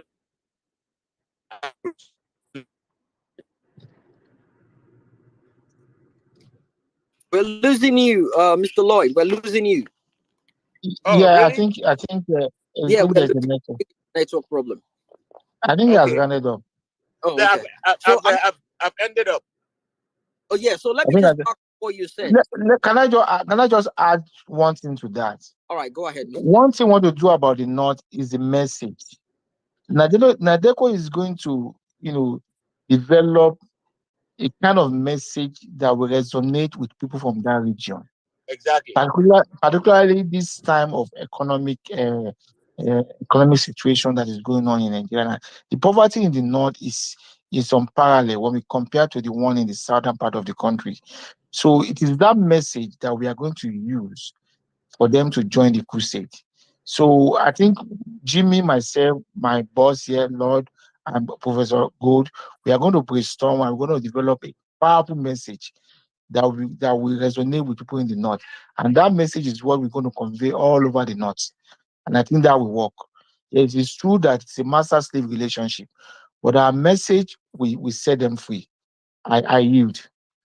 All right. So that was actually one of the things I was going to say. But then again, to back up what Mr. Lloyd said, you see, we are playing when you play with devils like Tinubu, you play dirty with him, and that's exactly what we're doing. We're taking the fight to him, and right now we're going politically and legally.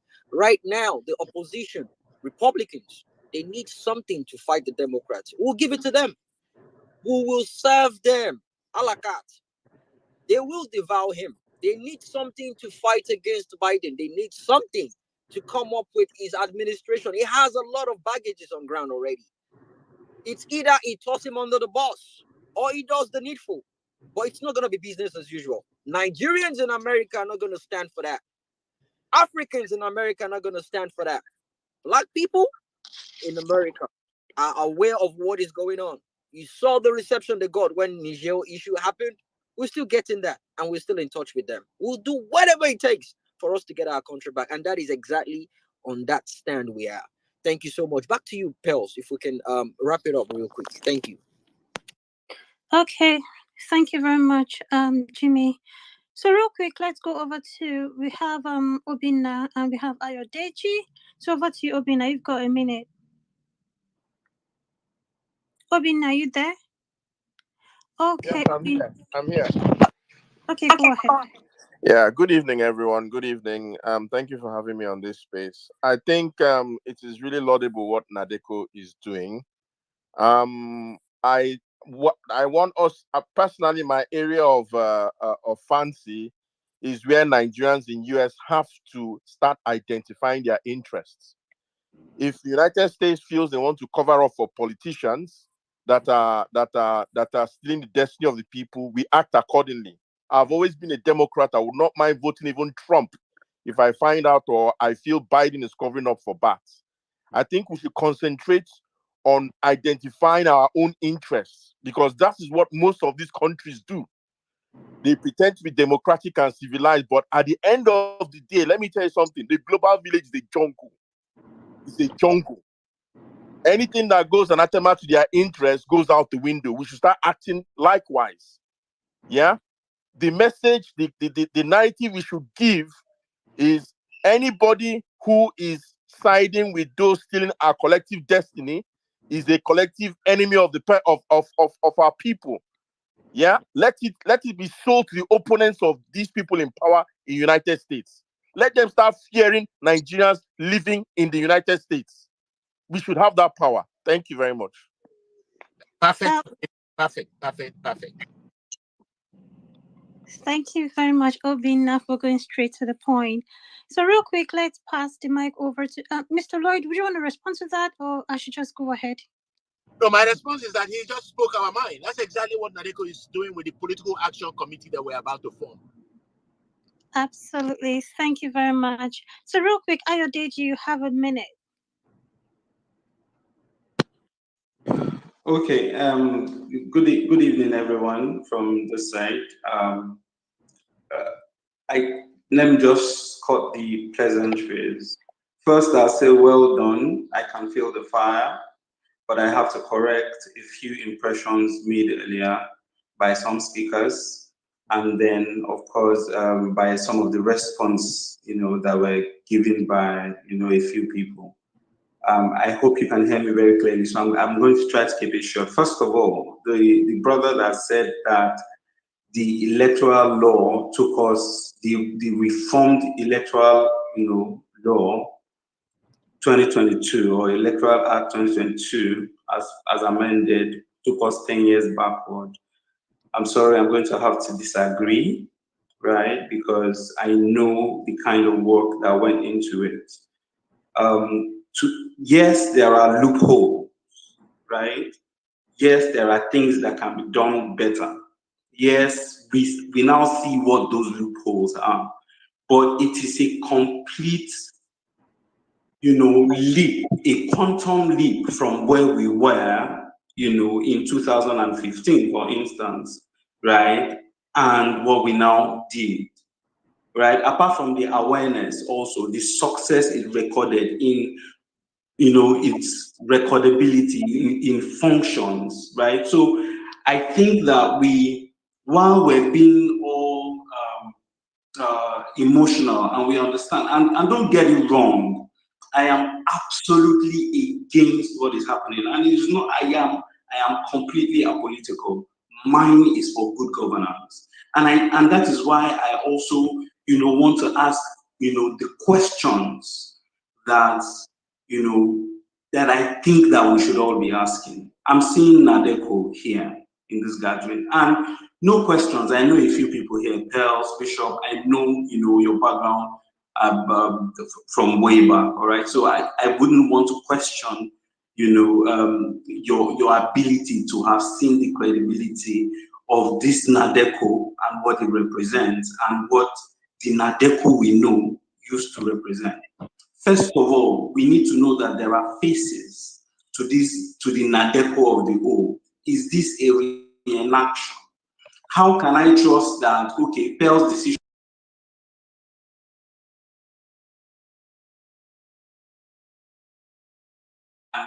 the Nadeco, what does it represent?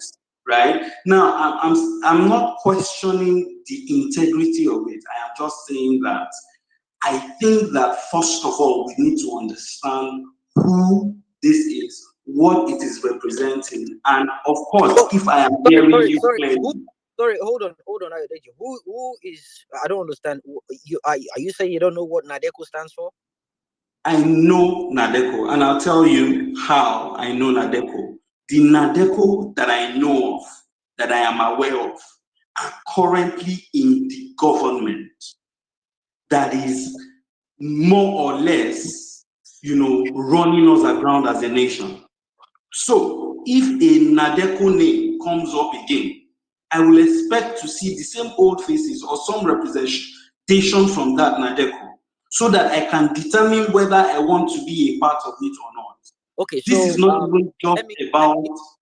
Can I just, Jimmy, can I just, the man should wrap up so that I can just. One second, I need to call his attention to something. Did you get the flyer that we put out before this space happened? Did you get the flyer? No, I did not. Okay, so that's the reason why you're saying this. So if you look closely on the flyers, it's stated specifically, Nadeco USA. USA, thank you. Nadeco USA. USA, thank you. So there's a difference there. Nadeco USA, and they are the reasons why we're here. We're speaking to.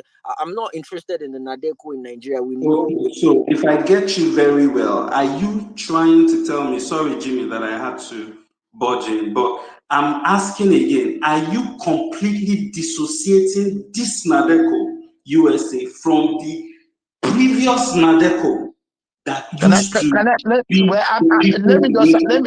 Jimmy, let me answer this man, please. All right, go ahead. Let me answer my brother. He's a Yoruba man, I'm a Yoruba man. First and foremost, there is no Nadeco in Nigeria. There is no Nadeco registered or incorporated in Nigeria. Go and search it. There is no Nadeco registered. I repeat, read my lips. You might not see my lips. There is no Nadeco registered or incorporated in Nigeria. It's not existing. Now, what you are asking is this. there are some Nadeco members, after the military disengaged, most of them went back home to join politics and ceased to engage in any Nadeco activities. Those of them that were here decided to what? To continue doing the Nadeco. But they are doing the Nadeco, but because the military has disengaged, it was not as active as before until this 2023 when Tinubu stole the mandate. The likes of Lord Uku now to reactivate Nadeco said, no, Nadeco is still here. Nadeco is registered and incorporated in the United States. Nadeco has done it before, and we are going to do it again. Yes, there are members, veteran Nadecos back home, but Nadeco is not existing in Nigeria. And on the electoral law that you said, the electoral law that you said has been trashed by the appellate court. The moment they said that INEC has the power to decide which method they want to use, that reform, that electoral reform that was passed into law, has been trashed by what we call a judicial precedent, because that's what they said. They said the INEC can decide which method they want to use. So tell me what have we achieved from that reform? The electoral reform is dead. Sir. I'm telling you what is fact. The appellate court said, listen to me. The appellate court said the INEC can decide the method they want to use. If there's an election in Nigeria now, INEC can follow that precedent and say, well, they have the power to say, okay, we are not going to use the electronic methods. We want to use the manual method. That is what it means. That is what they said. They said INEC has the power. I'm telling you what the court says. They said they have the power to choose which method they want to use. So what that means is that the court has empowered INEC to decide whether they want to use I agree with you, or they want to use something else. So which electoral law are you saying? The electoral law it has been thrown into the dustbin of history. Maybe you don't know. And the issue of Nadeco is Nadeco USA, and Nadeco USA is registered and incorporated in the United States. There is no Nadeco in Nigeria. The likes of Apadokun, Ole, Baba Àgbàyà, Oníjẹkújẹ, Ole. Bí ẹ kó máa dúpẹ́ lọ́wọ́ Ọlọ́run, kó máa gbàdúrà pé àwọn ti dàgbà o, kóun fi nǹkan rẹ̀ sílẹ̀ o, ó ń tẹ̀lé Tinubu kiri. There is no Nadeco in Nigeria. Tell them to produce the certificate of incorporation. No Nadeco. So the only Nadeco we have is Nadeco USA. And it is this Nadeco USA, by the grace of God, that will lead the new movement. If Nadeco in the past did it, by the grace of God, we are going to do it. It might look difficult, but we will do it by the grace of God. I thank you, sir. Sorry. We're not going back. It's Ayodeji, please. Please, I am not going back and forth. I am not going back and forth, please. I am just the facts. These are the facts. I'm not assuming facts. Please. Jimmy, please. There's no need for this back and forth. I'm not disputing what you said. Hold on. Jimmy, let him talk. Let him talk, please. Let him talk. So that Lord, let him just talk before you round up. Very, very quickly. I was part of Nadeco in the 90s. I am part of Nadeco today. I was the general counsel from 1994 till Abacha fell and everybody left. I am still here, but now as executive, director. Here is what happened. Nadeco, when Nigerians gathered and formed Nadeco, it was not registered. It was just a movement to fight Abacha. And when Abacha started going after them, they all took off. They ran off. There was no longer Nadeco in Nigeria.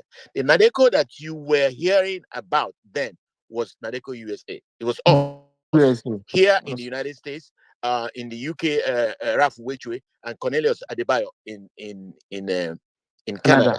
That's the Nadeco that fought and fought and fought. When the Abacha was gone, every politician that was involved went back home.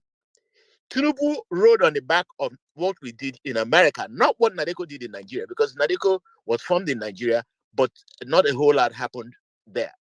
So they came in here and fought, and we were here already. I didn't come on exile. I was here already. So I joined them as their lawyer then. So when they left, Nadeco rode on the, Tinubu rode on the back of Nadeco and became the governor. And from there, the rest of them got whatever they got. Commander Suleiman became the ambassador to Russia and a few other people. Now, when things started going back to 1993, people said, okay, the Nadeco that fought last time, where are they? And so we now got together with those people in Nigeria, the older ones in Nigeria, some of them in the 80s now. I'm 70. You can imagine how old those guys are now. So they called on us here and said, listen, why not you guys revive that Nadeco we used to fight Abacha? And so we just merely went back to the office in DC and paid the back dues, and we revived it. When Tinubu saw that we have revived it, he went and picked some of the old Nadeco people and asked them to form a new Nadeco in Nigeria. And they formed what they call Nadeco Renewal. They didn't call it Nadeco, they call it Nadeco Renewal, headed by Ayo Padoku and the rest of them. Mm-hmm. That's what is happening. The same way they formed a new set of bishops to go and represent him somewhere is the way they have Nadeco, which is the Nadeco they are using to fight the real Nadeco. Mr. Lloyd, you don't have to go that far Yeah. with him. So I have to explain all of this to him, because in the next few days, you're going to see attacks, newspaper, TV, attacks on all of us. Even my good friend David Nadeco is in trouble. A lot of attacks on him. In fact, we had to contact the FBI to make sure we are protected. Yeah. So that's what is happening. I just wanted him to know. I don't know where he's coming from, but I do get an idea that he's heading somewhere. Mr. Lloyd, you don't have to explain all that to him. I mean, on the Jumbotron, I've put up a picture of you way back, in 1993, how you've been a member of the Nadeco for a very long time. We're not here to convince anybody. You see, in every occasion, we have a beginning, middle, and the end. And we're heading towards the end of this. As much as I have a lot of requests coming up, I have to be time conscious. We've been here for over 3 hours, and we're meant to be in the next 15 minutes. I'd like to stay on call. And we'll be taking the remaining speakers if we can take those questions. No, Jimmy, so that. And by the way, that picture you put up there is Ken Sarawiwa. Yeah, I know. I just put it up there for people to know that not be today. It's okay, Jimmy, can you Wolosho Inka, the ones with Enahoro and the rest of them, they're all there. Yeah, it's on there. Jimmy, can you allow the guy to wrap up so that we know that Nadeco give room for dissent opinion? Let him just wrap up in 30 seconds what you want to say. So that won't be like, oh, we don't want him to talk. Mr. Ayo, can you please round up, please? Yeah. Yes, thank you very much for allowing me to come back. Thank you. Sir, Mr. Lloyd, I do not dispute any of the things that you have said, right? I am only trying to make an opinion to either dissect completely or have a recognition of what you probably may call a deja vu, because I know for sure it's not theory in practical, whether it's registered, whether Nadeco was registered in the US and there's a shadow Nadeco now. So my connection is that if this new Nadeco has ties with the old Nadeco, I want to know who those ties are so that I can make an informed decision about whether I want to be a part of it. And secondly, in having to talk about that electoral act, you said that it has been trashed, and I completely agree with you. But in having to make a decision as to what we are going to do, have we exhausted the options that are available to us, regardless of whether this authority now is right or not? Because for me, yes, I feel that they have been forced on us. However, if there is a medium for us to also tweak and modify this within the next 1 year, 2 years, 3 years before the election comes, Must it come to that point? Because I don't Talking want about what election. happened to the old This guy is talking Nadeco about the to happen election. to this Nadeco again. Which election is he I talking don't have. about? I don't have time for My this. brother, why are you driving to election now? We I are don't. not I talking don't about have time for election this. here. I've been trying. I'm trying to just hold on to listen to what he's talking about. But Nobody's. it's good to let him talk. It's good to let him talk. This is No, democracy. no. Please. Gone overboard. He has gone overboard. We need It's to okay, Jimmy. He has talked. He has spoken his mind. Let's move on, please. Yeah. Moderator. People are Let's move questioning. on. Let's move on. He has spoken his mind. That is the beauty of democracy. Go ahead, sir. Yeah. Yeah. Pearls, I'm not sure who's going next. Please, let's go to the next speaker. So we can take as many people as possible before we end the space. Go ahead, Pearls. Okay, then let's go over to Gospel. After Gospel, we'll have Cindy. Good to have you here, Cindy. Good to have a lady on stage. So over to you, Gospel. You have a minute.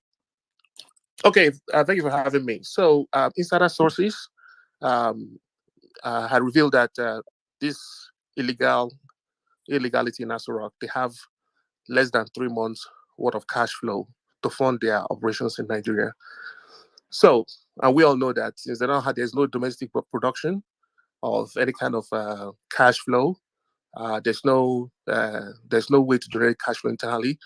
Very soon, probably less than 3 months' time, the bills will not be paid. Salaries and wages will not be paid to both government, military, and workers. We know that the debt will not be serviced, and we know that infrastructures will decay in less than 3 months. We know that inflations will skyrocket. We have been doing, this we've been demarketing, Nigeria, as a no-go for foreign investment here in the United States. And as much as I know, from California all the way to New York, Texas, we've made sure that we shut off all the sorts of investments, which of course we know that the investment is their oxygen. The only way they can get cash flow or their hands on cash flow is like their oxygen. And we want to make sure that we grind the Nigerian economy to a halt. That means that to die a natural death. And this illegitimacy, once they don't have that oxygen to be able to fund their illegality in Asurok, they will die a natural death. Now, the question I'm asking is this. These guys are like cockroaches. These criminals in Asurok are like cockroaches. When you shut down the funnel, their cash flow access in the United States, they go to South Africa looking for money. They go to India looking for money. They go to all these small, crazy nations or dictatorial nations looking for money. My reach is not outside the United States. And I want those of you guys in Nadeco and all that to use your resources, use your contacts, use your network to make sure that you shut out and you demarket their ability to get access to capital and investment in other parts of the world, especially in Europe, especially in Asia, and especially even in South Africa. Because one thing we can use to speed up the process is once we know that the hungry man is an angry man, and the hungry population is definitely an angry population. Nobody's going to demonstrate or call people to come out once they find out they can't have access to money and they are hungry and the economy is going to a halt. Because guess what? This is what they did in 2015. They promised to form a private government. We are playing the same game because these guys are brutal. They play out of rules. They play nasty. They play dirty. In 2015, they promised to form a private government. They didn't win the election. They even threatened that dogs and baboons will be soaked in blood in Nigeria if they lost the election. So guess what? Okay. We got to go back and pay them in their own coin. So let's form a strategy where we can block out all the access to funding, and in less than 3 months, this illegality will die a natural death. Thank you. Yeah, Thank you very much. on that we have to speak. We can't be. The strategy. We can't be talking about this online. So you will link up with Jimmy. Then we are all Jimmy, we going. We're need this going to guy. work We with need him. this guy that just spoke now. Jimmy, we need him. This is We will Lloyd. talk. We need to talk, please. We can't talk anything about that online. But your point well taken. Thank you very much. Thank you, Jimmy. Go ahead, sir. Next question, please. Okay, thank you, Godswill. Sorry, Lady Pearls. Professor Gold, Comrade David, and Mr. Lloyd. I want to know, because I'm actually more interested in you guys' availability.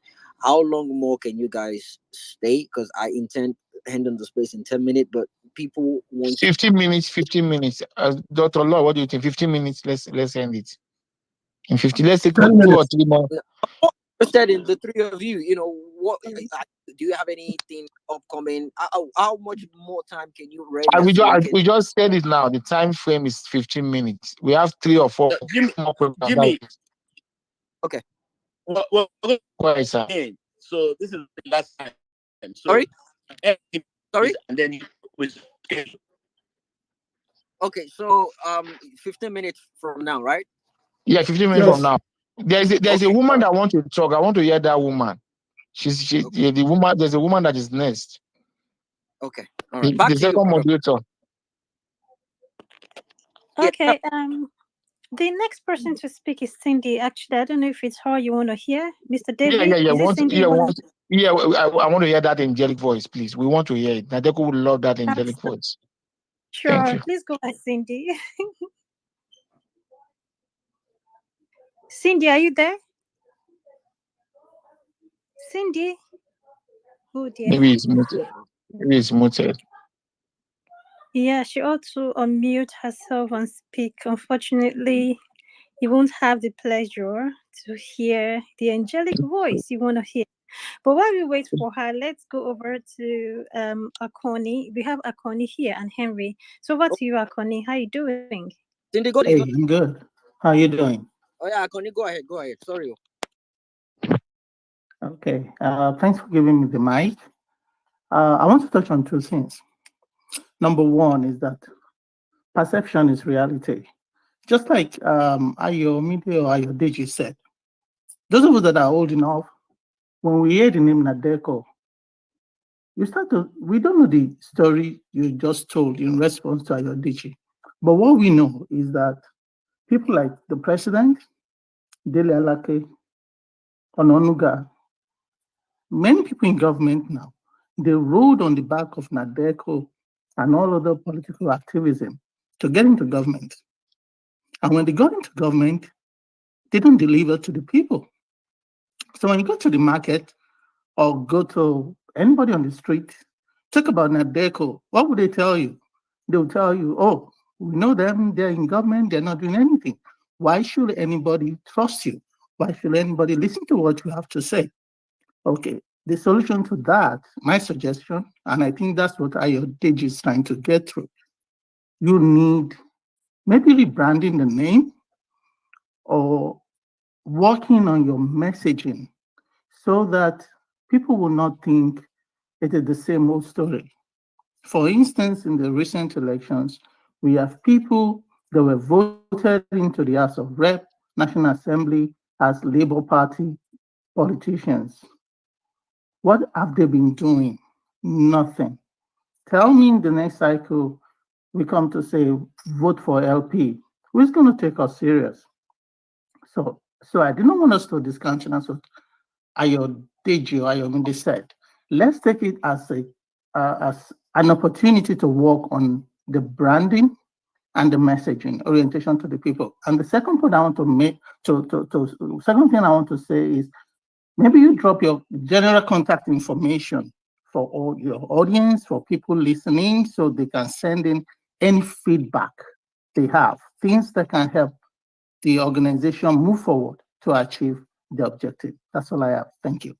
Very good point. This is Lloyd again. Very, very good point about messaging and rebranding. The rebranding we tried to do was to add you.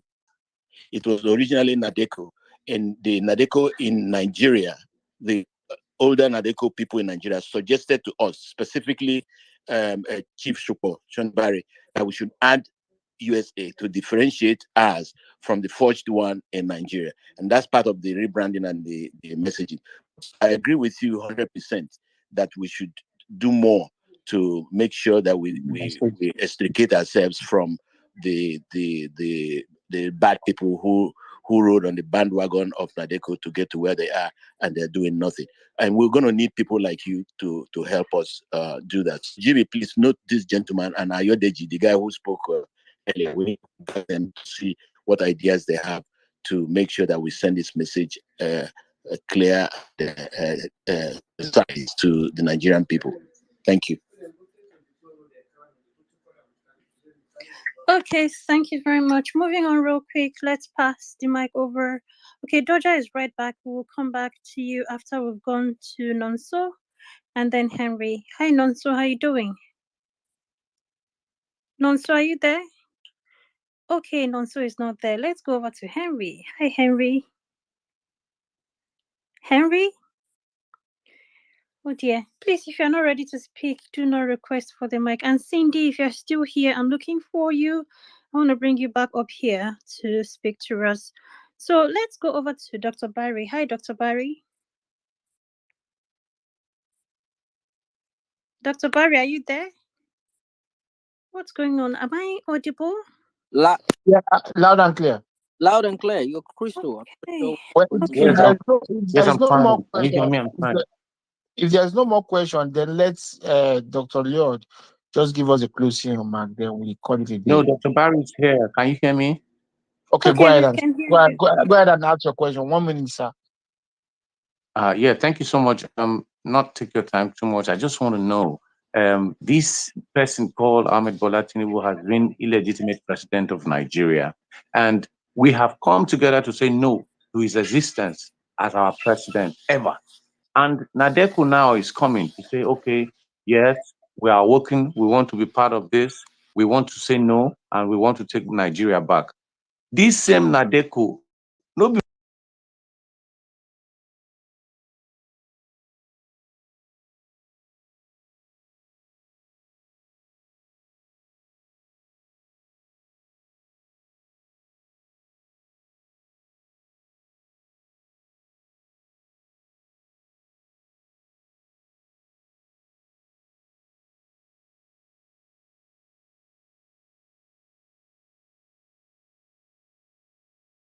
Tinubu, they visit that place. They visit Germany, France. They visit all those that this person you have invited, this person that has come to your country representing Nigerians, is not the legitimate person that is supposed to be president of Nigeria. Posters, flyers, stickers, everything will stand and face them. And I think that is the next thing I am going to do. That abroad, they come there so that we will stop this man anytime when they come there abroad. And I want to know, why have you people not done it? That's just my little tense question. Thank you, sir. God bless you for everything you have been doing. Is Professor Gold there to talk about that? Moderator, Professor Gold. Professor Gold. Professor Gold. Yes, I'm with you. Yeah, Professor Gold. Just, I mean, just help us answer that question, sir. Well, thank you very much. This is another excellent input. I want you to leave this meeting on a very high note that we are doing whatever that is humanly possible to take care of all the suggestions that have been presented to us. What we need to do is to make your contact details available to us because there are certain things that are in line with what you have said that we're already looking into. But we cannot at this point publicly say these things because we cannot really identify who is on the line with us. But be rest assured that your ideas, the ideas presented by you and all other brothers and sisters, friends and friends of Nigeria, we will meticulously take one item after the other and analyze it properly for an appropriate action. That assurance I can give to you. Again, thanks for the wonderful input. Okay, thank you very much, sir. Real quick, let's go over to okay, we have a lady on stage. Let's take Psycho 31. I'm sorry if I mispronounced your name. Psycho? Psycho 3. Okay, please go ahead. 1 minute. Yes.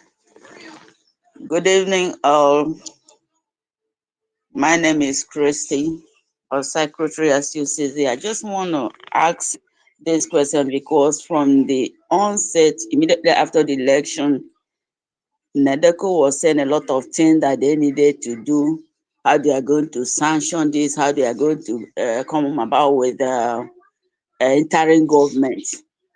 And they were all there sitting and looking, and this man was installed in.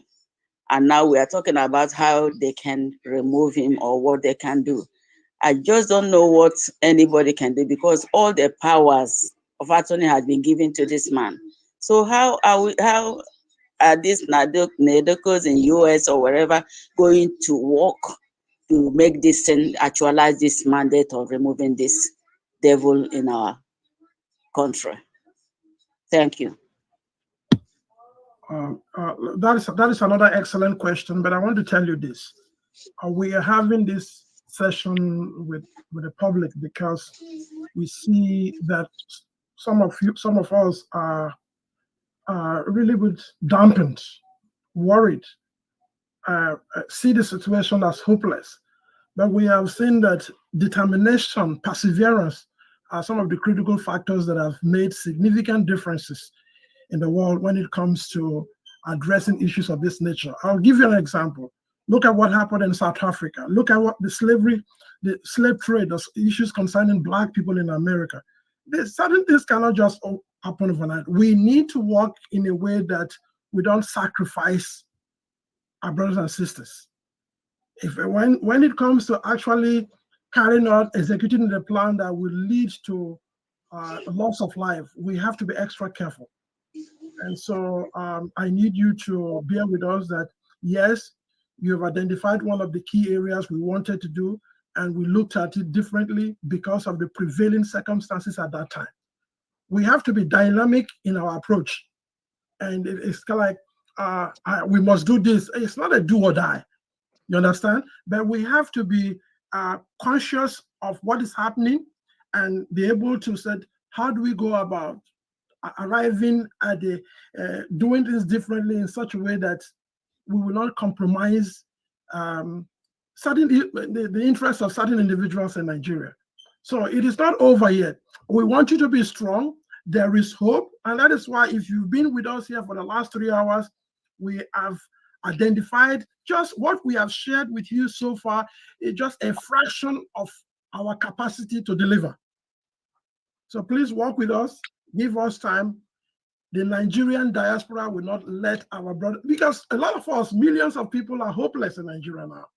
You want to do something, they send FBI, EFCC after you or the DSS after you. We are aware of those things. And that is why we are receiving calls every day from Nigeria. So please, you are one of the pillars that can make a difference in Nigeria. Don't give up, and we will not let you down. So please give us time and work with us, and I'm sure you will not be disappointed. Thank you.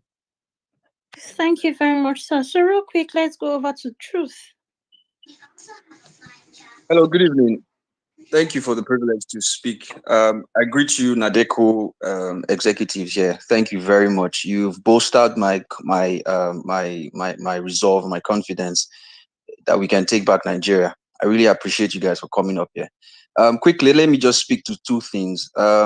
Firstly, what's the website? I think one of you mentioned there's a website for liaising with the Nadeco team. So if you could kindly drop that again, I would love that. Thank you. And then secondly, I think that demanding for Tinubu's resignation is shooting ourselves in the leg. Why? Because if he resigns, Shettima is empowered by the Constitution to take over from him.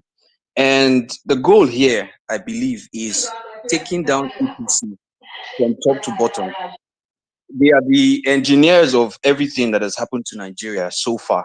I mean, Nigeria was at a bad place, but 2015 counting down, they have brought our economy down. They've brought us politically down. They've ruined our image across the world. And Tinubu is coming to put the nail in the coffin.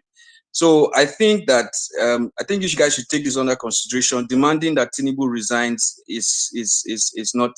They need to go. Simple. APC needs to go. Tinubu needs to go. The entire cabal needs to go. Everybody must go. The system must be restructured. There must be a great reset in Nigeria. That's our goal.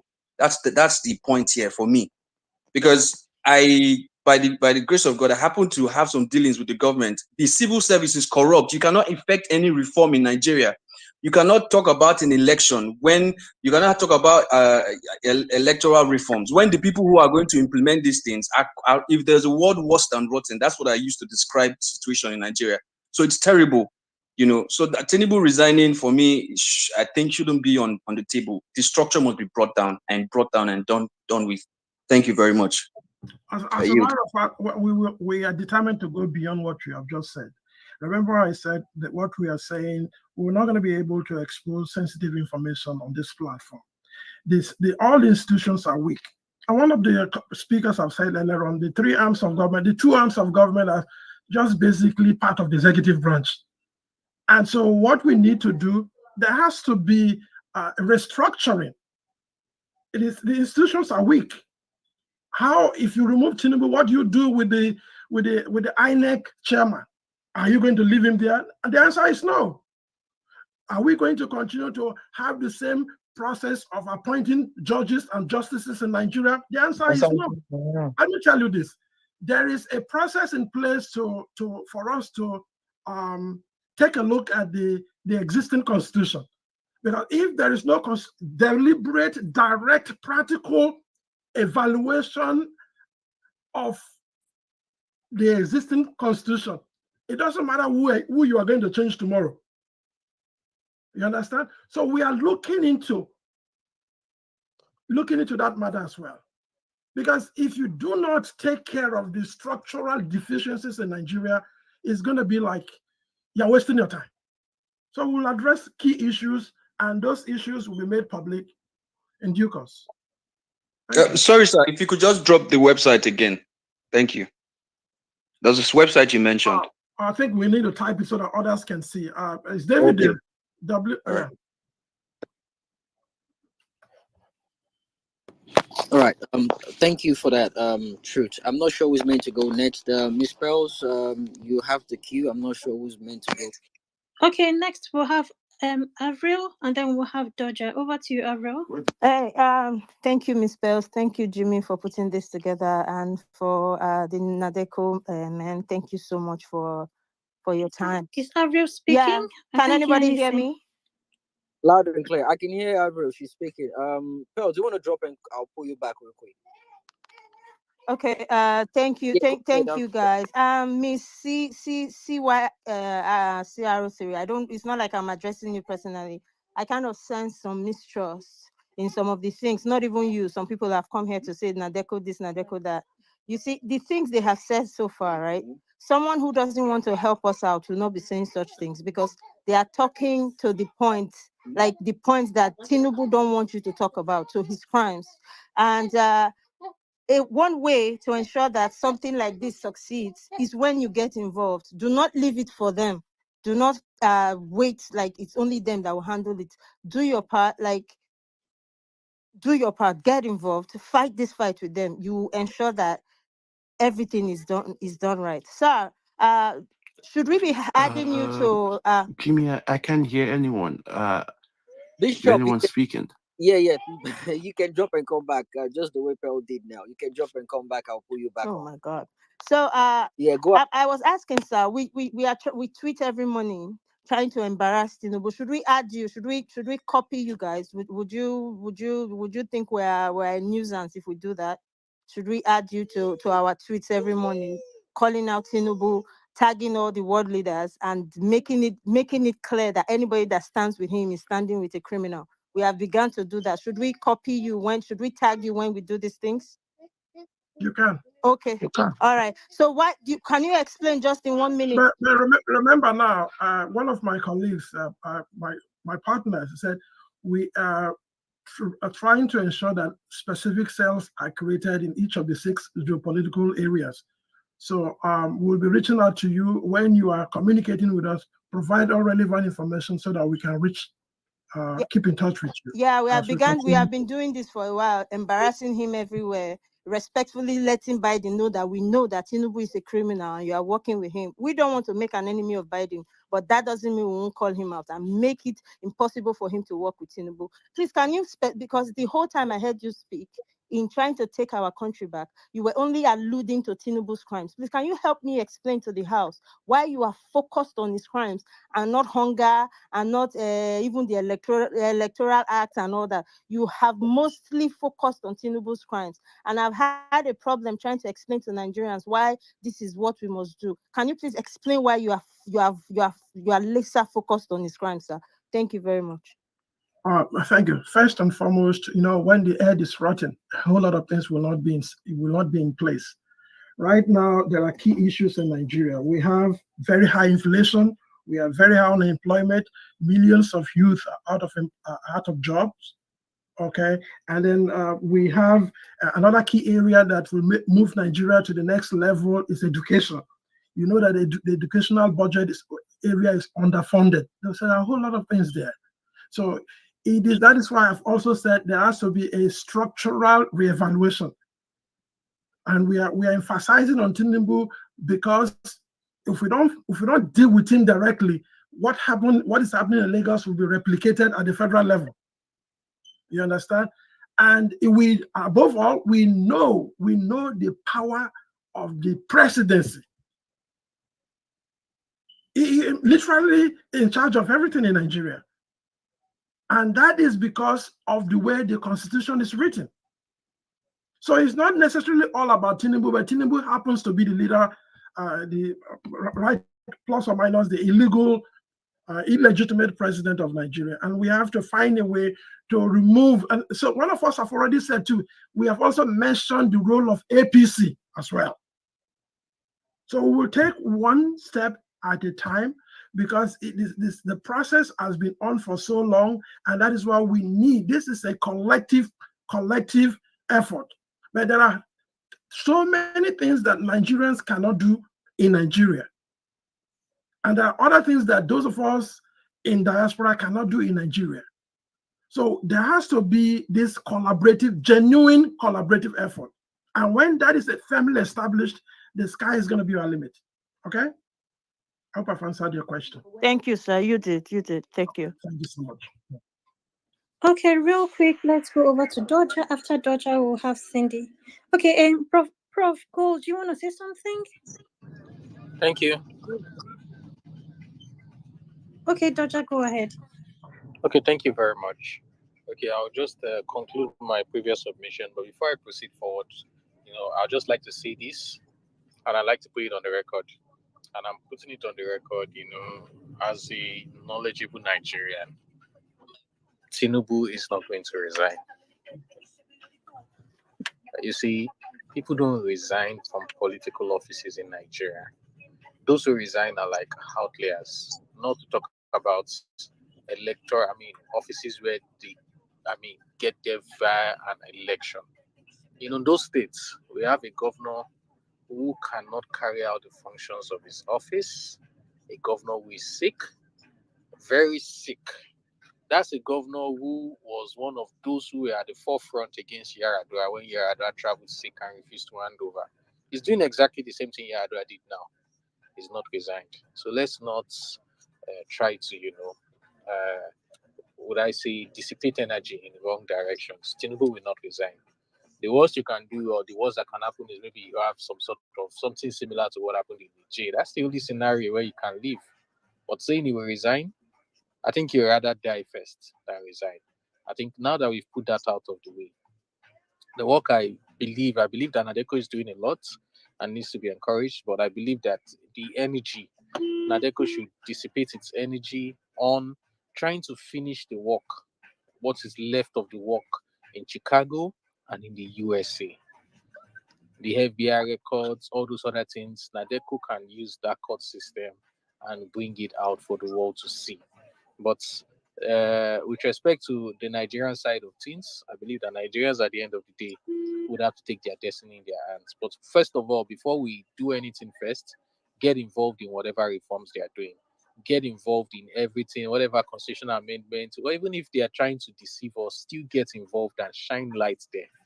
If you shine light there, you might just be able to, get those things you're talking about, because the previous electoral acts, they didn't put a lot of things there. The electronic voting we are also happy about. It was not put there expressly. It was only alluded to. And when something is alluded to and not stated expressly, I mean, you can't be expecting, you can't fight on that.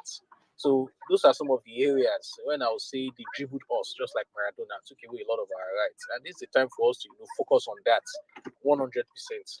As things are currently, barring magic, I don't think Tinubu will ever resign, tender resignation from that office. That's not going to happen. Let's focus on, the electoral reforms. Let's focus on finishing the good work that was started in Chicago. Let's focus on, doing the things we can, you understand, to ensure that we're able to push through electoral reforms.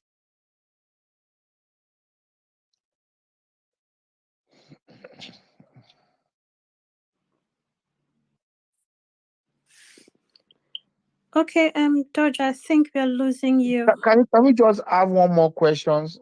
Then before you have the questions, for those who are requesting for Nadeco website, is www.nadecousa.com. All small cap, www.nadecousa.com. Again, www.nadecousa.com. Go Okay, ahead, moderator. thank you very much, Mr. David. So I'll just get Cindy to speak, and then you can respond to what Dodger has said, and Cindy as well. Dodger has said there's no way Mr. Tinubu is going to resign. I would like for you to respond to that, and then respond to what Cindy has to say as well. So Cindy, over to you. Is that angelic voice? Absolutely, she's the one. Cindy, are you there? Good evening, everyone. Am I audible? Yeah, we are, Angel, we are hearing you. Okay. I would like to start my submission by thanking you all for all you're doing and the fact that you understand that here, how do I put it? We in Nigeria, we are like captives. I'll put it straight up the way it is because I usually share with some of us on this space what is happening on the streets. To start with, the media here is not even reporting anything that is concerning us. If you turn off the mainstream media, all you watch is Palestine and the war. That is what they are busy talking about. A lot of people, the common woman in the market doesn't know the crimes of Tinubu. I can tell you for free. A lot of people, when you're telling them things we hear on space, is alien to them. So I don't know. But in a nutshell, I would want to please plead with us. Our people in USA, since America is preparing for their election, this is one sweet thing we can sell to those in the camp of Trump. We know Trump the way he is. He would love any opportunity he sees. If we come straight to them and tell them all these things that has been happening, how they switched off the IRF because they saw that the party they felt is unpopular is winning the election, and a lot of people that was killed during the election, and how the judiciary didn't even give INEC a tap.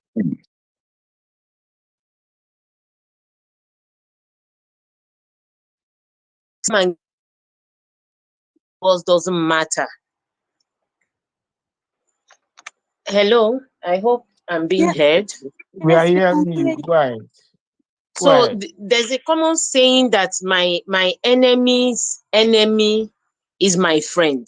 We just have to make good use of this opportunity for the fact that under Biden administration, they redacted this man's a whole lot of crime that FBI promised to release at the end of October, and all of a sudden they turn around and redacted it. Is a strong point for us, is a selling point that any opposition will blow out of proportion. And if there's a way you people can galvanize maybe the Nigerians in okay. Anyway, Let me not say more. Thank you.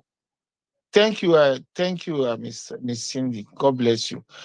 Moderator, I'm just going to respond so that you can call on Dr. Lloyd to recap and give us a closing remark. Then we can end this space. Dave, can I say something before you speak? Then go ahead, sir. Go ahead, sir. Go ahead. Yes, I just wanted to. There is something that they are saying about Nadeco, which is not true. That Nadeco is an evil affair or not for respect people. Just true. That is why from the beginning I said, "My name is Onkeme. My name is Agadobe. My name is Bukame. My name is Yoruba Keme. My name is Nigeria bigger dominant. Kemena Nigeria bigger dominant. Keme sapam. Moboma besoy." Shall I respond to that if I'm allowed?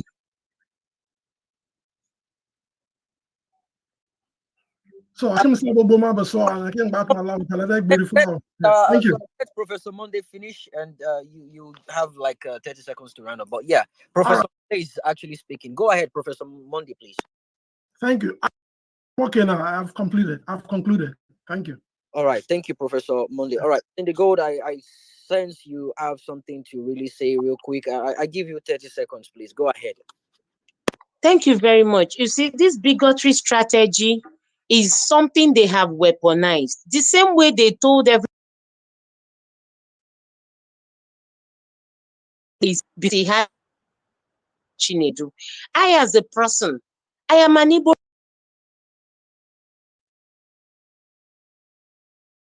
Me a Yoruba girl.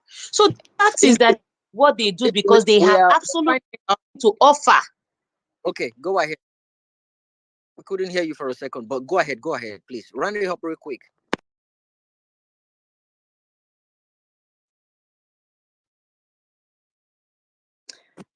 I think we should go ahead. Cindy seems to be having issues with. Anyway, wait, let me just.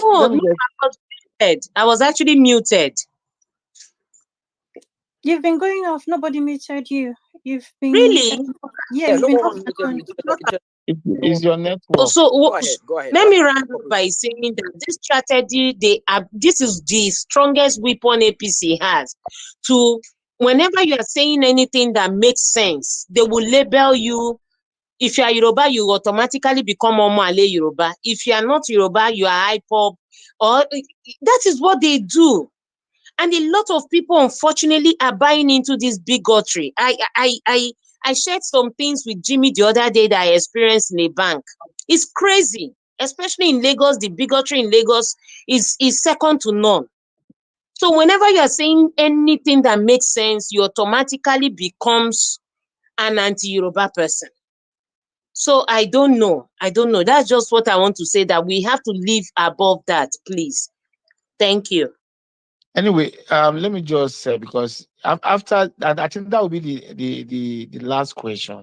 So I will just respond a little bit then, and the moderator will invite the executive director of Nadeco to give us a closing remark, and I think we're going to end it there. On the issue of bigotry, I want to say that Nadeco is all inclusive. They have tagged Nadeco as Igbo. They even said Lord Uku is Igbo. Lord Uku is not Igbo. Lord Uku is an Ijaw man from Rivers State. His wife is a full-fledged Yoruba woman. That is Lord Uku. That is the executive director of Nadeco. The Patient Williams, who is our Igbo secretary, is an Hausa lady from Nasarawa, from the North Central. Okay? My humble self, I'm a full-fledged Yoruba man. Real Yoruba man. I'm a Yoruba gidi, just like Jimmy. I'm a Yoruba tata ni mi. Okay? Professor Golden Moore. Professor Gold is Ijaw. He's not even Igbo. He's from the South, from Delta State. So where is Igbo there? Initially, they said it's Igbo.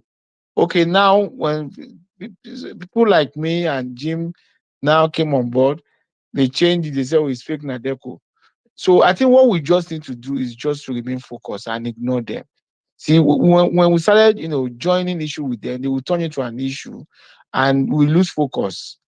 So to me, it's becoming a mundane issue to me. I don't even want to engage them anymore. Just we know where we are going. Just stay focused. Then on the issue of Tinubu will not resign, the people of Nigeria, the people that has the power, we decide how they want to send Tinubu away. If they want to force him to resign, if they want to, bring down the government, they will decide that. But our own is that Nadeco will give them all the support, logistic, strategic, everything, including looking for fund to support them to make sure that they change the status quo in Nigeria. We don't care whether he resigns, whether he doesn't resign, that's his own. But we know that when the siege is too hot, look at what happened during the NSAS. He ran away, only to come back. Oh, look at my son. Nothing happened to my son. Just NSAS. One thing that Tinubu is afraid of mass movement. That is why he has incapacitated all the activists. He has given them money. He bought them over. Like Lord Uku rightly observed earlier, that Southwest, they lead, when they take the lead when it comes to human rights struggle in Nigeria. They have the history. And Tinubu, he knew that. So he has been able to capture them, give all of them money. So nobody is talking. But like I said in my speech, natural leader will emerge. There are events that will unfold that will compel natural leaders to emerge. The economic situation in the country is not speaking well. These things like this will force natural leaders to emerge. And those natural leaders, they will be the one that will change the status quo. Whether he resign or whether they chase him out or whether they force the military to take power from them and they chase the military away and the real people now take over the government too, something will happen in Nigeria. Our own is to stay focused and to continue to plan and plan until we achieve our goal. Our goal is that we want to enthrone real democracy in Nigeria. Not only enthroning democracy, we want to deepen democracy in Nigeria. We want good governance. We want a situation whereby our children will stop going abroad. Our children will stay home. A lot of brain drains all over. That is what we want. And that is what Nadeco is fighting for. And by the grace of God, we are going to get it because God sees our hearts. So I'm going to hand over back to the moderator so that the moderator can call on the executive director of Nadeco to give us the closing remark and do a recap. Thank you all, and I yield. Hello, excuse me, can I say something real quick? Can I say something quickly? I just want to put something straight. So I'm from Nasarawa State. I am Egon, from Nasarawa, Egon local government of Nasarawa State. Okay, thank you. I'm sorry, but you are from the north. You are from the north. Yes. So it's all inclusive. If you are from the what is important is that you are from the north. It's all inclusive. Okay, yeah, it's all inclusive. Okay. Yeah. All right, beautiful.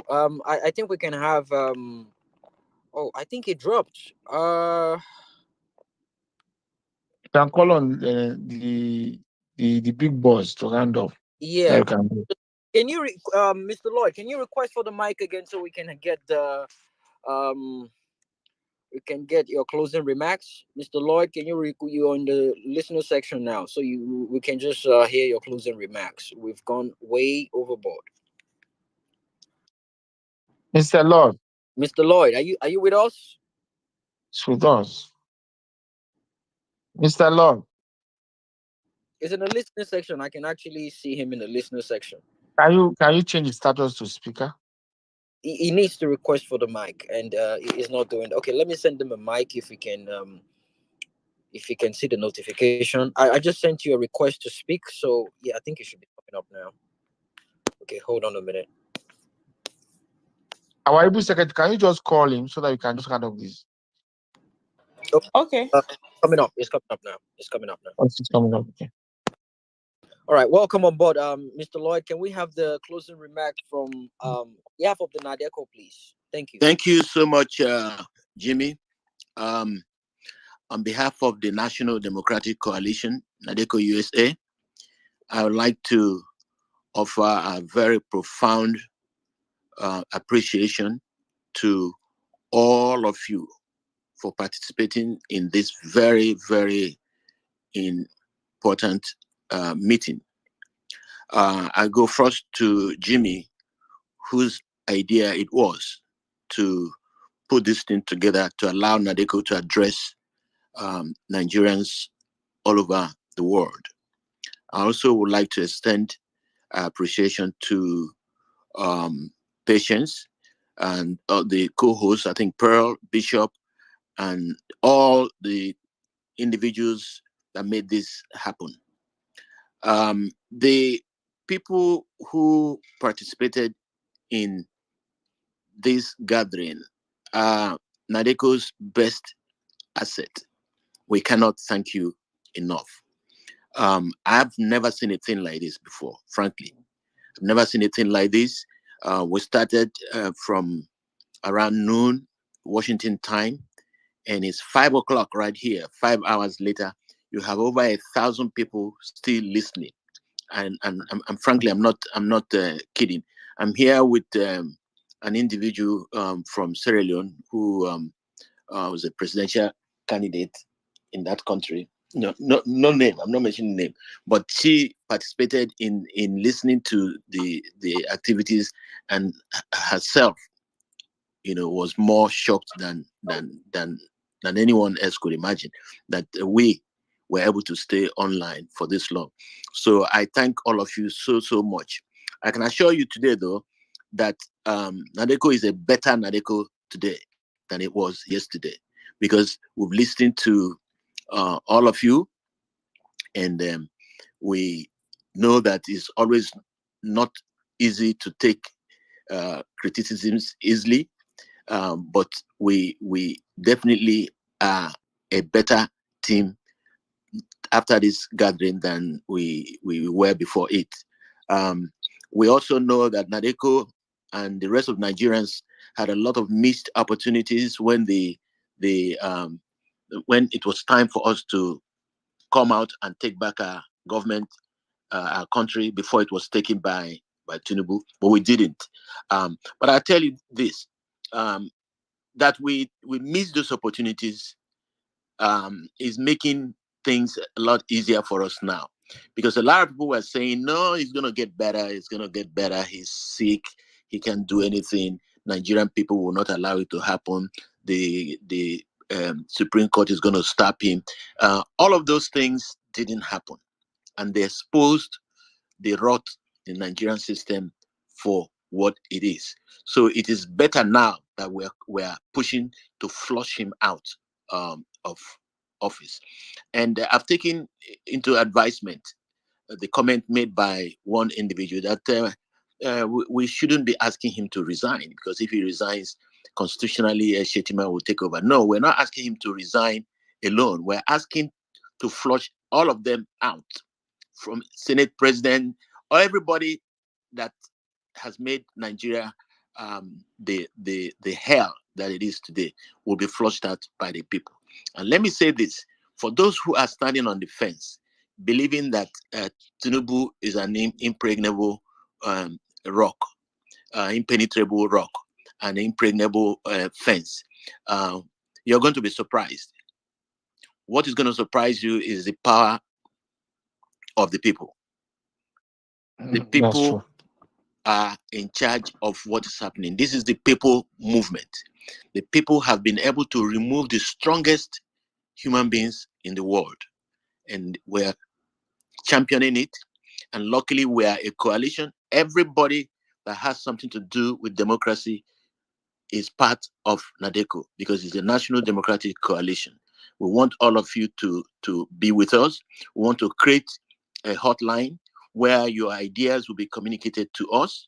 We also would like a chance to coordinate with you, to tell you what we're doing, so that we can receive proper input and guidance. We're not going to do it alone. So I would continue to thank you, and thank you everlastingly. And I would urge Jimmy and co to see if this could be regurgitated at some point on a more regular basis, so that we can hear from Nigerians and know what they would expect us to do. And they too would know what we're planning to do. And on that note, I would extend my final appreciation to all of you. If I haven't mentioned you specifically, know that we appreciate you and we love you. Thank you so much, and God bless all of us. Thank you so much. God bless you too. Thanks for your presence. Thanks for your time. God bless you. Let me yield to my co-host to make their final submission before I make mine. Thank you, Ms. Bells and Bishop. Over to you guys.